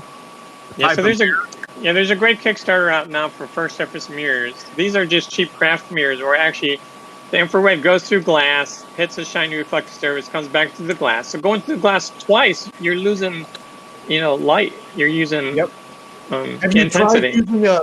Have you tried using mirror pane, where it's a front surface silvering? No. Yeah, I definitely need. I didn't even know about first surface mirrors until that Kickstarter reached out to me. But they make apps. I mean, they make mirrors specifically for apps like mine with first surface mirrors, and they're like $20. Well, did you say that on Lightspeed's Etsy store that he has some he's selling? Yeah, so he's selling the one that I'm using here. It's a craft mirror. How much are they? I think he's selling them for $20 or just the mirror for less. I don't know how much just the mirror is. So because the model's up on Thingiverse. But anyways, back to what I was saying with the Cipito scanner is you actually hook it up to your laptop, and so you're using your NVIDIA graphics card to do the motion tracking. And oh my gosh, you never lose tracking, right? Because you're using your high-end graphics card on your PC. Yeah. And it's a dream to use. It's just the quality was bad. Now they have the Revel scanner, which is doing the same thing. Hopefully, they're using the graphics card on your CPU and not the one in the device. I don't know, but I'll find out when I get it. Yeah. But regarding first surface mirrors, I have hand ground those because I'm into astronomy and I've made my own mirrors. I've hand ground the glass for my own mirrors for one of my telescopes. That's cool. Yeah, you should make your own then for sure. And so I know. So first surface mirrors is basically you vaporize aluminum, you polish the glass right to a perfectly smooth surface. Depending, and a telescope is parabolic, but in this case it means flat. And then what you do is they vaporize aluminum on tungsten ends, on tungsten loops, and they put aluminum on it, aluminum foil, and they vaporize it, and the vapor lands on the glass. That's cool. And that's how they do first surface. But the downside of first surface mirrors is you do this to a first surface mirror, and it's destroyed. You just scratch the aluminum because it's so microscopically thin that it even touching it destroys it, damages it. So I was in the glass business for 20 years. Yeah. And so the particular product is called mirror pane, and it's used for two-way mirrors. Okay, so it's actually a silvering, but it's based on the amount of light on one side relative to the amount of light on the other side. It's called mirror pane. We used to sell it all the time.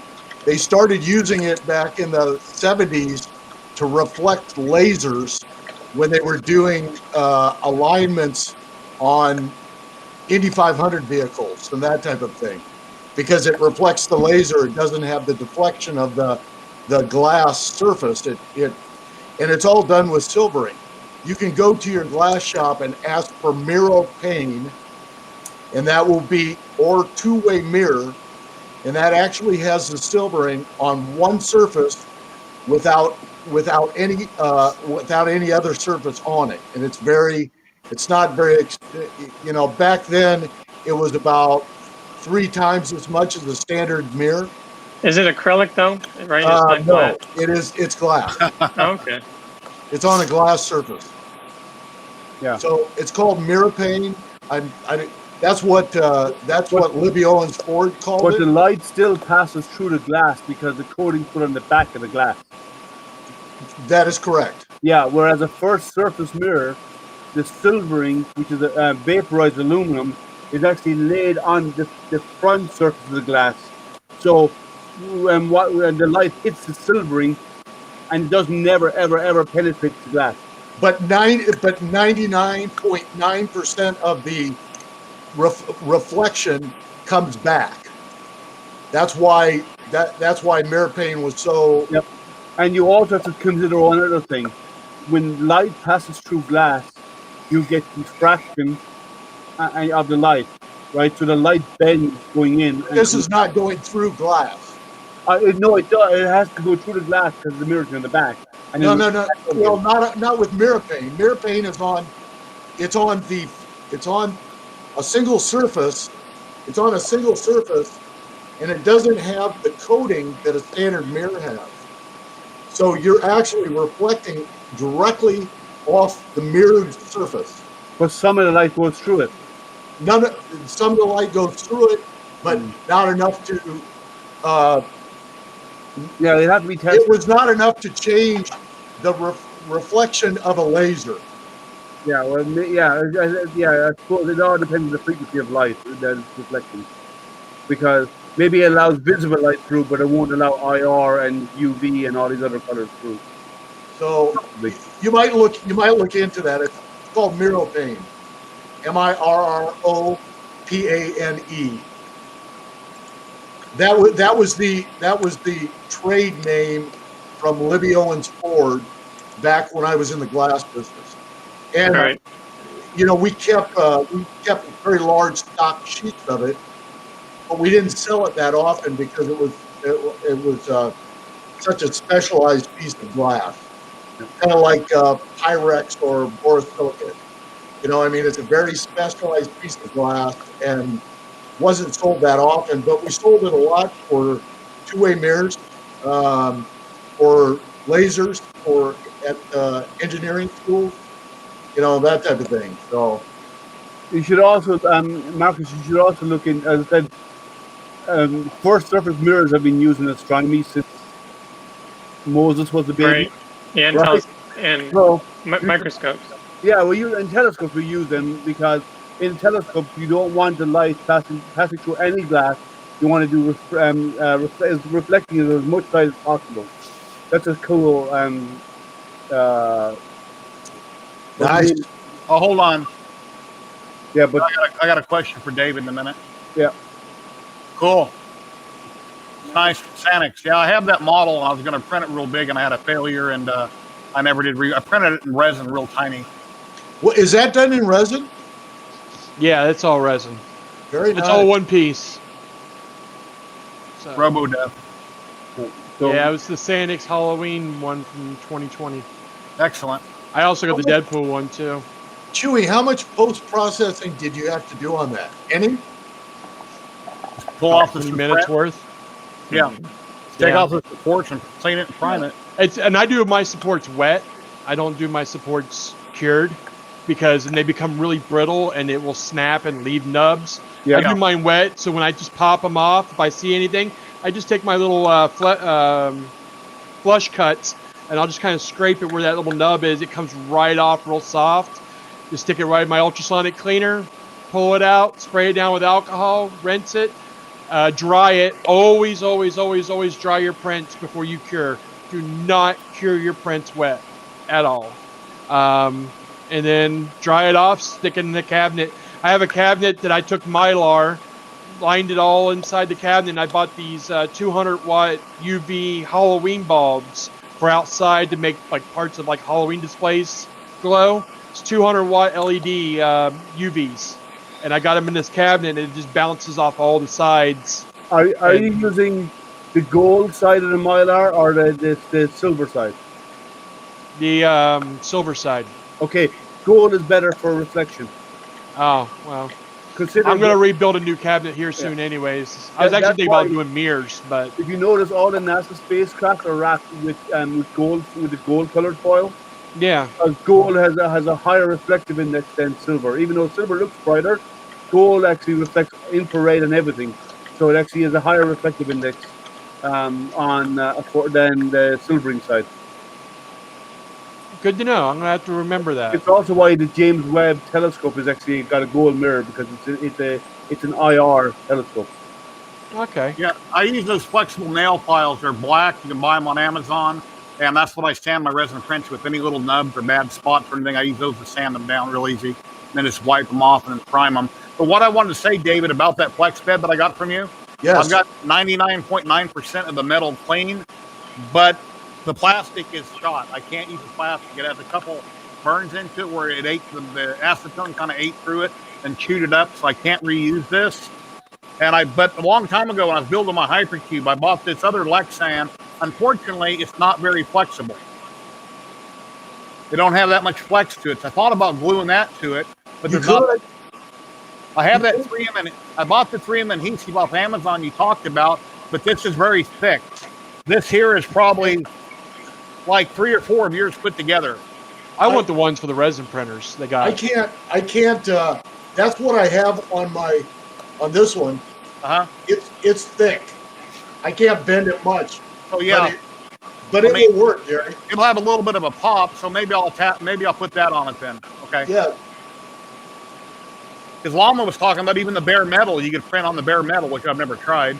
And I do have other flex sheets, but because I got this from you, I wanted to keep using it. Unfortunately, with that particular type of glue, ADC was too hot, and then it popped it up and cooked it. Yeah, so you could always use that top surface and glue it, because that top surface had no glue on it. You could glue the top surface on it. Yeah. Okay, and then just sand the underside where you've got where the glue was pulled off of it. Yeah, I see. Yeah, sand it off that way. Then okay, I understand that might work. I use a normal sander, and I sand the polycarbonate with that. Okay. Yeah, there's a bad spot right in the middle where like tore ripped, so I don't know what caused that. But yeah, I could possibly do that. I just wanted to let you know when I seen you. But the thicker one will work. Okay. Old Cunningham, how you doing? Well, we've been streaming for 4 hours and 21 minutes, and I think I need to call it. I have other things I need to do, and I need to get my Star Wars print started on some printers. But I would like to thank everybody here, everybody in chat. It's been awesome. Thank you very much. And Chewy, it's awesome that you came on. And maybe I can hit you up with a PM on Facebook and maybe have you on as a guest in the next week or two for a 1 hour special live stream. Sure, absolutely. Be happy to. Yeah, you're an awesome guy. Everybody here is awesome. It's it's great. It was great meeting everybody, and I can't wait to get links to if you guys could drop your links in the private chat for me, so I could just click them. I want to sub to all you guys. I want to watch your videos because I'm a YouTube junkie, and I'm just I'm feeling like I need to watch some videos. So. Yeah. But yeah, I definitely want to check it out. Matt, if you're still watching, drop it again and drop it in. He can click on it. If you got YouTube open, you can just click on the link and it'll pop up on your screen. Okay, here, in private chat, there's probably a couple there now. Okay, and while we've been doing this, I actually signed up for this website, this StreamYard, so I can be able to use this platform for my stream, and I like this. It's better than OBS. So yeah. Well, it depends. If you're doing just view, OBS is great because you can do overlays and all this other stuff. Yeah, I love that. Or you can use a Stream Deck if you have a Stream Deck. But if you want to do groups of people, you can't really do that with OBS natively. You have to do a whole lot of hoops to jump through. Whereas this, actually, no, I think StreamYard ties in with OBS to where you can put them in like that and do that. But it's too much work. I'd rather do this for like a multi-person. But this is actually pretty cool. I like this. So Chewy, thank you for this. I love learning. I'll send you a referral link to StreamYard, Chewy, and if you ever end up buying it, then I get a little commission off of it. But you don't have to download anything. You just kind of log in and use it.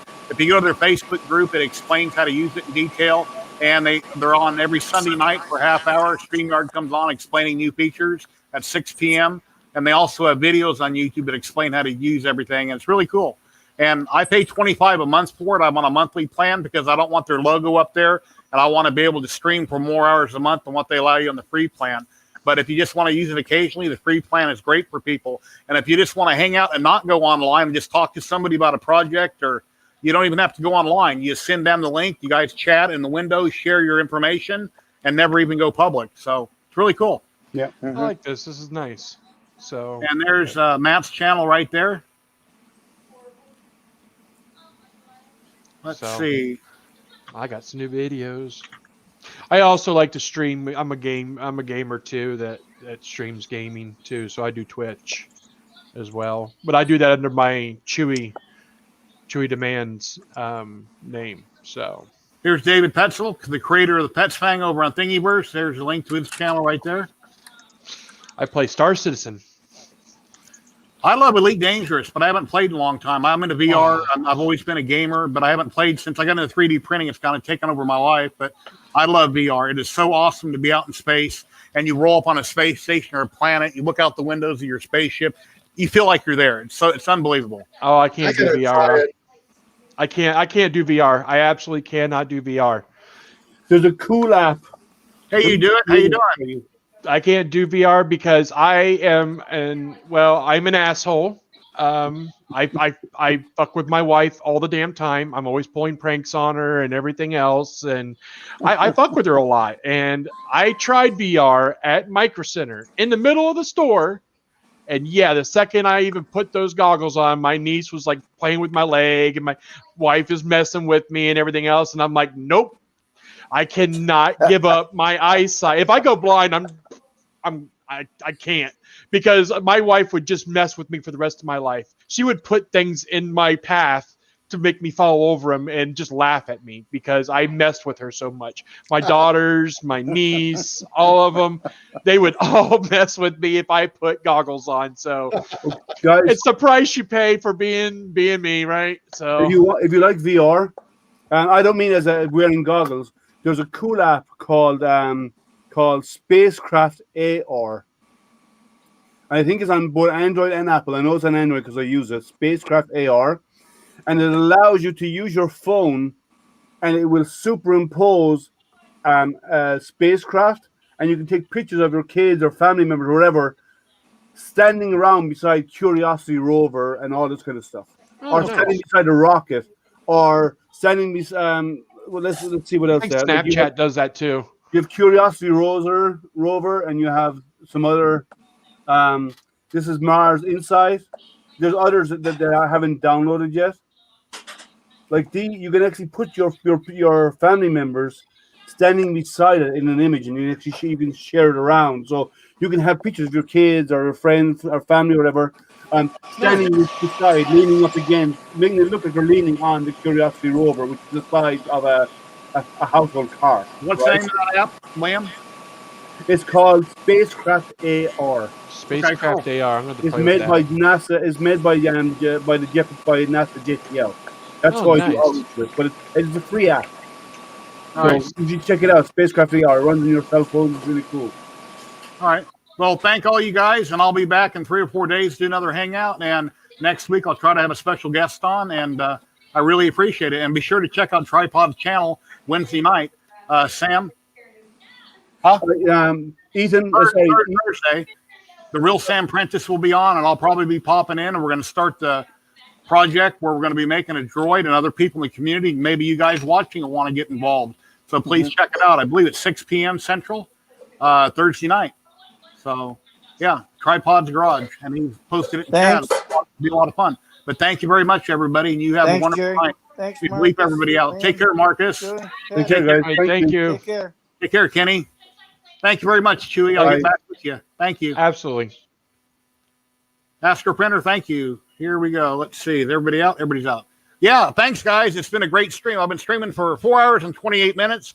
Hopefully we can do this again in a couple days. And yeah, I've got a print to get started here in just a little bit. I'll be back in a few days. Please like, subscribe. And remember, I'm going to be doing a video soon where I'm going to have a 2,500 giveaway. I've already got a bunch of companies involved, and well, I'm going to be giving away STLs, parts, filament, all kinds of cool stuff. So when I get closer to the 2,500, I'm at like 2,130 right now or something like that.